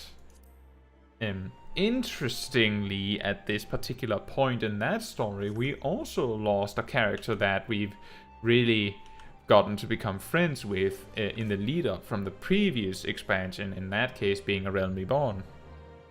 So there's almost like an overlap here in the exact same level range too. Honored hero, you seek passage across the One River?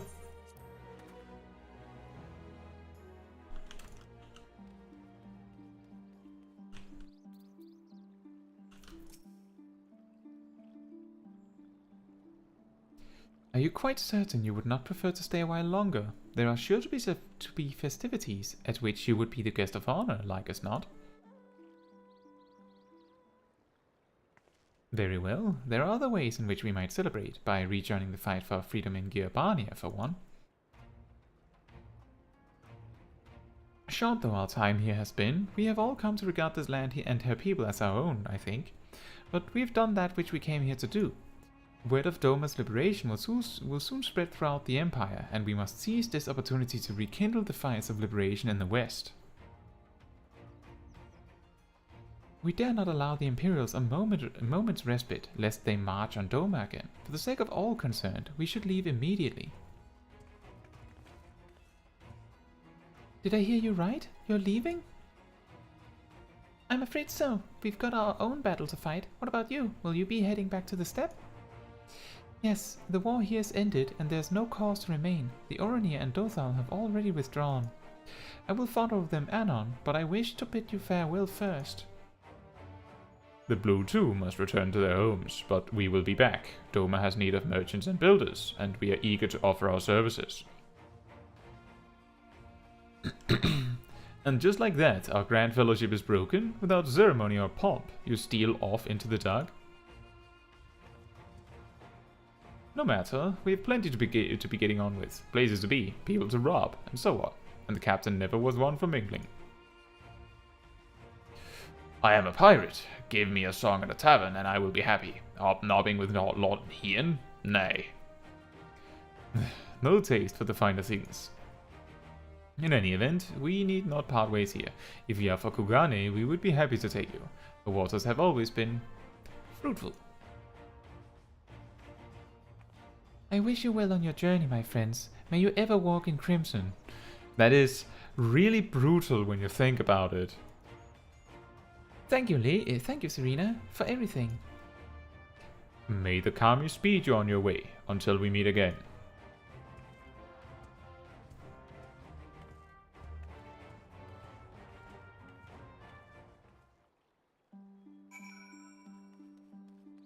To Kugane, then.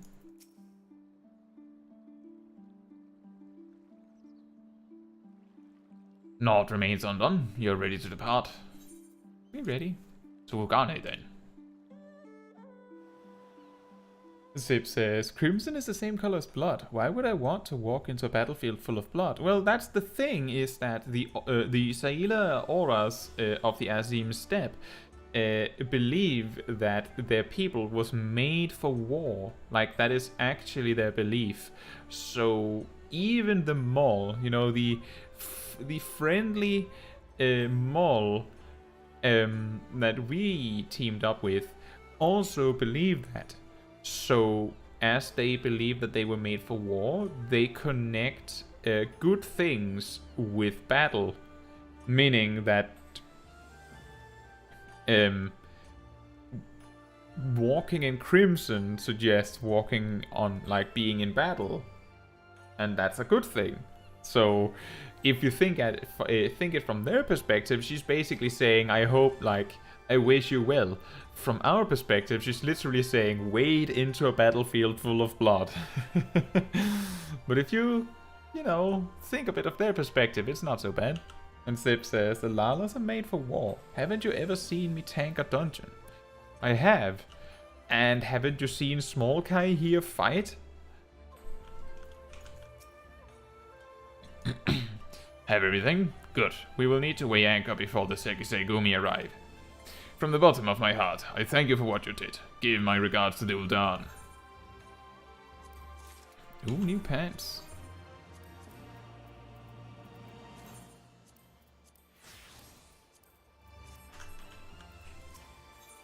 Actually, just a moment. Did we get any upgrades? Oh, we got the chest piece. Excellent. And gloves. And I just greeted on everything too. Nice.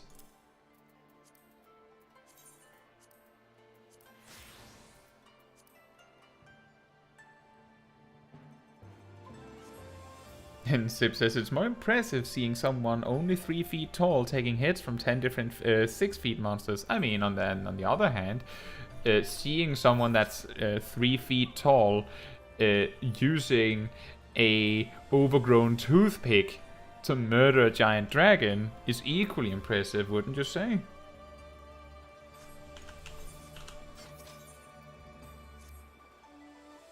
I informed Totaro of our coming. She and Hancock should be waiting for us in the Ruby Bazaar.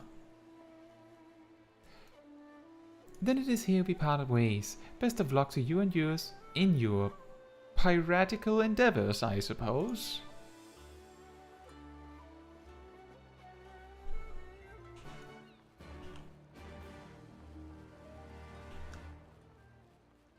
You didn't even know you were available, Zip. If you were, I would have waited and asked you if you wanted to join.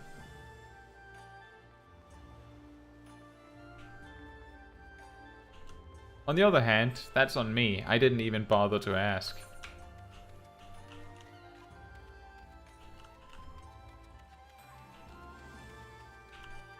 That's kind of the problem if you, like, go and ask around. Don't bother to ask around to see if anyone is available to join for a dungeon, then you're also delaying queuing for the dungeon. So if no one's available, then it would just mean that I queued later, which means that it would start later.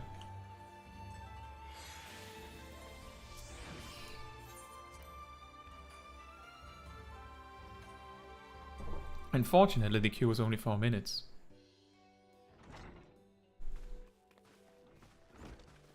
Welcome back, everyone, and congratulations on a job well done. You've saved an entire nation in a few days. It is a pleasure as ever to see your smiling face, Tataru. Less so yours, Hancock, though Rasho and I are sincerely grateful for your assistance. The pleasure was all mine, Master Alphino, I assure you. That is very sinister. Oh, I did all these things you're grateful for? Actually, that was my pleasure. Genuinely, all my pleasure. That was only me that benefited from this. Anyway, you will be glad to hear that I have already chartered passage for you back to Limsa. The ship is to leave port this very day, but the captain has agreed to wait until the 4 of you have boarded. The 4 of us? You mean to stay here in Kugane? Yes, I gave it some thought and I realized that even with Doma free, there's still a need for a woman in the middle, maybe even more than before, considering all the friends and alliances you made. As I told her many times before, I would be more than willing to assist you. And as I told you many times before, I am not about to let you worm your way into our affairs and exploit our connections for your personal gain. Ah, must you always presume the worst? Yes. So there you have it. Yeah, I will remain here for now. You needn't worry. I'm a regular at the hostelry and a half-dozen other local institutions. Everyone loves me. I'm sure they do, Tataru. I'm sure they do. So, go. Don't let me keep you. Buy your supplies and souvenirs while you still can. When you've finished, make haste to the docks. Pier number 2, to be precise. I'll be waiting for you there.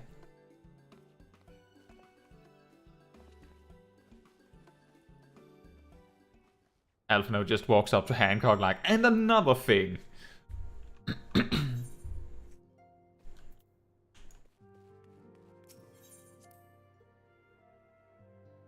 Oh, it sounds like you weren't available after all then, Sib, if you say you were multitasking and such.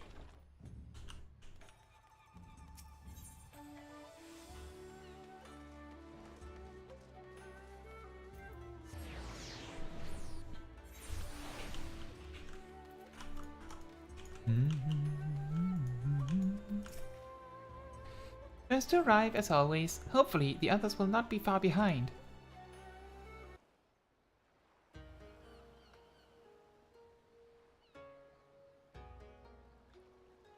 Ah, there you are. All packed and ready to go? To the best of my knowledge, yes. Apologies for the wait. The task of tying up loose ends invariably takes longer than one allows. Happily, however, all now seems to be in order. Then there's nothing left to do but to board the ship. Do try and enjoy the journey, won't you? It may be your last chance to rest for a while. That would depend on the good captain's choice of route. As ever, Tataru, I pray you take all due precautions while making your inquiries. Better to avoid the local authorities altogether than risk a repeat of our Ishgardian episode.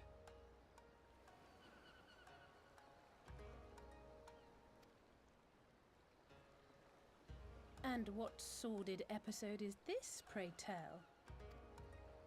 Naught to speak of, I assure you. You there! Hold that ship!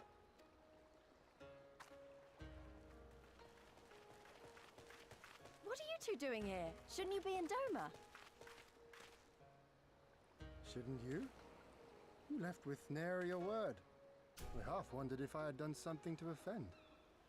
Upon learning that you had departed for Kugane, we immediately resolved to give chase. Our comrades can manage affairs in our absence, and it seemed the least we could do. You mean you came all this way just to say goodbye? That too, aye. But there was something else I felt I had to say.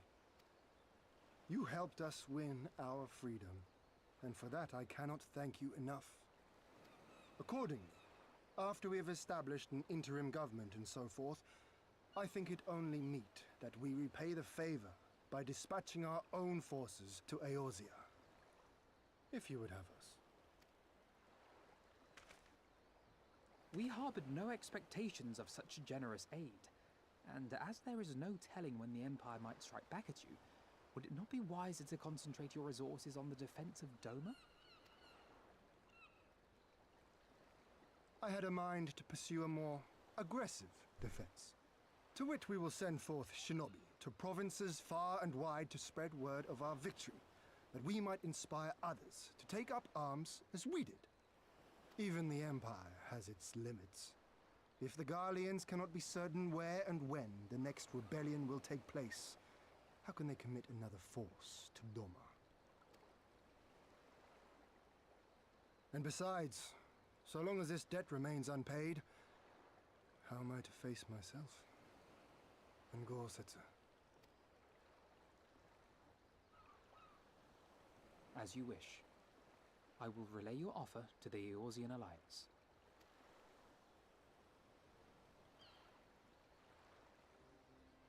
All of Doma is counting on you to finish what we have started.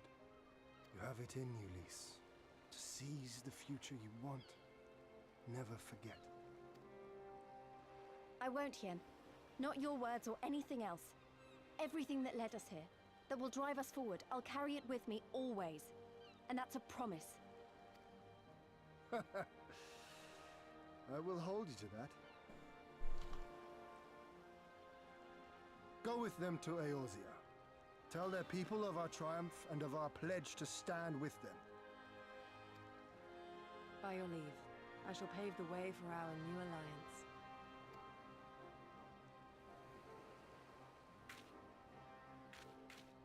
Hurry up, you lot! The ship's about to weigh anchor! It seems our time is at an end. Go well, my friends, and may we meet again beneath a western sky.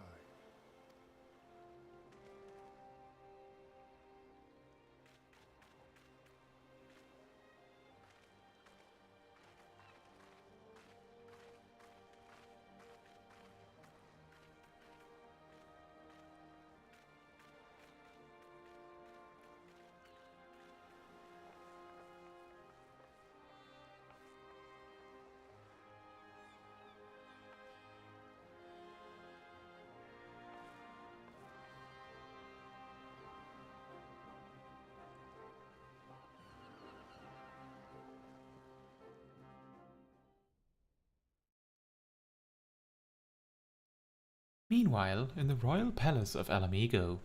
I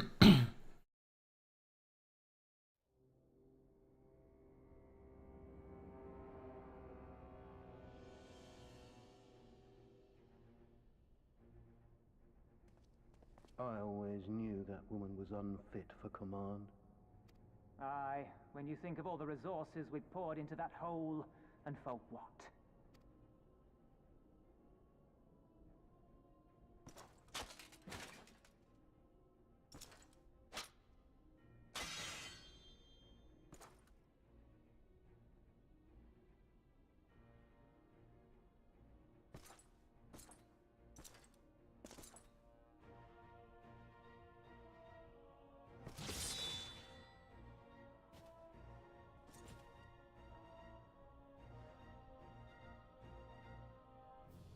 The beast yet lives. Mayhap it is time I sharpen my claws. I wonder, will you walk into my parlor once more?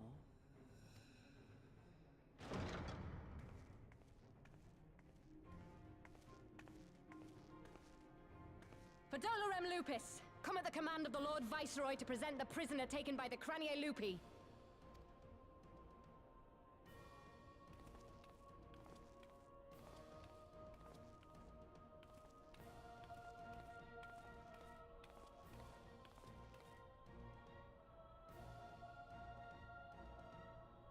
Xenosier Galvus, I presume.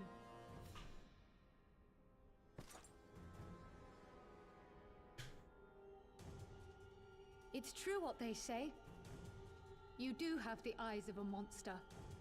A ravenous, insatiable fiend. You, give the butcher your weapon. Yes, my lord.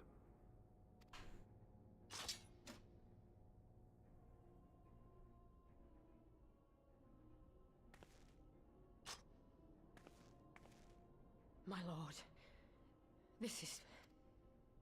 A reward given in recognition of your service. I trust it will prove more capable than its former owner.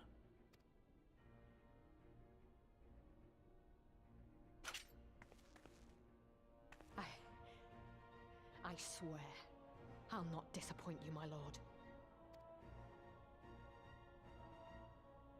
Good. Now, silence that mewling little piglet. I will not hear another sound pass her lips. Until I strip the fat from her.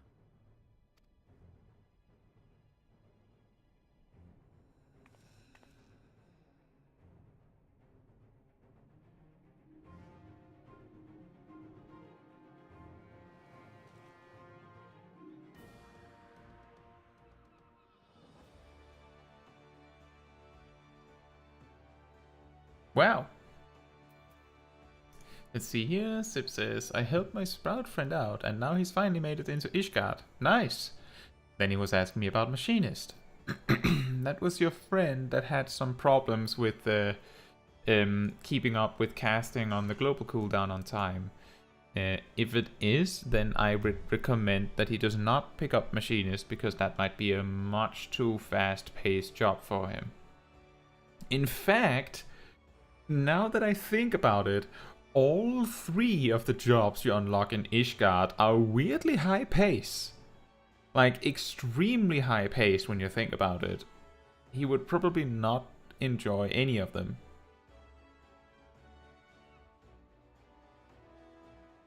I didn't even notice we got to level 79. But that means we're still 12 levels ahead. Back in Eorzea at last. Ready to pick up where we left off and finish the fight? Whoops, that was not a question. Ready to pick up where we left off and finish the fight. We're not who we were when we left. We're stronger and wiser. If you say so. So let's do it. Let's get back to Ala Mhigo and defeat Xenos once and for all. Pants. And a ring.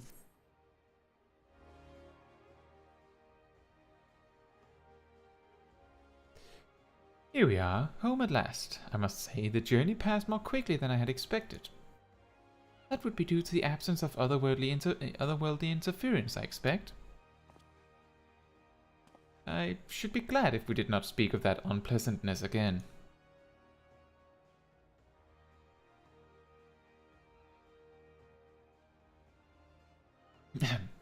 But in spite of all that and more, we return better for the experience, and, more importantly, triumphant. Indeed, and with Doma freed of Imperial oppression, it is only right that we turn our thoughts to the plight of Ala Mhigo. Well, I'm all for that, obviously, but I think you should go and see the refugees at Revenant's Toll before doing anything else. They'll be thrilled to hear what we've accomplished, and it sounds best coming from you. Thank you. I shall do as you suggest. I see I'm not too late. Admiral, what are you doing here? The East Aldenar Trading Company informed me of your impending arrival. I have tidings I thought best to share with you in person. From Gerbania? Aye. The Alliance still holds the wall, despite several Imperial counterattacks, but we have been unable to press further into occupied territory. Commander Kemp and his men, meanwhile, have made great strides toward rebuilding their depleted ranks. They have even taken it upon themselves to attempt some few operations, with mixed results, I'm sorry to say. It was a complication arising from one such venture which moved me to seek you out.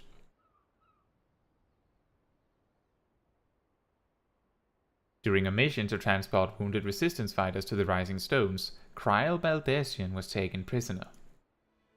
Kryl? Do they know where she's being held? They do not, but your comrades were informed at once, and I am told Thancred is in Gerbania looking for her as we speak. How could this have happened? We must seek out Thancred without delay. Nay, Kryl taught me better than that. It would be unwise to act without first acquiring a full understanding of the situation. Thank you for informing us. Tired though we may be, we must make haste to Castrum Orients. Pray excuse us, Admiral. Lady Yugiri?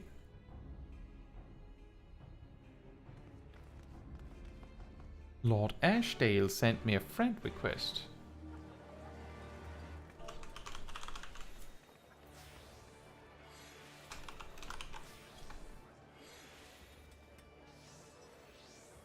There's someone in the Free Company, apparently.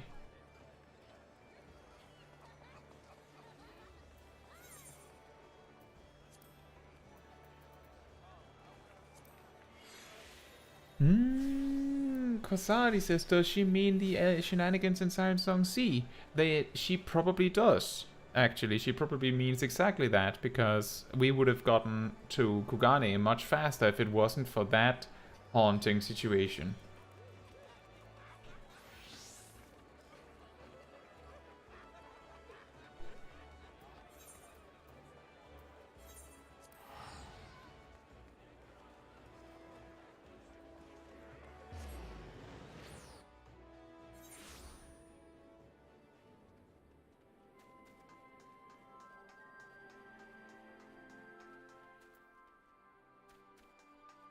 Oh, it turned evening just as I walked over. I was a little surprised by how the light suddenly turned on as I walked over to Thancred, like some holy light down upon him. That was a little strange.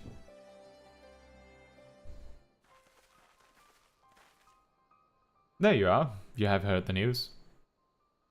In broad strokes from Admiral Blivisvin, what happened?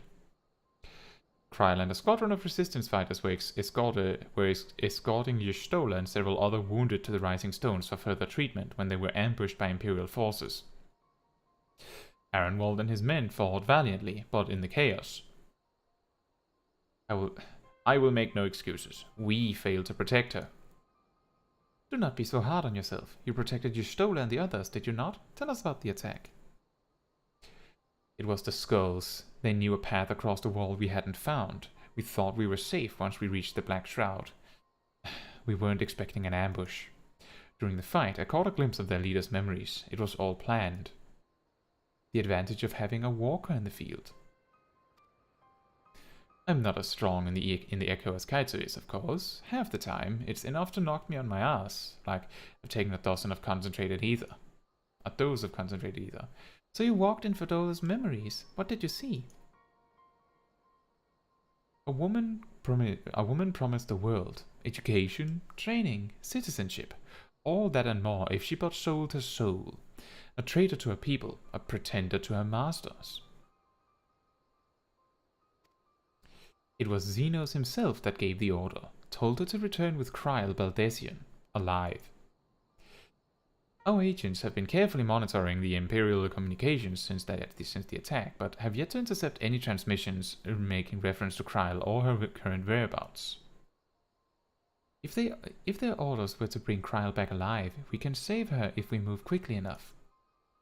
As you say, time is of the essence, which is why I intend to slip past enemy lines and see what information I can uncover on my own. In the meantime, it is up to you and our allies to command the Imperial's undivided attention. Lots of shouting and explosions and so forth. Keep them distracted and I will find her. Very well, I wish I could do more to aid you, but I understand. Commander Kemp is on his way to the Castrum as we speak for a meeting with General Alden. If you hurry, you could find him on the road and discuss the situation beforehand.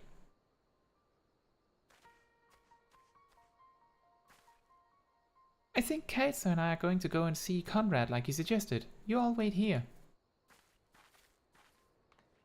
How did you rope me into this?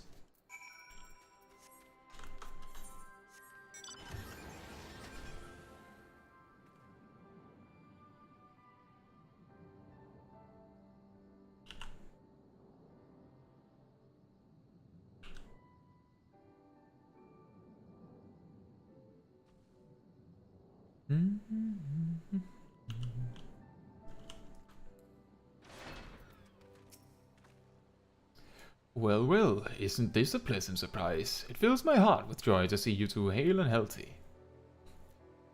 Welcome home, Lise Caetsu. I'm sure you've heard about Kryl by now. That's why we're here. I'm still not sure what to think about it, but we'll save her. We'll definitely save her somehow. I've no doubt that you will. You look stronger for your time in the Far East, lass, and that's good news for Kryl. I'd like to think so, but enough about me. How's everything with you and the Resistance? Better than when you last saw us, and no mistake. Aranwal's has been a godsend. Him and Manago and all the other Youngbloods have achieved so much in such a short time. We've been blessed to receive the support of the Flames Alamegan Brigade, who have been instrumental in freeing our countrymen from labor camps throughout Gyabania, as well as some political prisoners from the city proper, believe it or not. Together with the refugees returning from Ul'dah and elsewhere, we've had no shortage of able-bodied men and women eager to join the cause. I knew you wouldn't stop fighting, even after what happened at the Reach. Force of habit, I suppose. Though we've come a long way, we still have far to go, but we'll fight for every ilm, and sooner or later we'll get to Alamigo. But listen to me prattling on when we should be making haste to Castrum Orients. There's no point you telling me everything now when you'll only have to say it all again for the Flame General's benefit. You're right. I'll go on ahead and tell the others that you're not far off. Is he going to walk that slowly, Lise?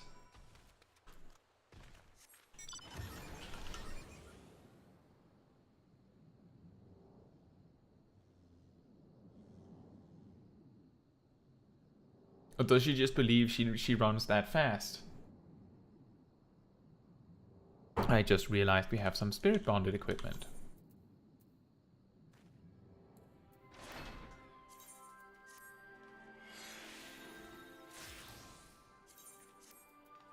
The equipment we've dragged from level 60 or so, spirit bonded.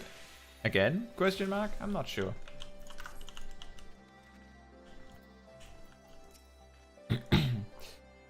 You've spoken with Thancred then? Good. Take heart. If anyone can track her down, it's him. I believe I hear Commander Kemp's party approaching. If you're ready to address Father and the others, let us be about it.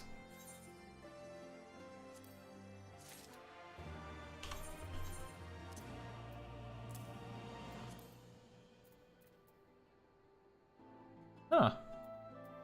Nice. Switch determination for crit.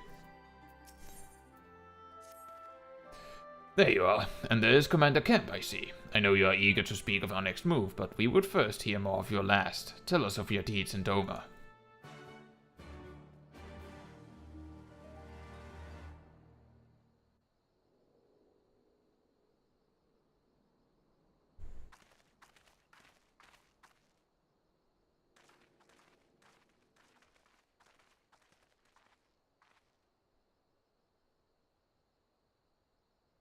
Pray, join me in welcoming our Scion allies, but recently returned from their mission to the Far East. We have been most eager to hear a first-hand account of your time there, eventful as we understand it was.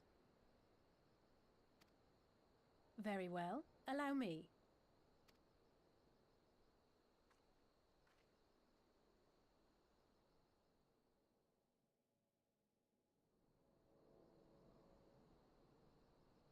Such victories are rarely won without sacrifice, but the prize is worth the price. Doma, free after all these years.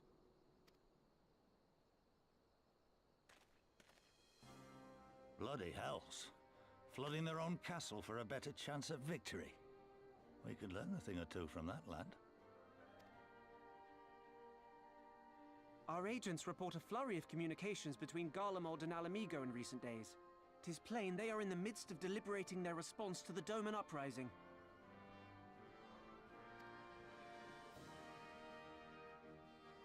Good. Every Imperial unit in occupied territory will be on the lookout for civil unrest. The fear of leaving critical locations undefended will make commanders think twice about committing their forces, giving us a chance to seize the initiative. We have a chance, aye. Mayhap the last one we're ever going to get. While we've done our best to rebuild the resistance, the Imperials have only increased their efforts to root out sympathizers. If we keep on playing for smaller prizes, it's only a matter of time before they crush us again. And that we won't come back from. A swift advance seems best for all concerned, not least poor Mistress Kryl.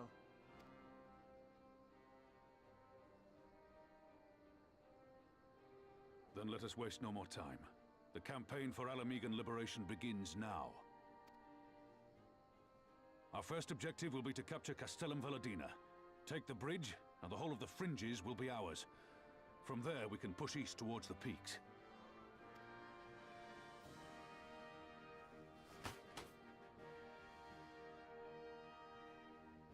I name this operation Rhalgr's Beacon. For as Rhalgr once sent his star to guide our ancestors to these lands, so too shall it see us home.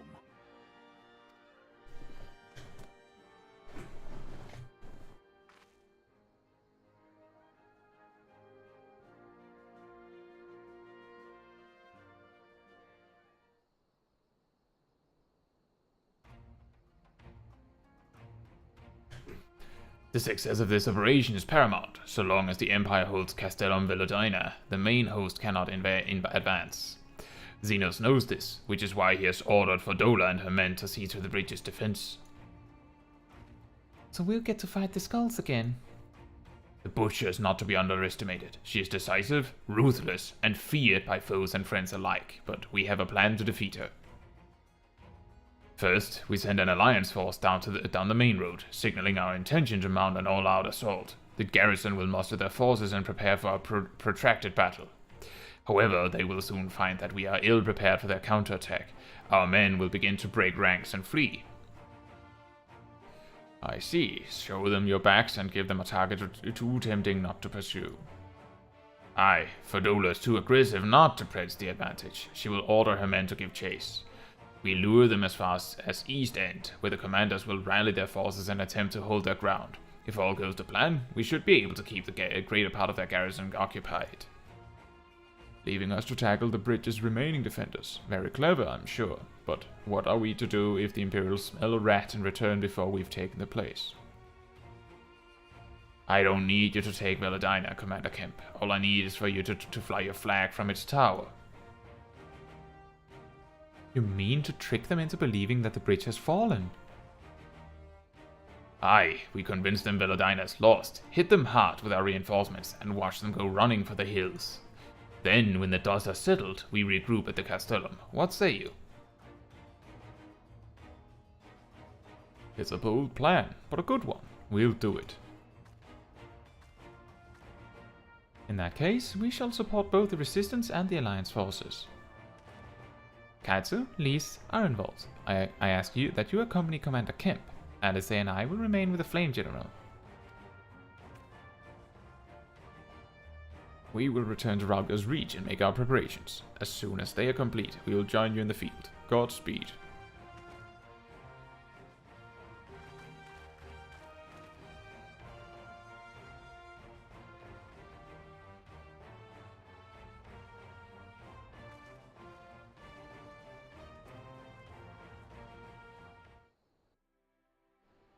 And here we are, in Rhalgr's Reach, apparently. Poof! I feel like right now we're getting a lot of auto-teleports. It's nicer than when they just leave us somewhere and let us figure it out on our own, but apparently I was just standing with a cutscene icon next to my face, right in the Limsa Lominsa square. Little strange.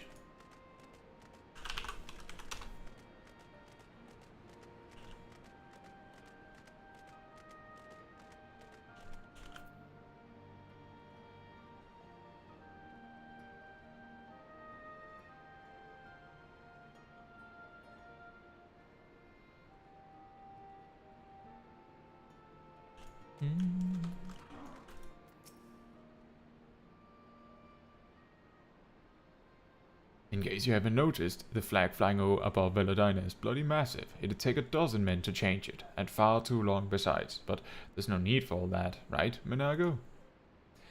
Not so long as I have my griffin and a satchel of glamour prisms, no? Orenwald, you're in charge of the runners between us and the Alliance. No link pearls. No link pearls. Lys, I want you to look in on the squadrons. Make sure they've got everything they need. Everybody clear? Aye, sir. All forces are to depart for Castellum Corvi when ready. That will be all. Caetsu, stay with me for a moment, if you will. There's a few men I'd like you to look in on personally. Each of them has lost people, and I can tell that it weighs on their hearts. There have been a lot of new faces since last you were here, so it's best if I just tell you where to look. One's an officer you'll find in the barber. Another's an older fellow who likes to pass the time on the shore of Starfall. The last is a fiery young lad from Little Alamigo, who I'm told trains by himself by the river to the fringes. You'll know them when you see them. Come and find me when you've finished.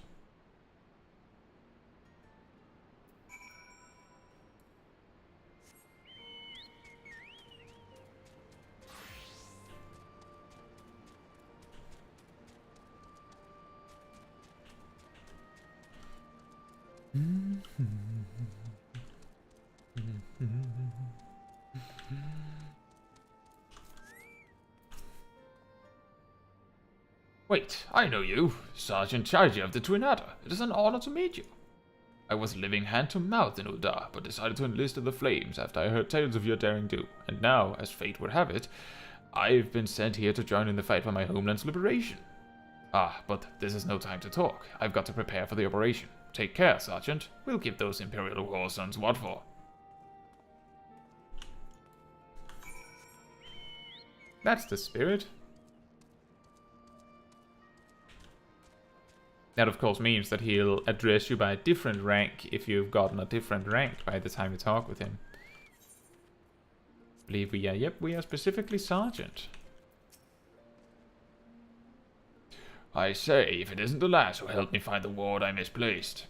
Ah, but there I go again, treating you as an equal. If it wasn't until after you'd gone that one of my comrades pulled me aside and told me it was only the bleeding hero of Eorzea who'd taken time out of her busy day to help me.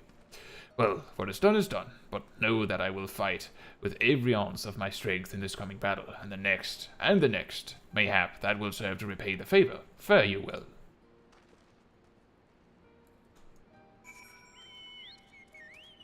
Hey man, don't be so sad about it. You asked me to help you and I said yes. I could have just said no, you know. Well, I couldn't, but I could have. Story-wise, I could have. Caetsu, am I right? I thought you remember me, but I'll never forget you. Saved my life in Little Alamigo, you did. Wilred and the rest of us had got into our heads that we had enough crystals. That if we had enough crystals, we could summon Ralga like the Amal just summoned their god. Thankfully, you put a stop to it. Ever hear about what happened to Wilred? Joined the Braves when they came calling, only to turn up dead one day. Never found out how or why, but I reckon it doesn't matter. Dead's dead, after all. But at least he died doing what he thought was right, and maybe that's the best folks like us can hope for, eh? Not that I'm in any hurry, mind.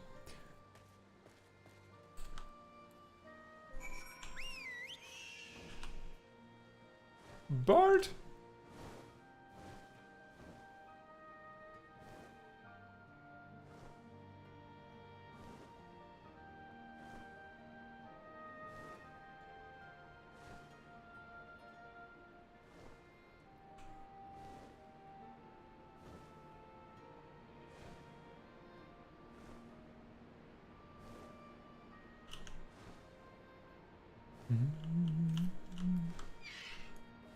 It's a good song.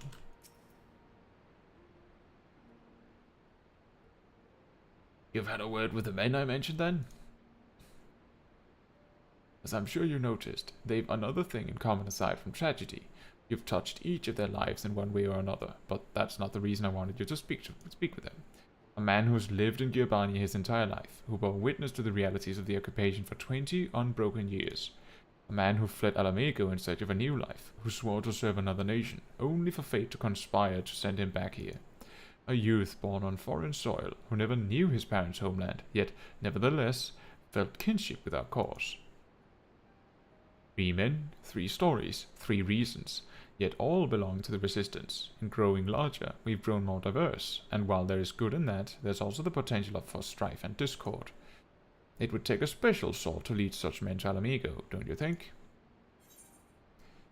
Good thing they got you. I'm guessing that the best answer here would be lease. Let's say lease. I don't think I remember what I answered here. I would assume that I would say something like this when I played through originally. Someone like lease, you mean?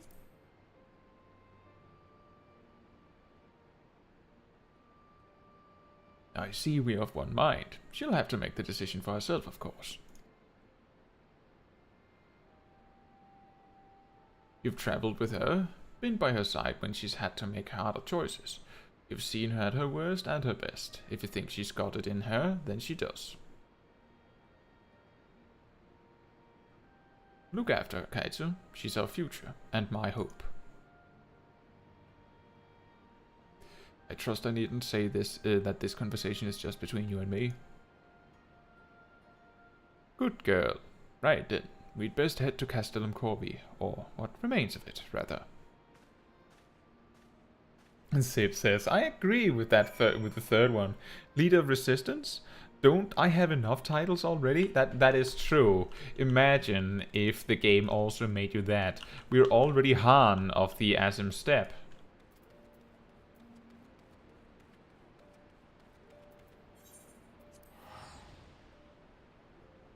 It's like if we were leaders of like 2 or 3 free companies at once. That it just doesn't work like that.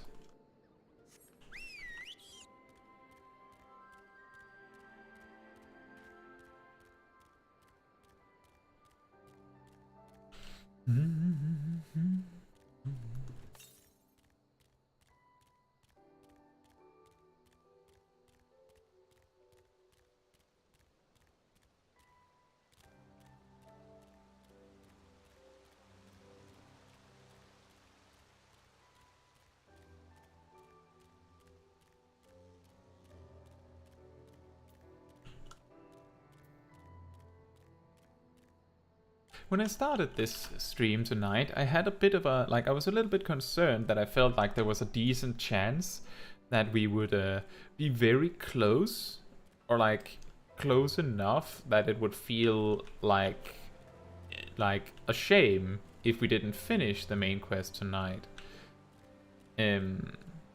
But we're not close. We're close enough that we will probably be able to finish it next time, but not remotely close enough that we would be able to finish it in a reasonable time frame tonight. When I started the stream, there was like 40 quests. Technically, I also started on the main quest stuff again like an hour and a half into the stream, so it's a little bit of an unfair comparison, but that still means I don't think we've done 20 of the quests yet. Maybe we've just barely done it? Let me just check how far in we are.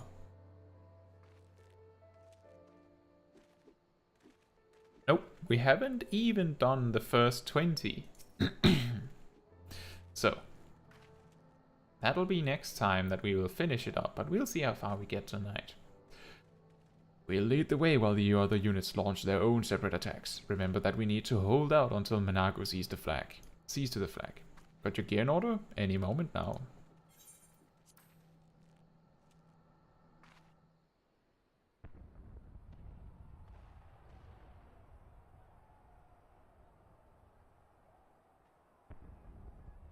It's begun then.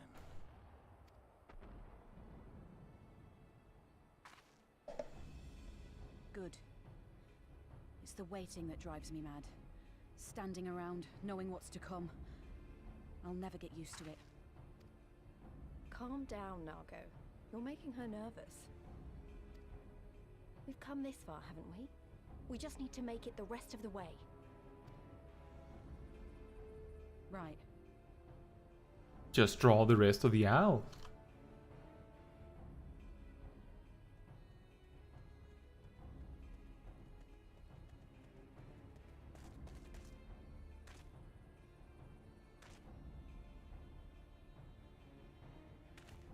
Looks like the bastards went for the bait.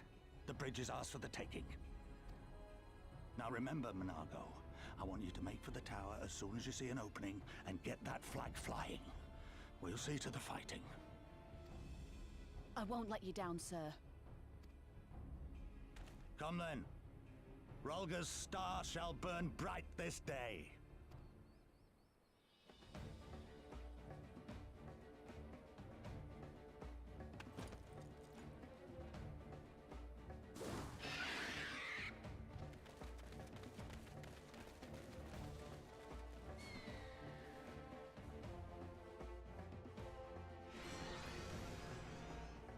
Sip says, is that another dungeon I'm smelling? Nope, the next dungeon is at level 69. But this is a solo duty. Quickly now, we've got to reach Villadina before General Alden and his men are overwhelmed. Scouts dead ahead! Scouts dead ahead! If they see us, they'll warn the others. Not if we kill them first. Now I won't be able to read and fight. That'll be a little too difficult.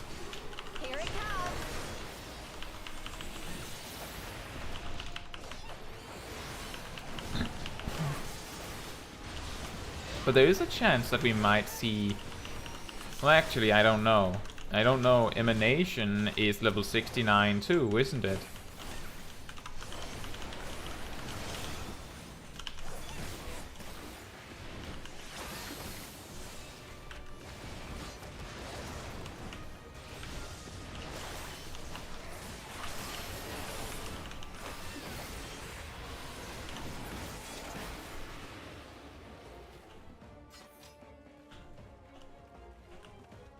That's the last of them. Let's keep moving.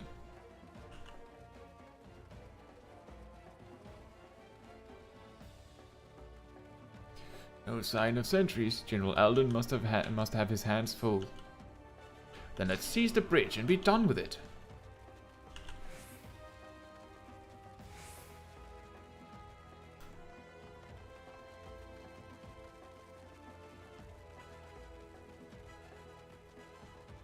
They left a token force behind. Nothing we can't handle. Ralga, grant me strength.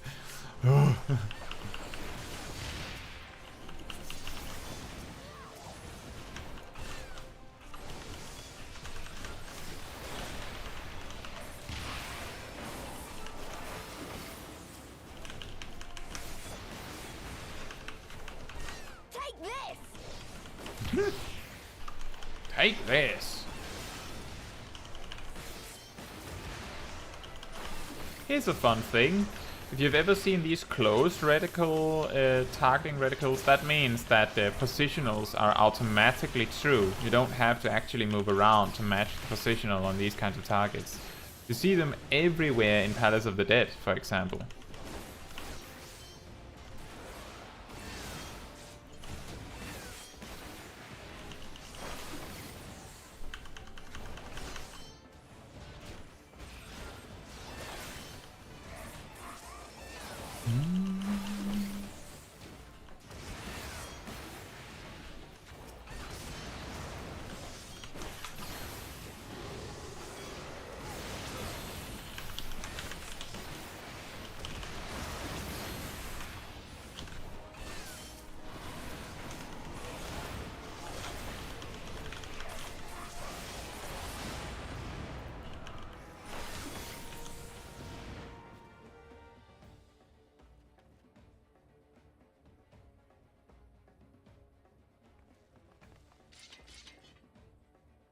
Think you're clever with all your little tricks. Think again. None of you are leaving here alive.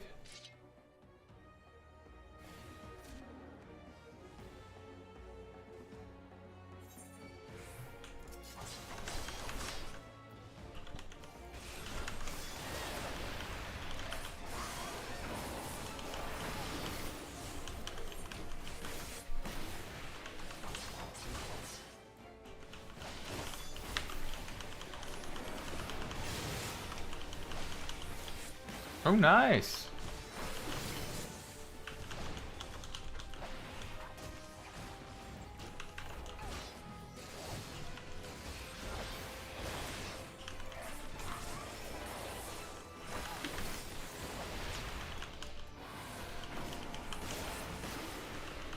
Plan B. Where did you store those, Fordola? I don't know how that was supposed to help you, though.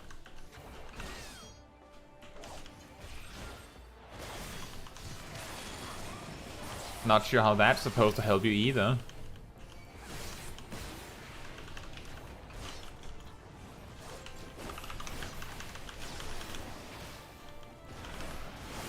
That one made a little bit more sense. Given that you could have pushed me back into one of the AoEs. Now, this might be scarier if it wasn't for the simple fact that I'm sort of expecting this.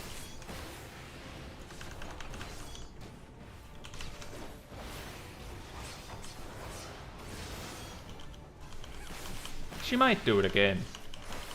Meet my new friend. Who's your new friend?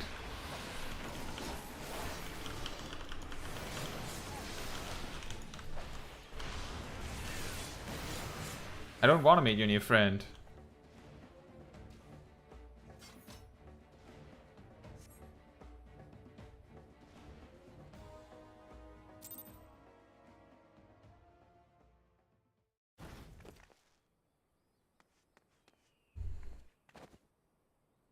God damn you! No more running, no more hiding. Let's finish this.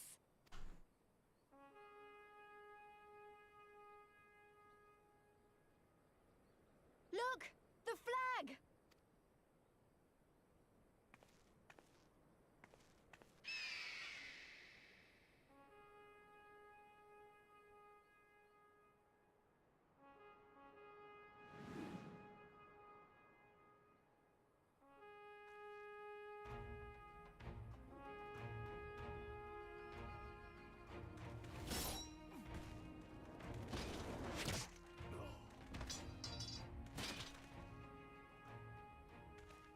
The bridge is ours! Al amigo! Al amigo! Al amigo! Yeah!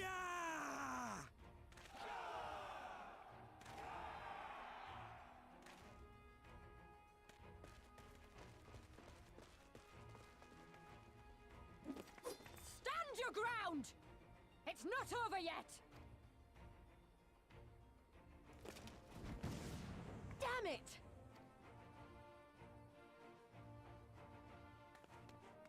Let them go, Lise. We've done what we came here to do. That's enough for now.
Villadina is fallen? Impossible! We have them on the run! Forward! No mercy! Regroup! Regroup! We have to regroup! All units, fall back!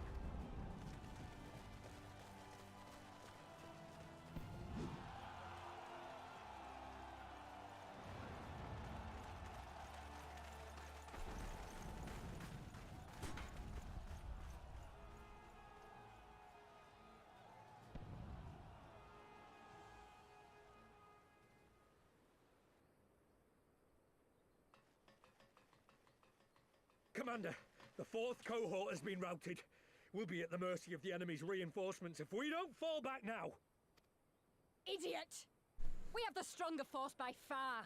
Don't be taken in by their tricks. Or would you rather tell Xenos you lost to this rabble? No, but if the snakes betray us in the confusion, we'll have no way out. I'm begging you, Commander. Give the order, or we'll all die here. As common traitors who drank of muddied waters, for all the good it did us. School's with me! The day is theirs, and so is this bastard bridge. Someone bring the snake.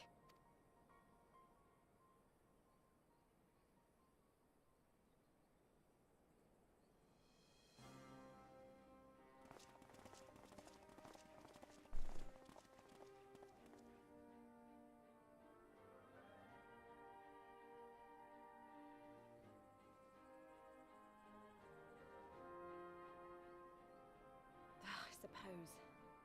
It's our first victory, isn't it? And that has to be worth something.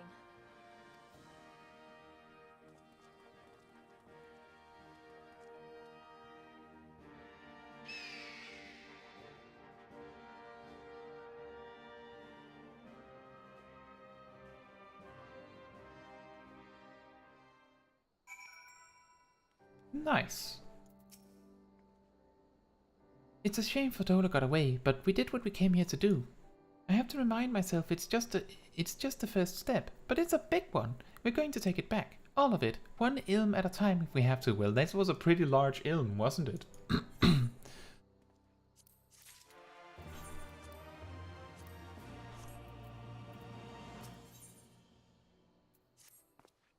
There's still a chance that some of the there's still a chance that some Imperials are holed up inside the Castellum. We'll need to search it top to bottom to be sure it's safe. In the meantime, I want you to rendezvous with the main host. Keep your weapons at the ready. There's a chance you might come face to face with soldiers on the run en route. On second thought, it might be prudent for you to do a preemptive sweep of the region for soldiers that have gone to ground. We shouldn't afford them any time to regroup and launch a counterattack.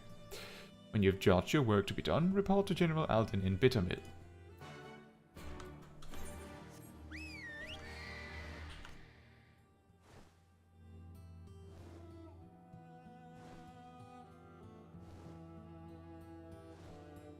Just from the perspective of the Garleans, just imagine if they heard, oh yeah, the Warrior of Light, you know that one, right?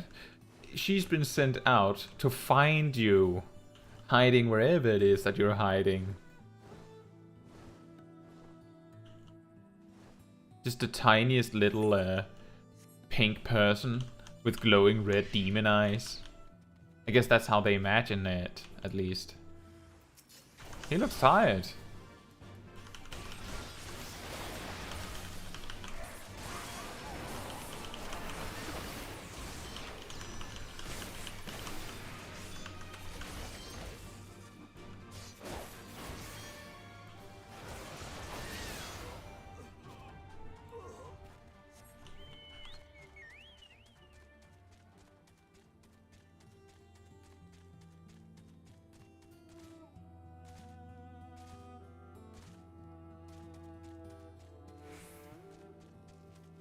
And Sip says, if it wasn't obvious, I can't remember the Alamego story, only the Kugane one. Well, that's fine. That's why I also said that the next dungeon is at level 69, because the Kugane story ends with the level 67 dungeon. And you know how it goes, there's only dungeons on the uneven levels for some reason.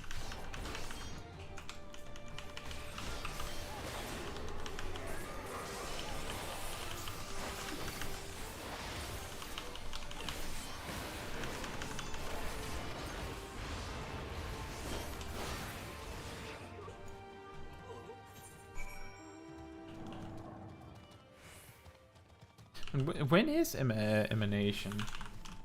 I'm guessing that that's in a while. No, wait. It's in a few quests. We might get to Emanation tonight. It is possible.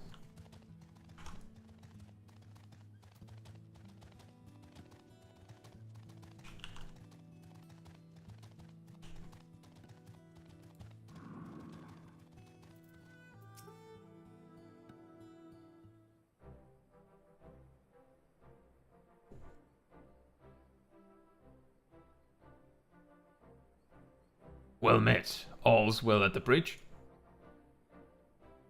Good, good. The fighting has died down here too, as you can see. Pippin left but a moment ago with a contingent of troops to occupy Velodina. If and when the Imperials return, they'll find us stuck in behind their own walls. I could not have hoped for a better outcome, General. Splendidly done. Let's not get ahead of ourselves. It'll take more than one Castellum to turn the tide. My men and I will deal with the remaining enemy forces. Scions, I bid you return to Commander Kemp and his men.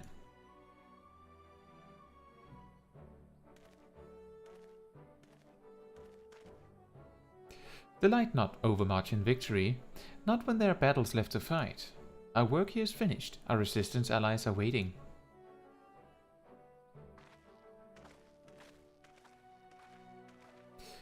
There was a prisoner here. I didn't see anyone leave with them.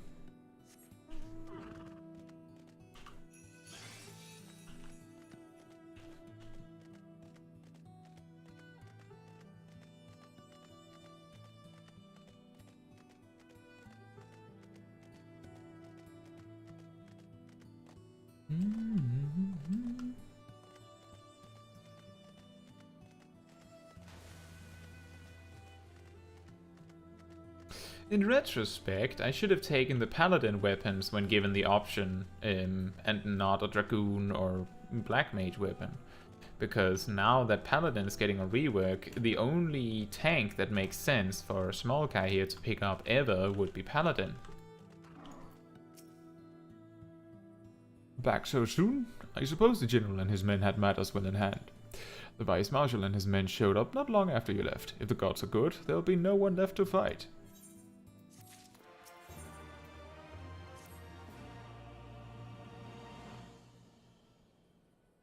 I know you're not one for waiting, but if you'll bear with us. Commander Kep, Marshal Tarupin reports that their sweep of the Castellum's interior has been completed. So it's finally over, eh? Pray extend to him my deepest thanks.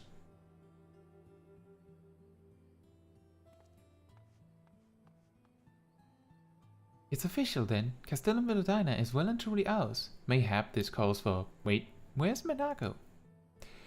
She took her bird and flew off towards the Peering Stones, the village of the Imp tribe, where she was born. I doubt that the Imperials who fled Velodina had a mind to give them trouble on their way back east, but she was nevertheless worried, so I gave her leave to go and see that her people were safe.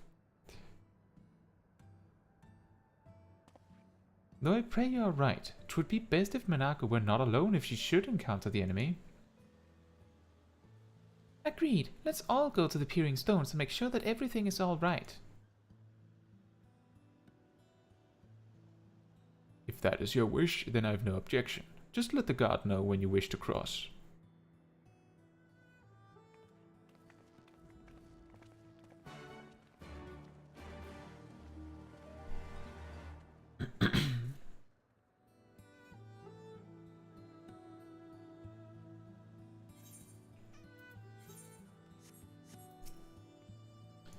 Greetings, Scion. Do you wish to pass?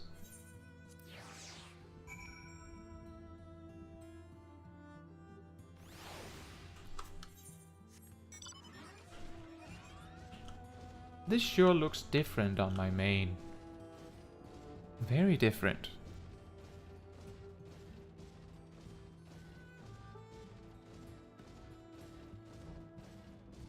I like how there's just random people with names.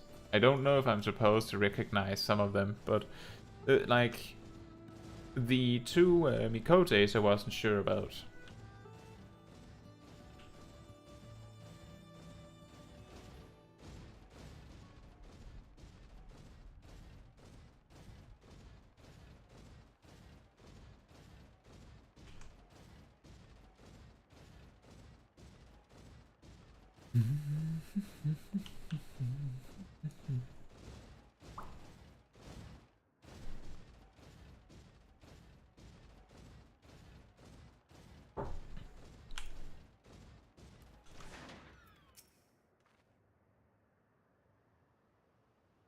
The path to the village is through a tunnel just east of here. Follow me.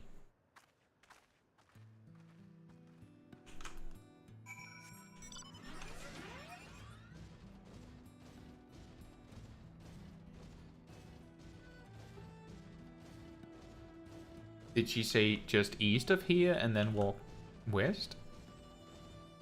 Huh?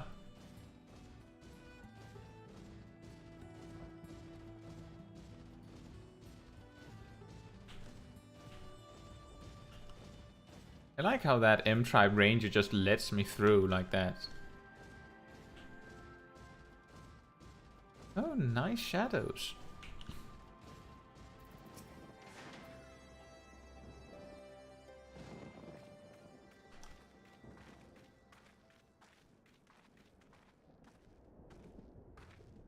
Ah, you've come. Welcome, friends, to my village. My home.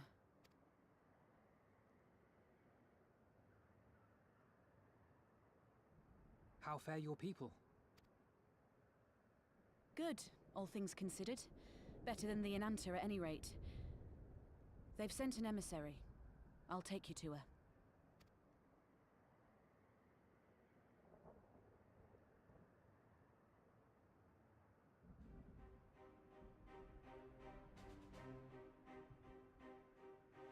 We're here to help. Will you tell us what happened? Aye. It began with a quarrel between the Imperials and the Kaliana. The Kaliana are another Ananta tribe. The strongest and the most influential. Unlike the Vera, they want no part of our troubles. They swore fealty to the Empire, and were content to remain within their borders. Just so. The Kaliana forsook their pride in the fight and yielded to Garlemald long ago.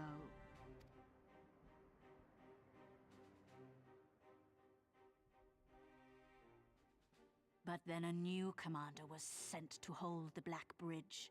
She demanded the Kaliana surrender a hostage, this butcher. Fordola. It doesn't make sense, though. The Vera are the ones working with the Resistance. Why would she threaten the Kaliana? Because she is ignorant like all Imperials. She knows not the difference between Kaliana and Vera, nor does she care to learn. I see. All Fordola knew for sure was that the resistance would come from the west. She reasoned, therefore, that if the Ananta on the east bank turned their coats, she would be trapped. I take it the Kaliana had no choice but to oblige her.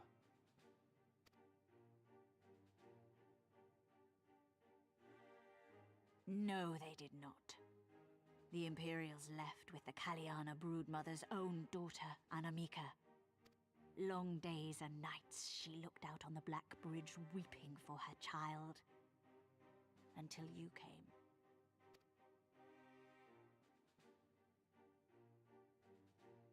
The broodmother knew at once which way the winds would blow.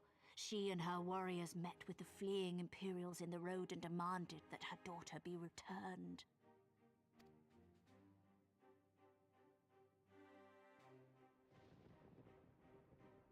Bad idea. Fordola's not the kind to take threats lying down. You know her well. The butcher turned her blade to Anamika and bade the Kaliana move aside. But the broodmother would not yield. I know where this is going.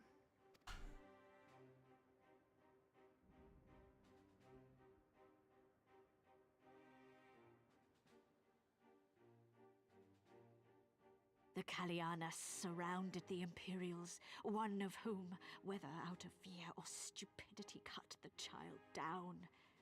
There was naught that could be done. What madness.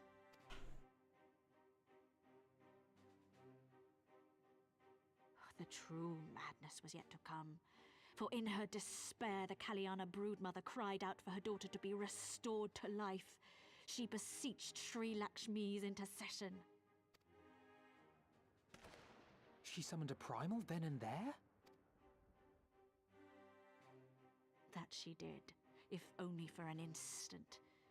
Bereft of courage and honor, the broodmother sought solace in her faith. The Imperials fled in terror at the sight of the goddess, abandoning these lands to the Ananta.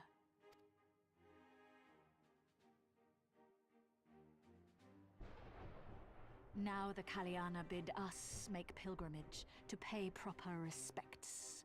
Yet though we Veera revere Sri Lakshmi as the holiest of the holy, we will not prostrate ourselves before her. And so you turn to us? Aye. All who have fought with the resistance have heard tell of the warrior, the icon slayer.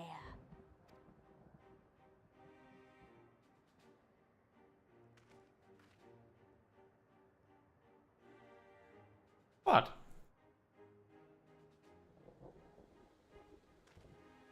I believe we have heard enough.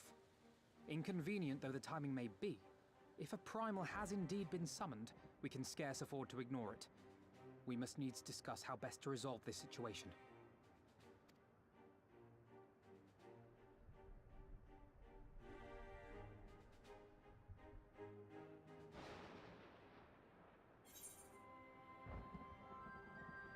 Oh, that's a downgrade apparently. Because we did the dungeon. Well, then we take the tank one, I suppose. That might be useful eventually.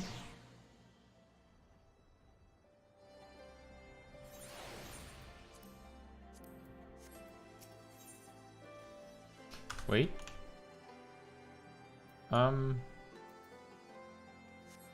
I should probably just go and attune to this. I don't forget later.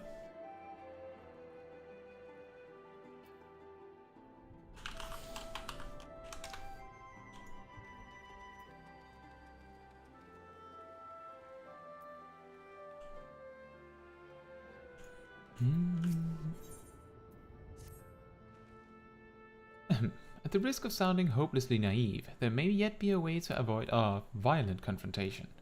In the past, I fear I've been rather too willing to accept that we have no other recourse than to risk our lives, or rather, your life, to address these threats. Yet the primals we have faced thus far have demonstrated a variety of temperaments and objectives. Ravana may delight in battle, but Ramu would sooner keep to the forests with his children. Ere we decide to challenge Sri Lakshmi, it would seem wise to learn more of her nature from those who summoned her onto this world. If that is your will, then so be it. To the north you will find our village. Sarisha shall unfold all. We shall leave at once. Manago, can you inform our comrades of the breach of what happened? Of course. Be safe, my friends.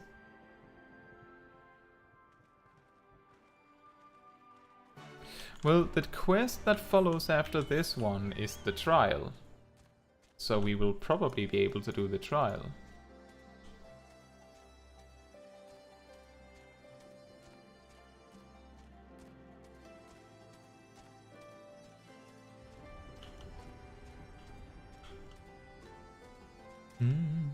Which also means that this trial was actually level 67 and I wasn't quite sure. Which also means that we're still at level 67 main quest and we are halfway through level 79.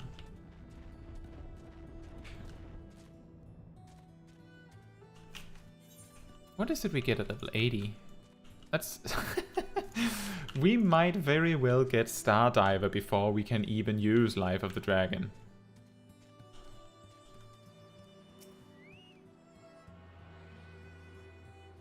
That is pretty funny.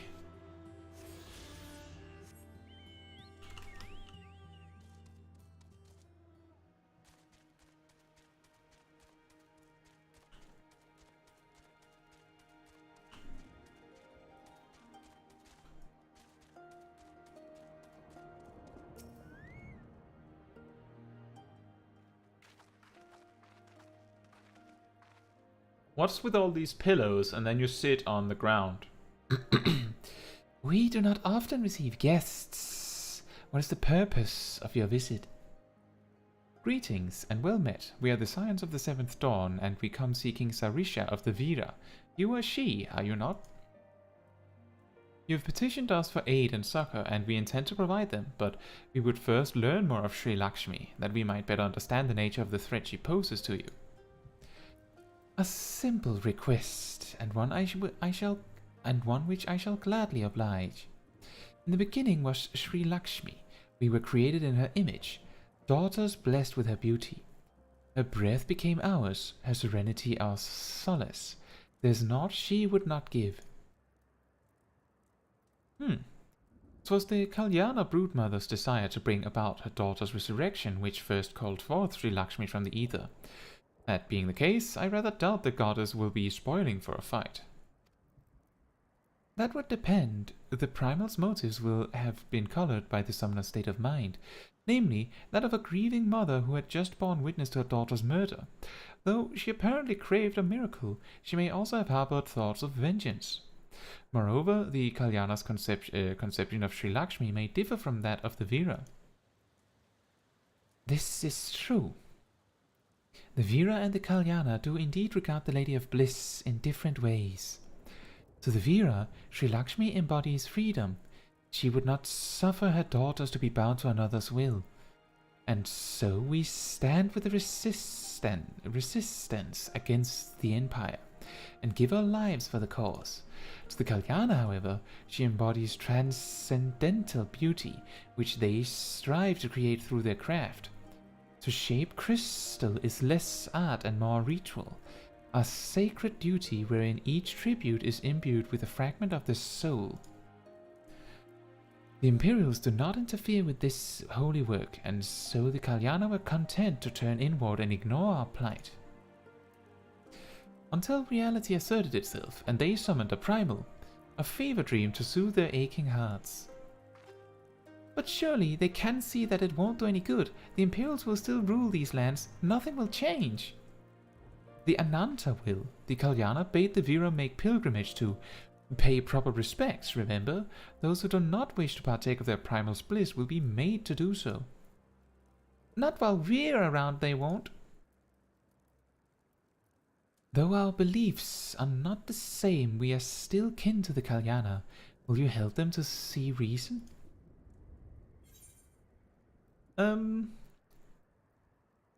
Know that I'll kill your god if I have to. Maybe even if I don't. Just so you know. Do what you will, warrior. That simulacrum is not Sri Lakshmi. If we do not act quickly, more lives will be lost, more families torn apart, more children made to suffer. Then it's settled. We're going to find that primal and put an end to this. My sister Varya will guide you to Doma Castle, and I shall pray for your success. All right.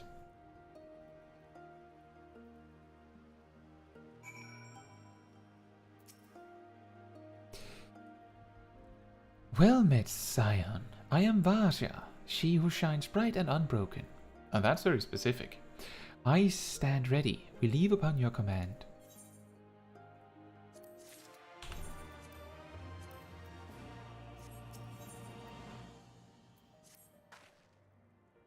You're ready? You look ready. Doma Castle, there you find the Kalyana's crystals and Sri Lakshmi. Follow me.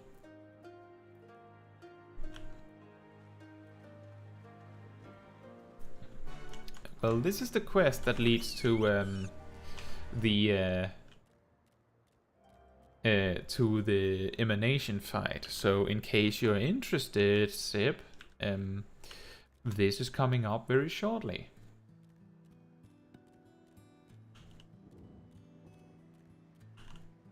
And if there's anyone else watching the stream that happens to be playing on an European data center, you're also welcome to join. You just have to let me know that you want to join, and then I'll wait for you. And Emanation is the fight with Sri Lakshmi, of course.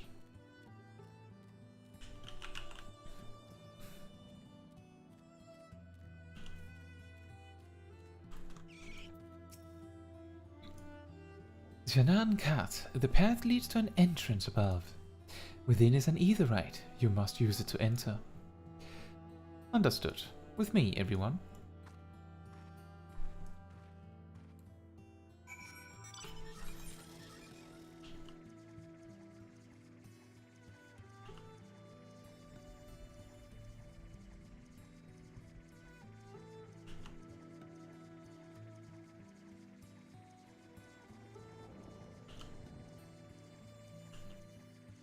Excuse me? Excuse me? Excuse me? Don't worry about it. Excuse me? Excuse me? Oh, look, an ether current.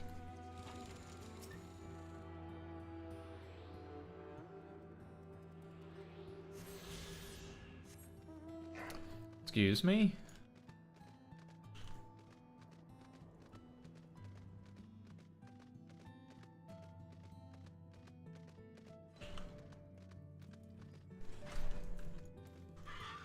What a pretty etherite, huh?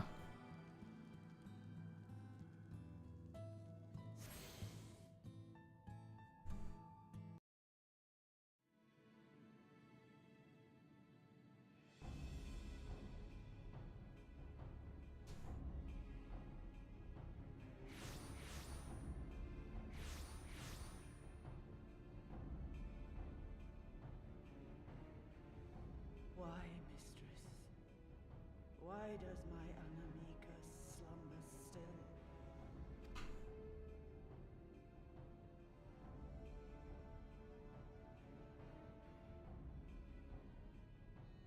Look thee on her face, supplicant. Thy prayer hath been answered. Flesh sundered hath been made whole. Blood spilt runneth through her veins. Breath stolen filleth her breast. But she hears not her mother's words, nor sees her mother's face. She's silent and empty. Only the vessel may be remade, not so the flame which flickered within. Her soul hath been scattered to the four winds.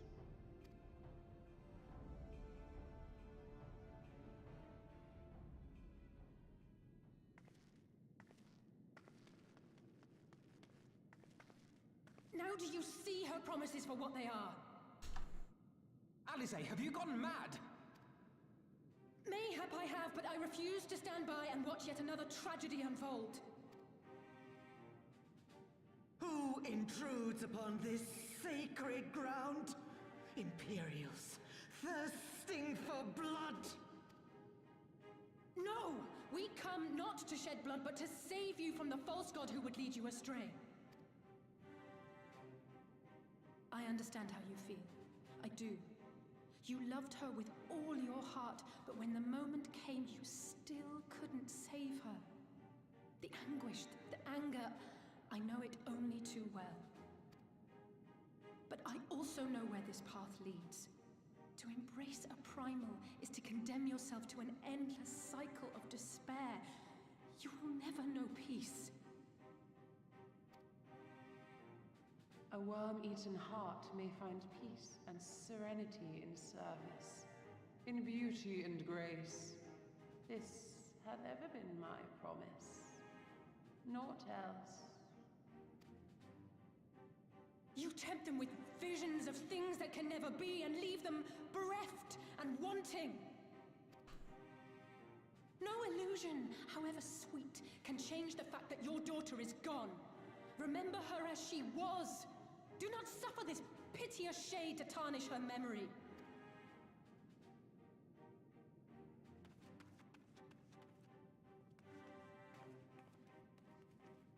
For every prayer that primal answers, it'll demand payment in kind.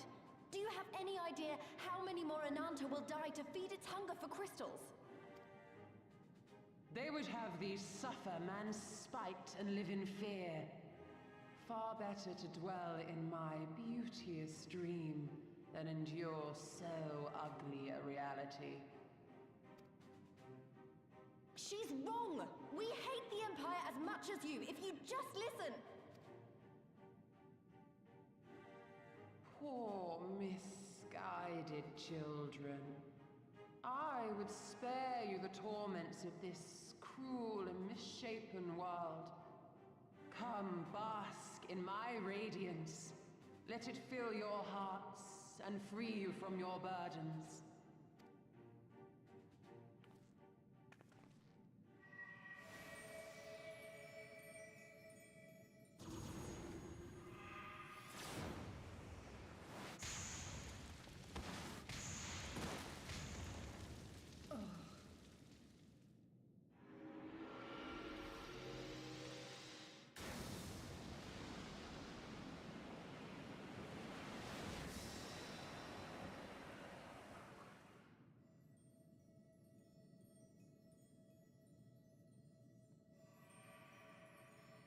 Abide in misery then, fools. The Ananta are more deserving of my blessing. Leave these lands and my dreamers be. I will not warn you a second time.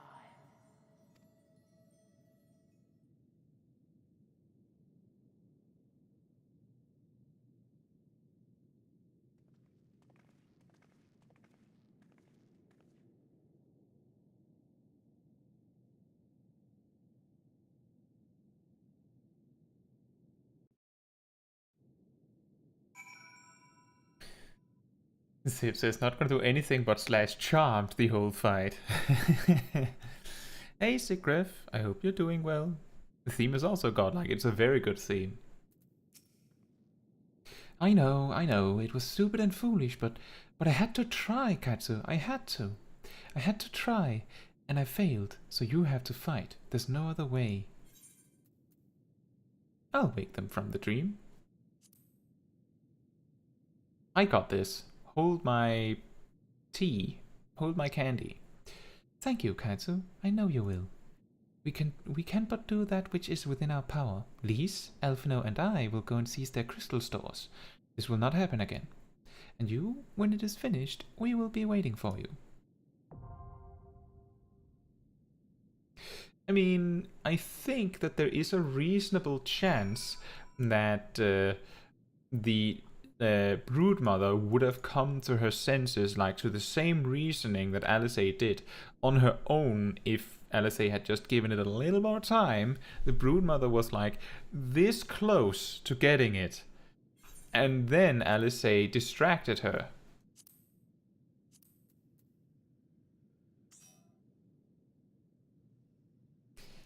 Oh.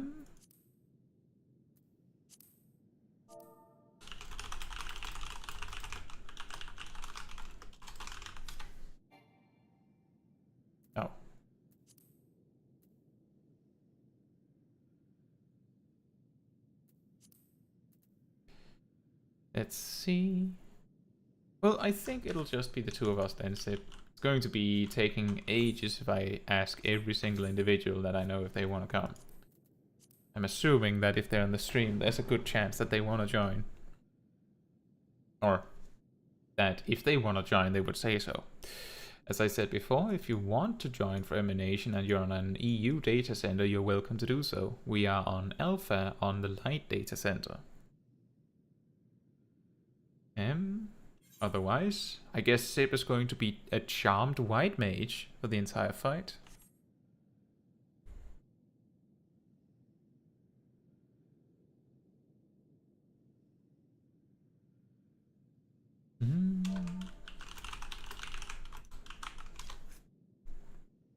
Well, let us get to it then.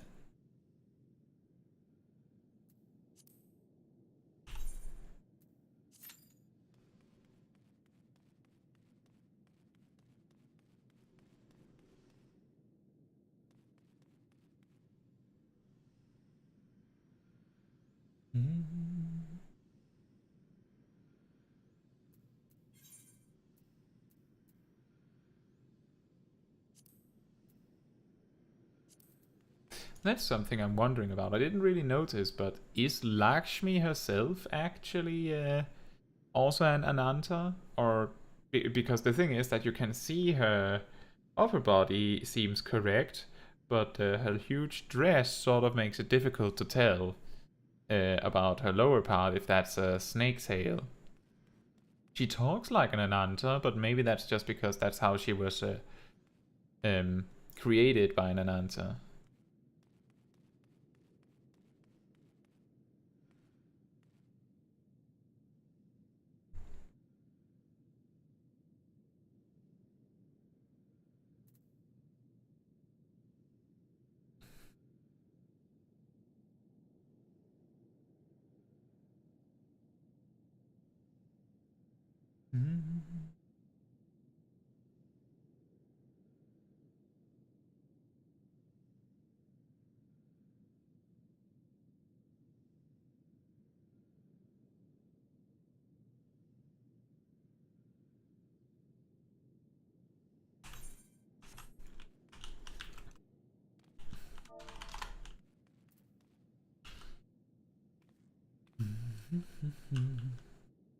How many quests are there until the next level range? I think it's this one and then one more thing. Yep, this one and then one more quest, and then we'll be starting on level 68 plus stuff. And I think that'll be what we'll be doing next week. And hopefully we'll be able to get it all done in time.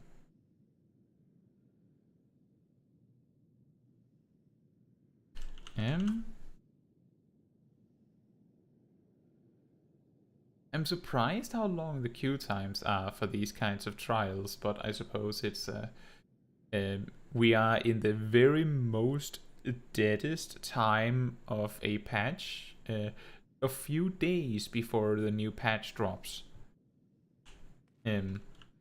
So that might be the reason.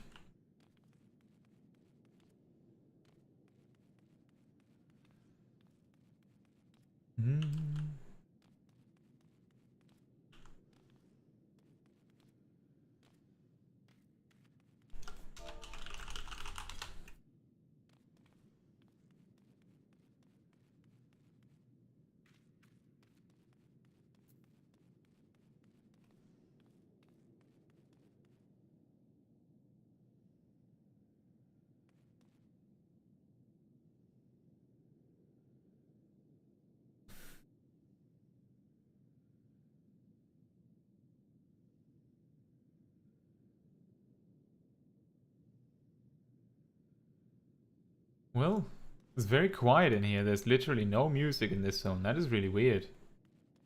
Let's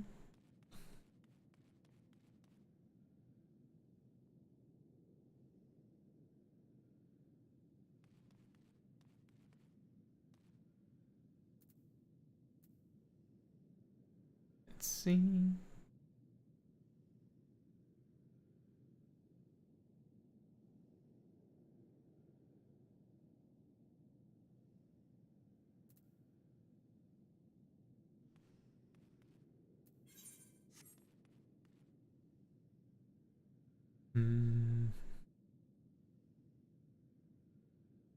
But yeah, if you've been playing Final Fantasy XIV recently, ever noticed that as the patch goes on, it feels like the game is less and less active or something?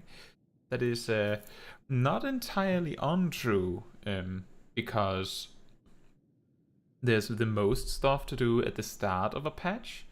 Like when a new major patch drops, there's a lot of people that come back specifically to experience something that has been added to the game or expanded on in the game, want to do the new main quest and so on, but some players come seasonally, so to speak, to experience the new stuff, which means that once they've had their fill of the new content, they sort of leave again. And similarly, when a patch is coming up, like really soon, like on Tuesday, I know that there are some players that will specifically choose to not play Final Fantasy XIV, like maybe a week in advance or whatever. Each person is different, specifically so that they don't like to build up their interest in the game again, to unburn out themselves, because then they have the energy to continue the story, continue gaming when the new content comes. Although there's not that much new content coming with the next major patch, I don't think. Like, let's see, there's the new Alliance raid. There's a Paladin getting reworked, so there's some players that will find that to be content in a way. I believe, aside from some new side quests and new main quest stuff, which does introduce a new trial and I guess a new extreme trial? I'm not entirely sure, but I guess.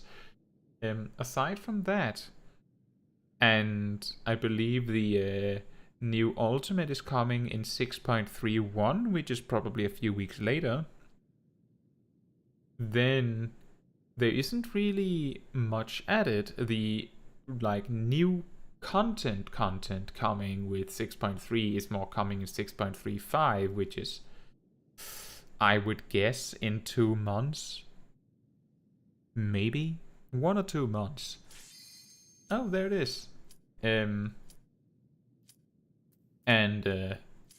That content is like the new deep dungeon. And Sip is here saying he was wondering to get a lavender bed's house. Oh yeah, and there is a duty action. I don't think I have it keybound on Smol Kai.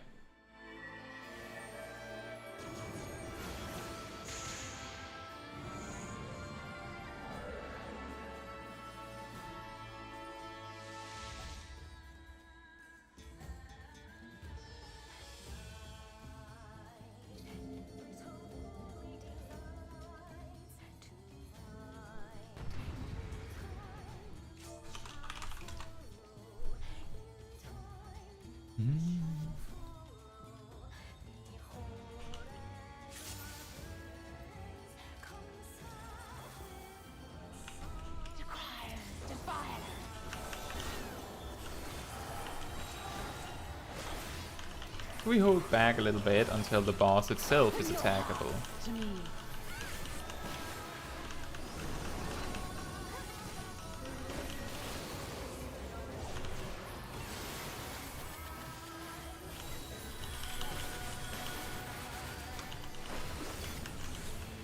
These orbs grant the effect that we use.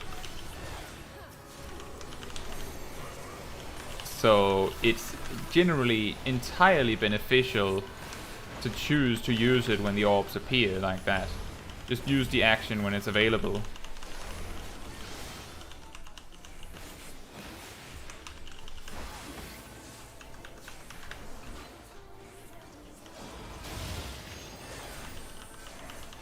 Or rather, when it's available to refresh, I should say. The pull of light.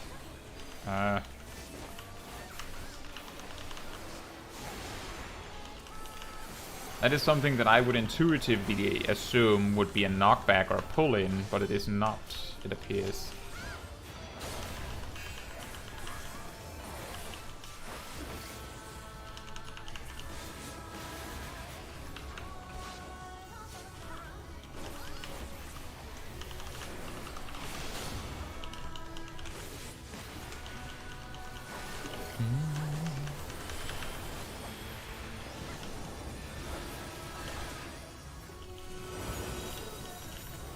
Your weary souls in my bosom.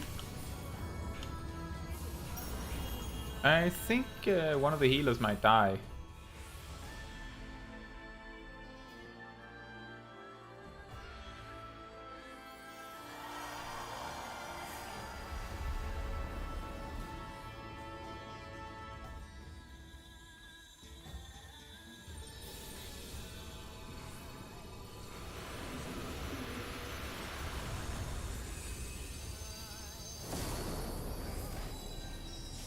Yep. I shall free you from your hate.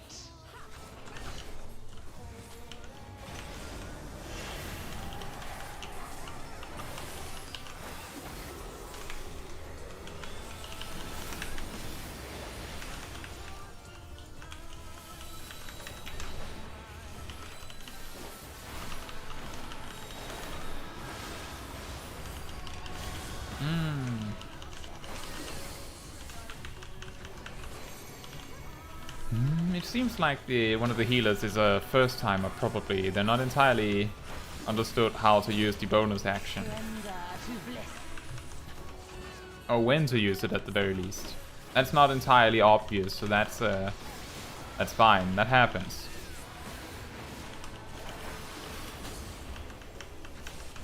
But it's going to feel brutal from their perspective because they just randomly feel like they just die for no reason.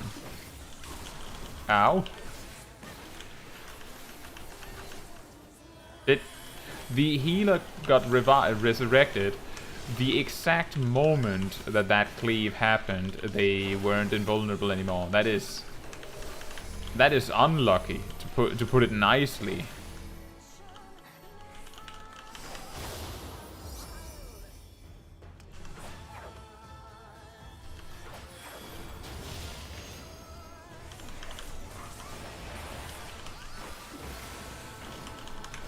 Ah, Startram, that's one of the blue mage actions.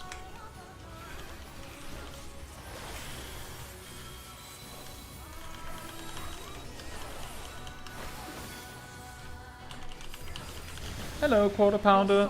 I hope you're doing well. Thank you so much. I am actually going to be working on making a lot of guides. Again, it's just that the holidays and things like that, and a rework of an existing job has meant that I have had to to focus on some other things. But I'll get back to making remakes of job guides to make them better. So thank you so much. I really appreciate hearing that. I shall free you from your hate.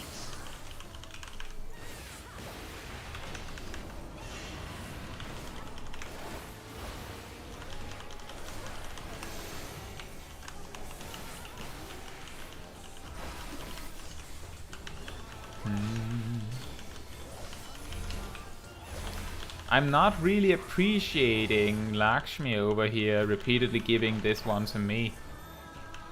I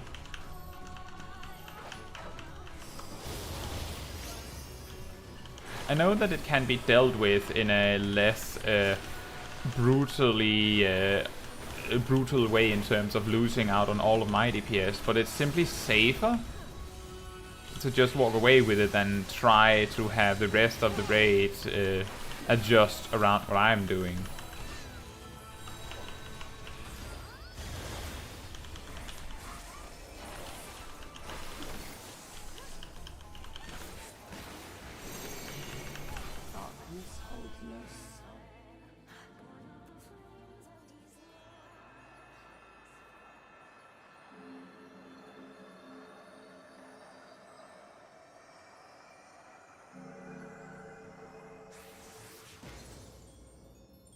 Poof.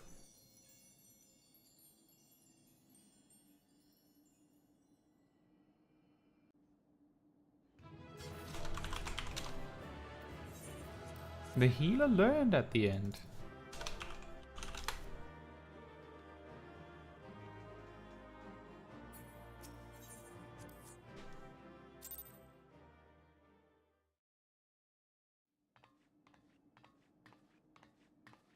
You did it again. You saved them. I just wish I could have been more help.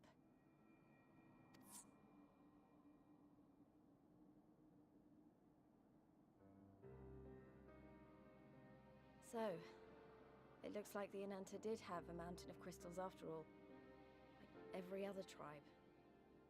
Gods were all such slaves to our weaknesses. To be fair, the Anantas literally, like, especially the Kalyana, specifically specialized in cutting fancy crystals. That was what they did, so it made sense to have all those crystals. You slew our mistress! She was our hope, our salvation! Is there no end to your cruelty? Listen to me, please. I know that you're only trying to protect yourselves because you feel frightened and alone. But that's how we all feel. Don't you see? If we could just turn to each other for help instead of the gods, I'm sure we could find a way to live in peace. Your crystals are important to you, aren't they? Reflections of your souls, right? Well, you shouldn't have to sacrifice something so precious to a primal. Who are you to question our choice? You who fight without fear? We wish only to live in peace. And if this be the price we must pay, then so be it!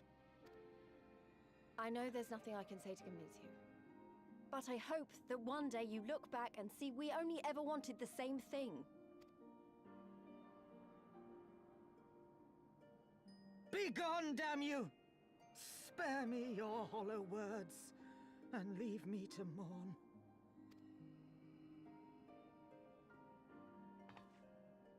I'll go. But it doesn't mean I'm giving up. Girabania is our home too. And one way or another, we're going to have to learn to live together. Come on, Alphino and Alize are waiting.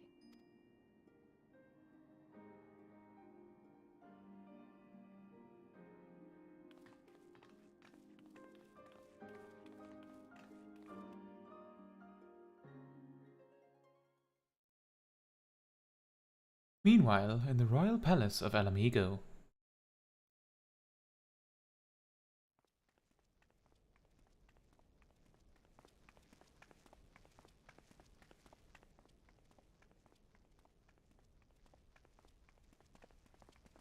Ah, the savage returns, and with her tail firmly between her legs, beaten by beastmen, I hear. It was a shameful display, by all accounts. She may have curried the Viceroy's favor with her bold promises, but in the end, she's just another plodding bungler like the rest of her kind. Strange. You would think him a better judge of character. Then again, I hear she's not averse to a more physical mode of persuasion. I thought she rose through the ranks rather quickly, but no longer. If only she had been content with her lot, she might have lived to see the morrow.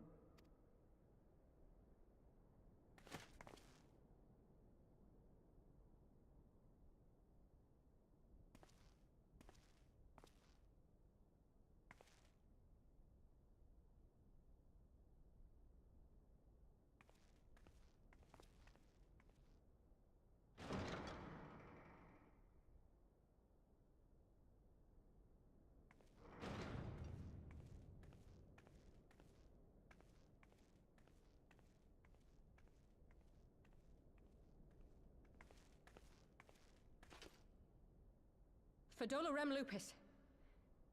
Commander of the Crania Lupi, reporting as ordered.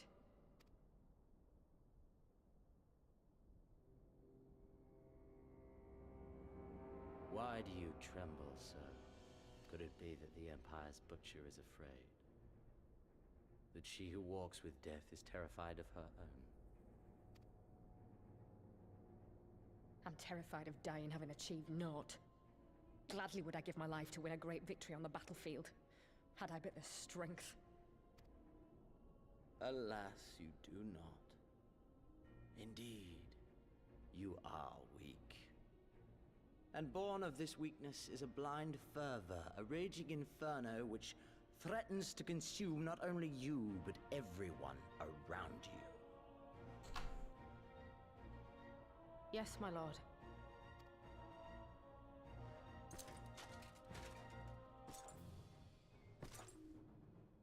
You were defeated by the Resistance on several occasions. You misjudged the Ananta and spurred them into summoning an icon. Have you anything to say? I do not, my lord. My failures are my own. I am prepared to accept your judgment.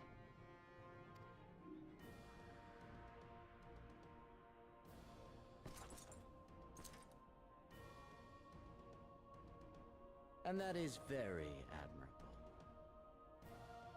However, I've had enough of this dumb show. Give voice to that hunger I see in your eyes, or I will pluck them from your head.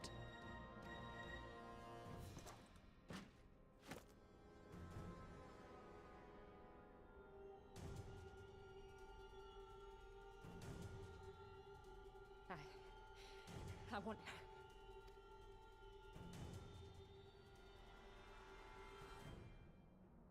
I want to make them pay! All of them! Everyone who ever mocked or looked down on me!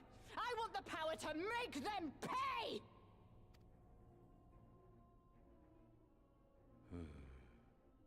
Very well.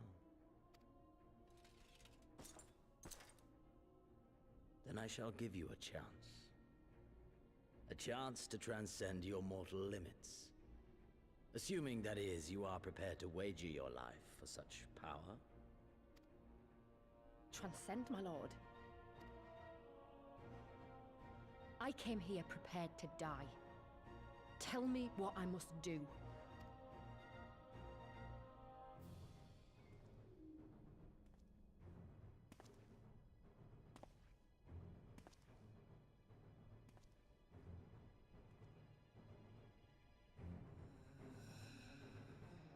for anyone that is a little bit confused about that reveal, that professor there is implied, because we don't know that yet, but it's implied to be the same guy that came up with whatever it is that they did to Greenwood that made him basically a monster man.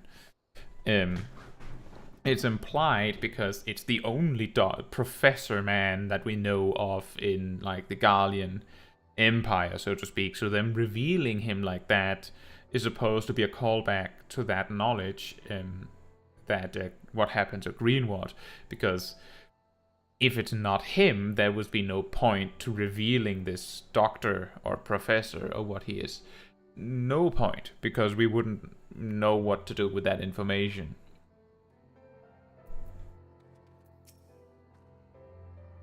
So the implication is that we should expect Fordola to be some monster person next time we see her. I wish we could have left on better terms, but that was never going to happen. It could be a problem if they get their hands on any more crystals, though. Never mind, we'll deal with that when the time comes. And awkwardly, that time will come because those Kalyana has made collecting crystals like part of their daily life, pretty much.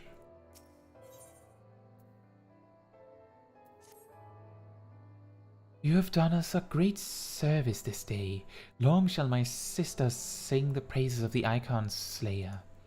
Let us bear word to them of Sri Lakshmi's passing. Come, friends, to Vira Nilya. And back we go then.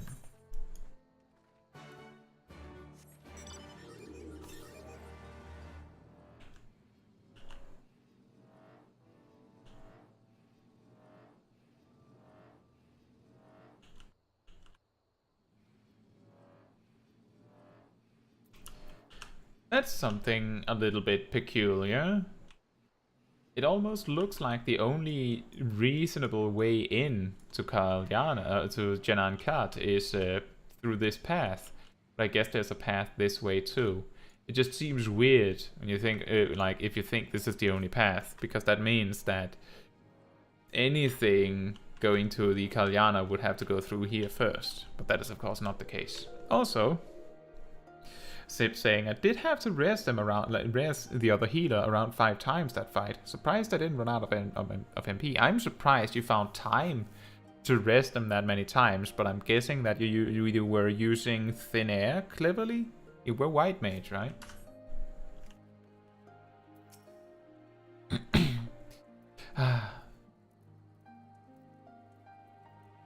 The winds whispered of your success. And your eyes confirm their testimony. The Lady of Bliss no longer holds our Kalyana sisters in her thrall. For this we thank you. Caetsu did the deed. We were but witnesses to her heroism. However, I fear this is only the beginning, for there is no cure for that which drives the desperate to beseech the gods for salvation. Should they wish to use their crystals to summon Sri Lakshmi again, naught can be done to stop them. We ignore our sister's plight at our peril, this we know. We shall endeavour to show them another path so that the day you speak of never comes. We are all in this together. Alamegans and Ananta, we understand that. Hopefully, in time, they will too. You and yours will ever be friends of the Vira. On that you have my word. We should be getting back to the Peering Stones. Thank you again, Sarisha, for everything. Thank you for helping us help you. Quarter Pounder says, by the way, how do you count the XP boost expiration in a preferred server? Is it 90 days after you make your character, or 90 days after your character reached level 80? I think I heard, and now I'm pointing this out because Smol Kai here is absolutely more than 90 days old. Absolutely. So it's not 90 days after you make your character on a new server. Smol Kai here has existed for over half a year now, I'm pretty sure. I believe the Road to 80 buff lasts either 90 days until the preferred server stops being preferred, or and some days beyond that probably. or whichever one comes second. So when Alpha here stops being preferred, I'm guessing that we will start to see Road to 80 cancelling quite suddenly. So far we haven't seen it. I'm very glad that we're going to reach level 80 with it on, even if we won't have it for all the secondary jobs. I'm pretty interested to see how long, like how far you can go in the main quest before this runs out, or rather, with it active. And it seems you can reach level 80 before the quest reaches like level 68 almost. Almost.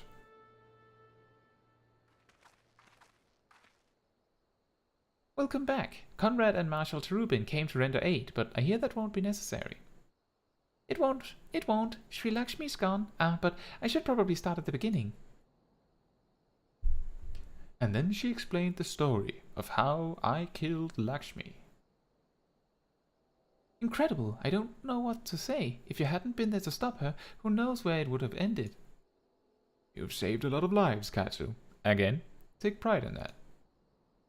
It must be said that this is something of an unprecedented situation. Previous summonings were, to my knowledge, planned well in advance by a tribe as a whole. Not every time. Indeed, there are several aspects of this incident which bear further investigation. In any event, the Kalyana's supply of crystals must remain limited for the foreseeable future, and ambient ether levels closely observed.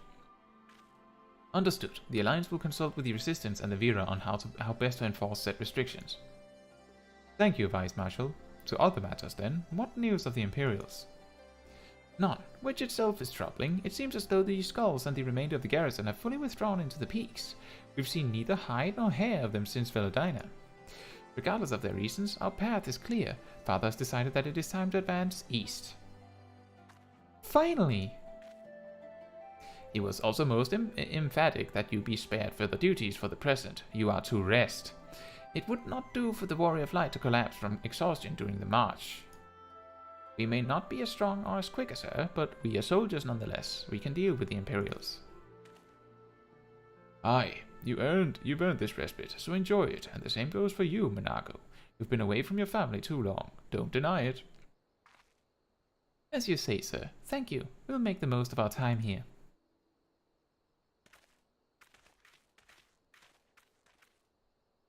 Yeah, that is to say how long the road to 80 is on a new server, because that's the key thing, Quarter Pounder, is that on a preferred server, most of the time, the way that preferred servers work is that if you pay close attention to what servers are preferred or at least recommended for characters, it's almost like whack-a-mole.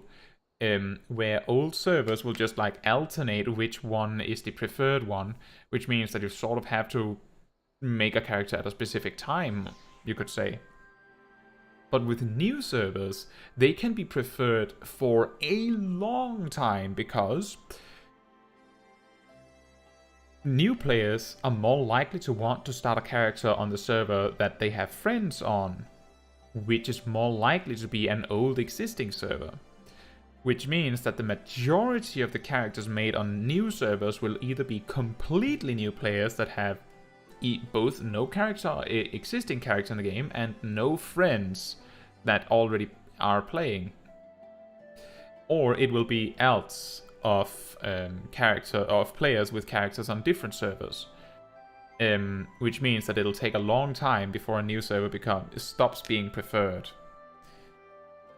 I hope that makes sense.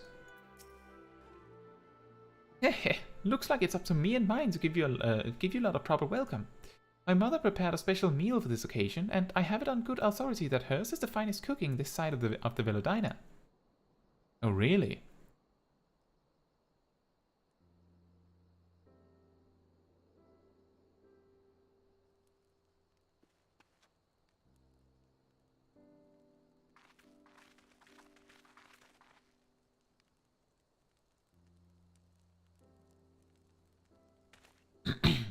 Honored guests, I pray you partake of our humble offerings as we give thanks for your many valiant deeds.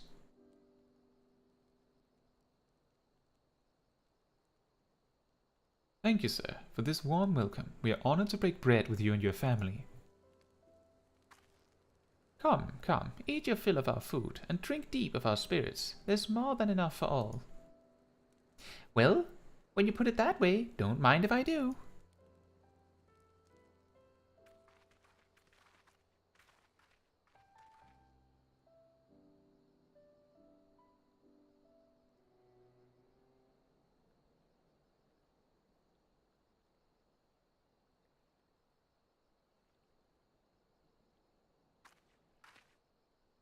She wasn't kidding when she said her mother could cook.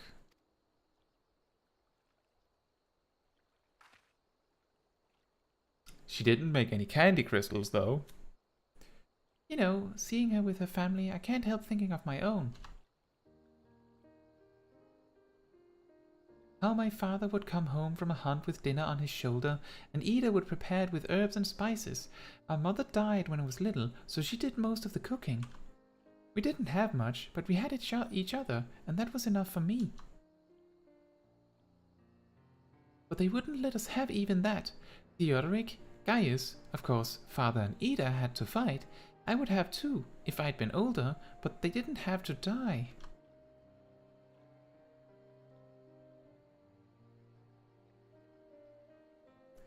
It never ends, does it? They call us beasts, and they treat us like them. They push and they push and they... until someone pushes back, until someone takes up arms or summons a god, a false god. If the 12 are watching us, what are they thinking? What are they thinking when they see the strong hurt the weak, when people fight and die, and nothing gets better, and it just goes on and on and on? There is no justice, just us. You'd have to ask them.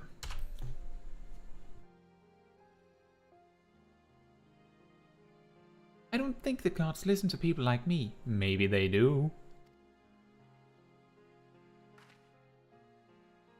Thanks for listening. I know it's just rambling, but I feel better somehow. Who knows what the answers are, or if there even are any. Either way, life goes on, and we've got to go with it. Sorry, that sounded better in my head. I must be getting tired. Time to turn in, I think.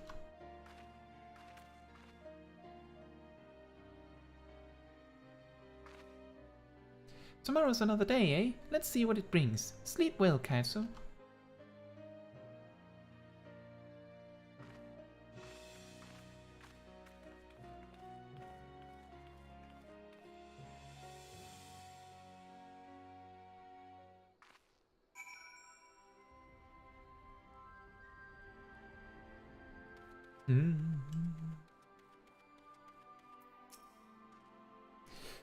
There's something to be said for a home-cooked meal, is there not?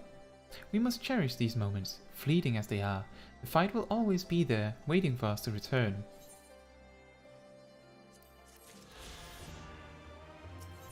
And there it is, level 68 quests. I trust you are well rested and refreshed, yes? Then let us return to the front. The greater part of the Alliance forces should have advanced into the peaks by now, but I expect we will pass many of our comrades on the road east. There's a checkpoint along the way, as I recall, but we will need only to identify ourselves to the soldiers in order to pass.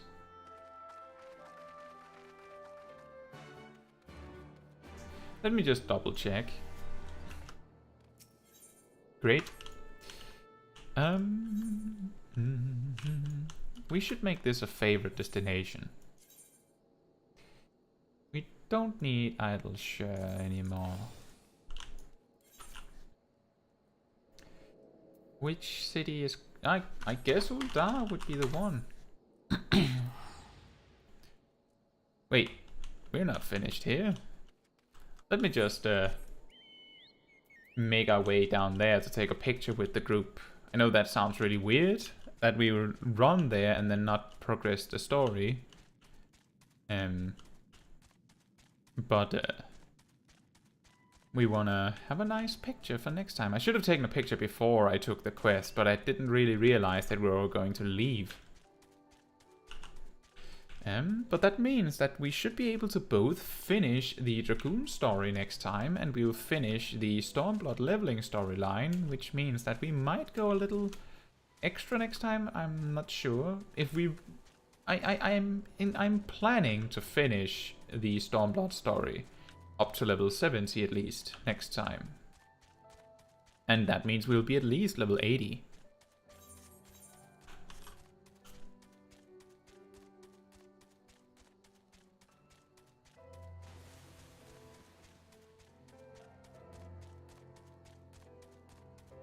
Oh, alright. We'll continue until we find our group again.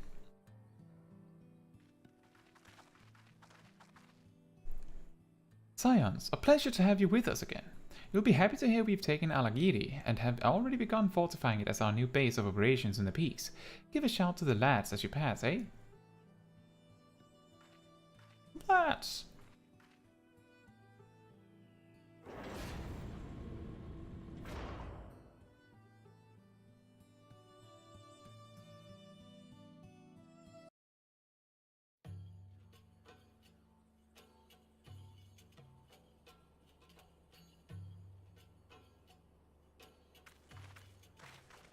I remember how they laughed.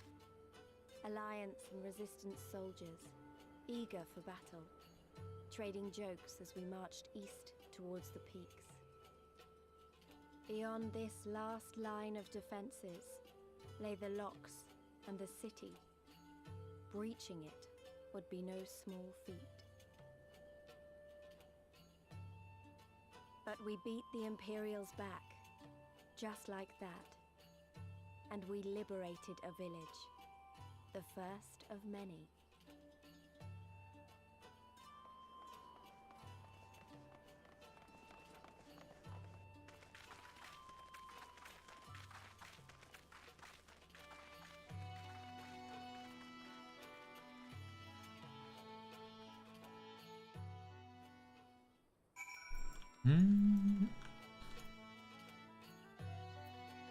I believe this quest gives us the Aetheryte that we will continue from next time. So let's do this quest and say that's that. As you can see, this part of the peaks is much higher than the northern reaches, hence why the Imperials built Specula Imperatoris where they did. See those three towers to the east? That's her. Sits right on the edge of a cliff, so attacking from the north is a fool's errand. From the south, on the other hand, she's no different from any other Imperial installation. You see now why Villadino was so important, eh?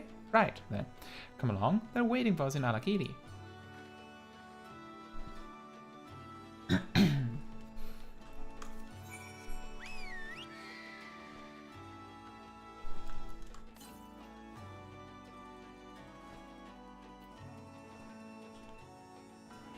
Excuse me?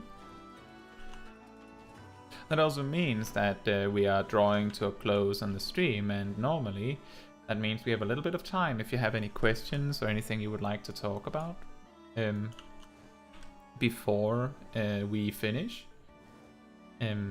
So that can be anything. That can be questions about a specific job. It could be like pretty much anything. The worst that can happen is say that I don't know or that I can't answer that.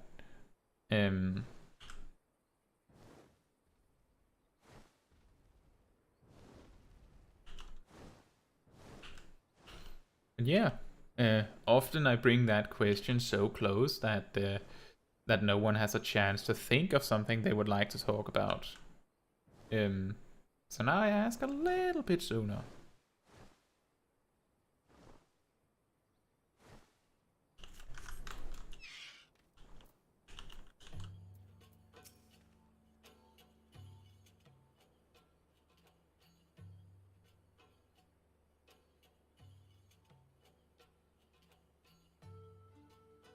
Here we are, the new base of operations for the Alliance and the Resistance.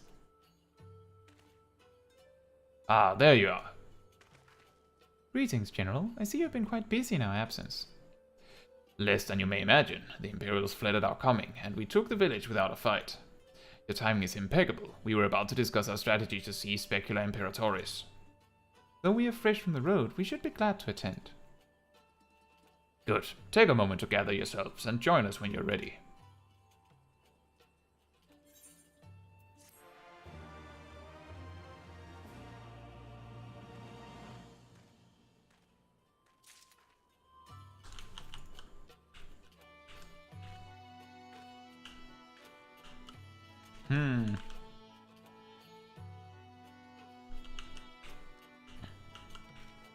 Now, if only you would face the other way.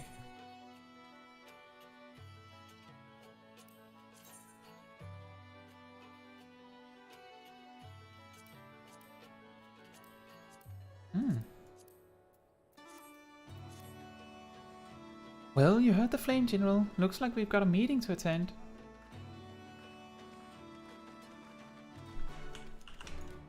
Let's see if they are in a better position now.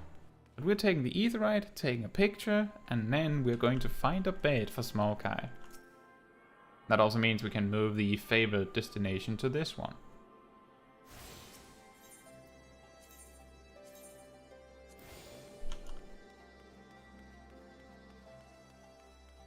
Well, I don't think we've taken a picture with Raban in a while, so if ever, so let's do that now.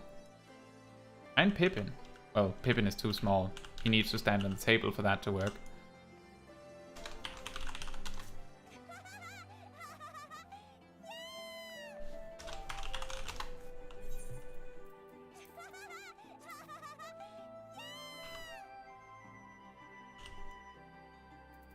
Look at that. That's a bit strong. That's a bit strong.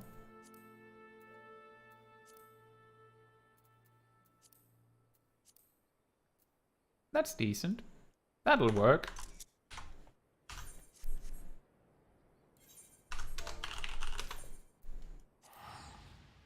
Anyway, Raban, see you next week.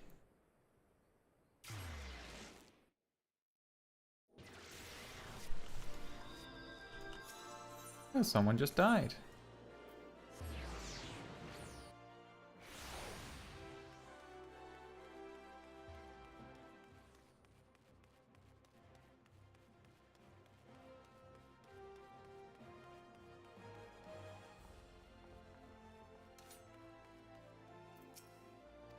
It's been a while since we went to this inn.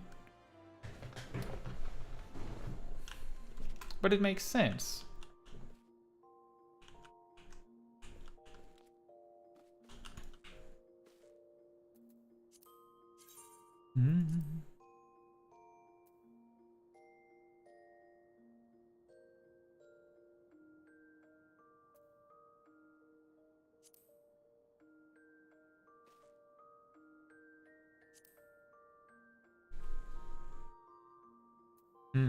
Yeah, that one usually doesn't work. This is good. Let's do that one.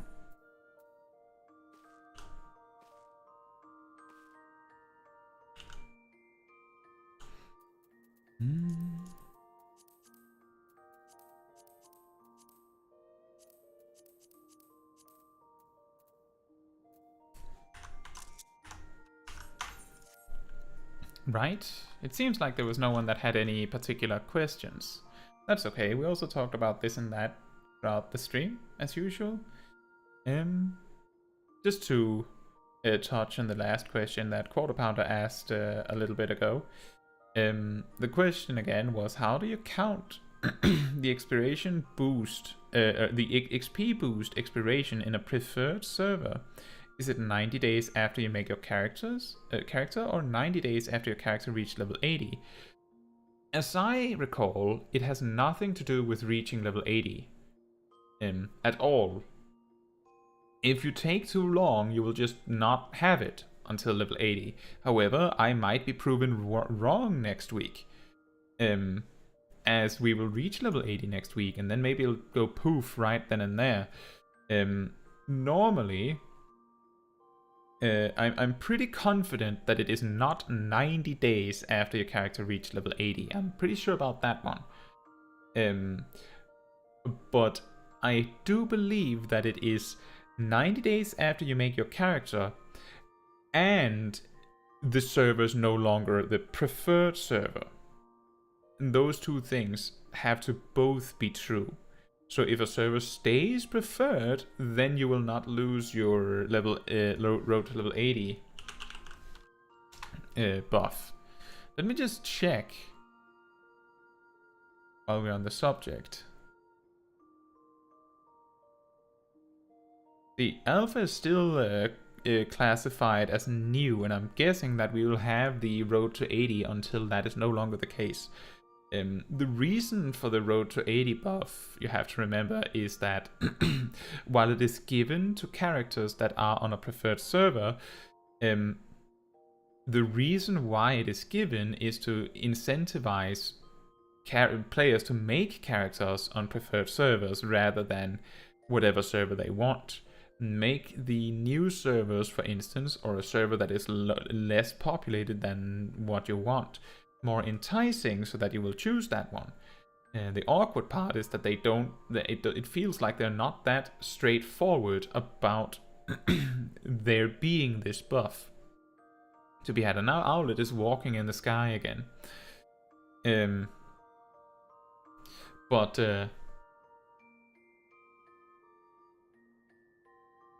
if there's a new server, they would want to make this enticing for significantly longer. For the road to level 80 buff to be, enticing for someone making a new character, like a secondary character on a new server, surely this person is going to be playing a lot on their main, so for this road to 80 buff to even be remotely significant or relevant, it would need to stay there longer. But I'm pretty sure it has something to do with the fact that Alpha is still considered a new server. Anyway, just to round off with a few things, I would like to remind everyone that in the top of the live chat, I have pinned a comment with a link to the Discord community server. So if you want to be able to get a hold of the awesome people that you see in the chat or me through Discord in the future, then that is the server to be at. In addition to that, if you have followed the channel, you may have noticed that I put out schedules every week that show what's happening on the channel, at least the predictable stuff that is happening on the channel. Sometimes I put out extra videos, but the stuff that I know is happening, that tends to be on the schedule. These schedules are put in a channel on the Discord server, so if you're having trouble finding them through the YouTube algorithm, it is easier to follow them on the Discord server. Similarly, I put out links and things like that every time I post a new video or plan a stream or whatever on the Discord server. So if you want to be able to follow that more easily, again, that is the place to be. So I do recommend you come and say hi. There's no big requirements to participate in stuff. Yeah. Other than that, then I can say that on Tuesday, I have definitely planned to do the new main quest stuff on stream. That is understandably something that a lot of players will not very much be able to participate in if they don't want the spoilers and they want to do it themselves. Sometimes people do the main quest alongside me that way.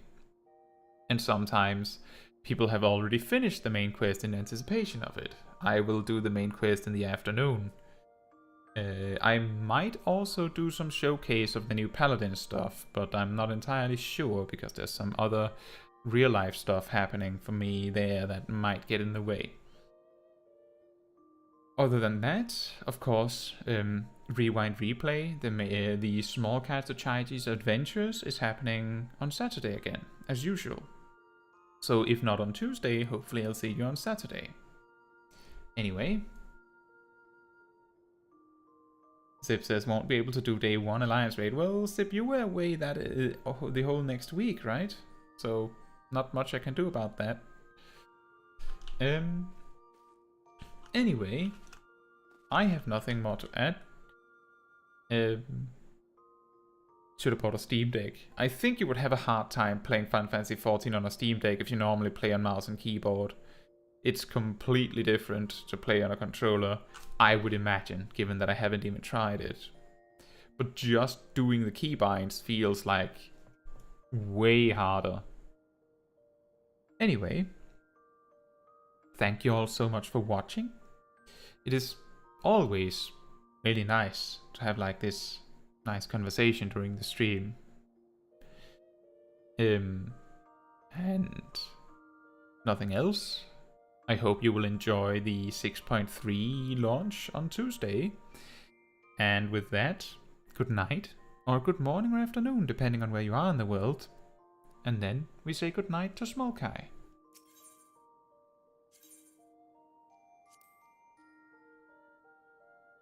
See you, Quarter Pounder. Thank you. Good night to everyone. Good night.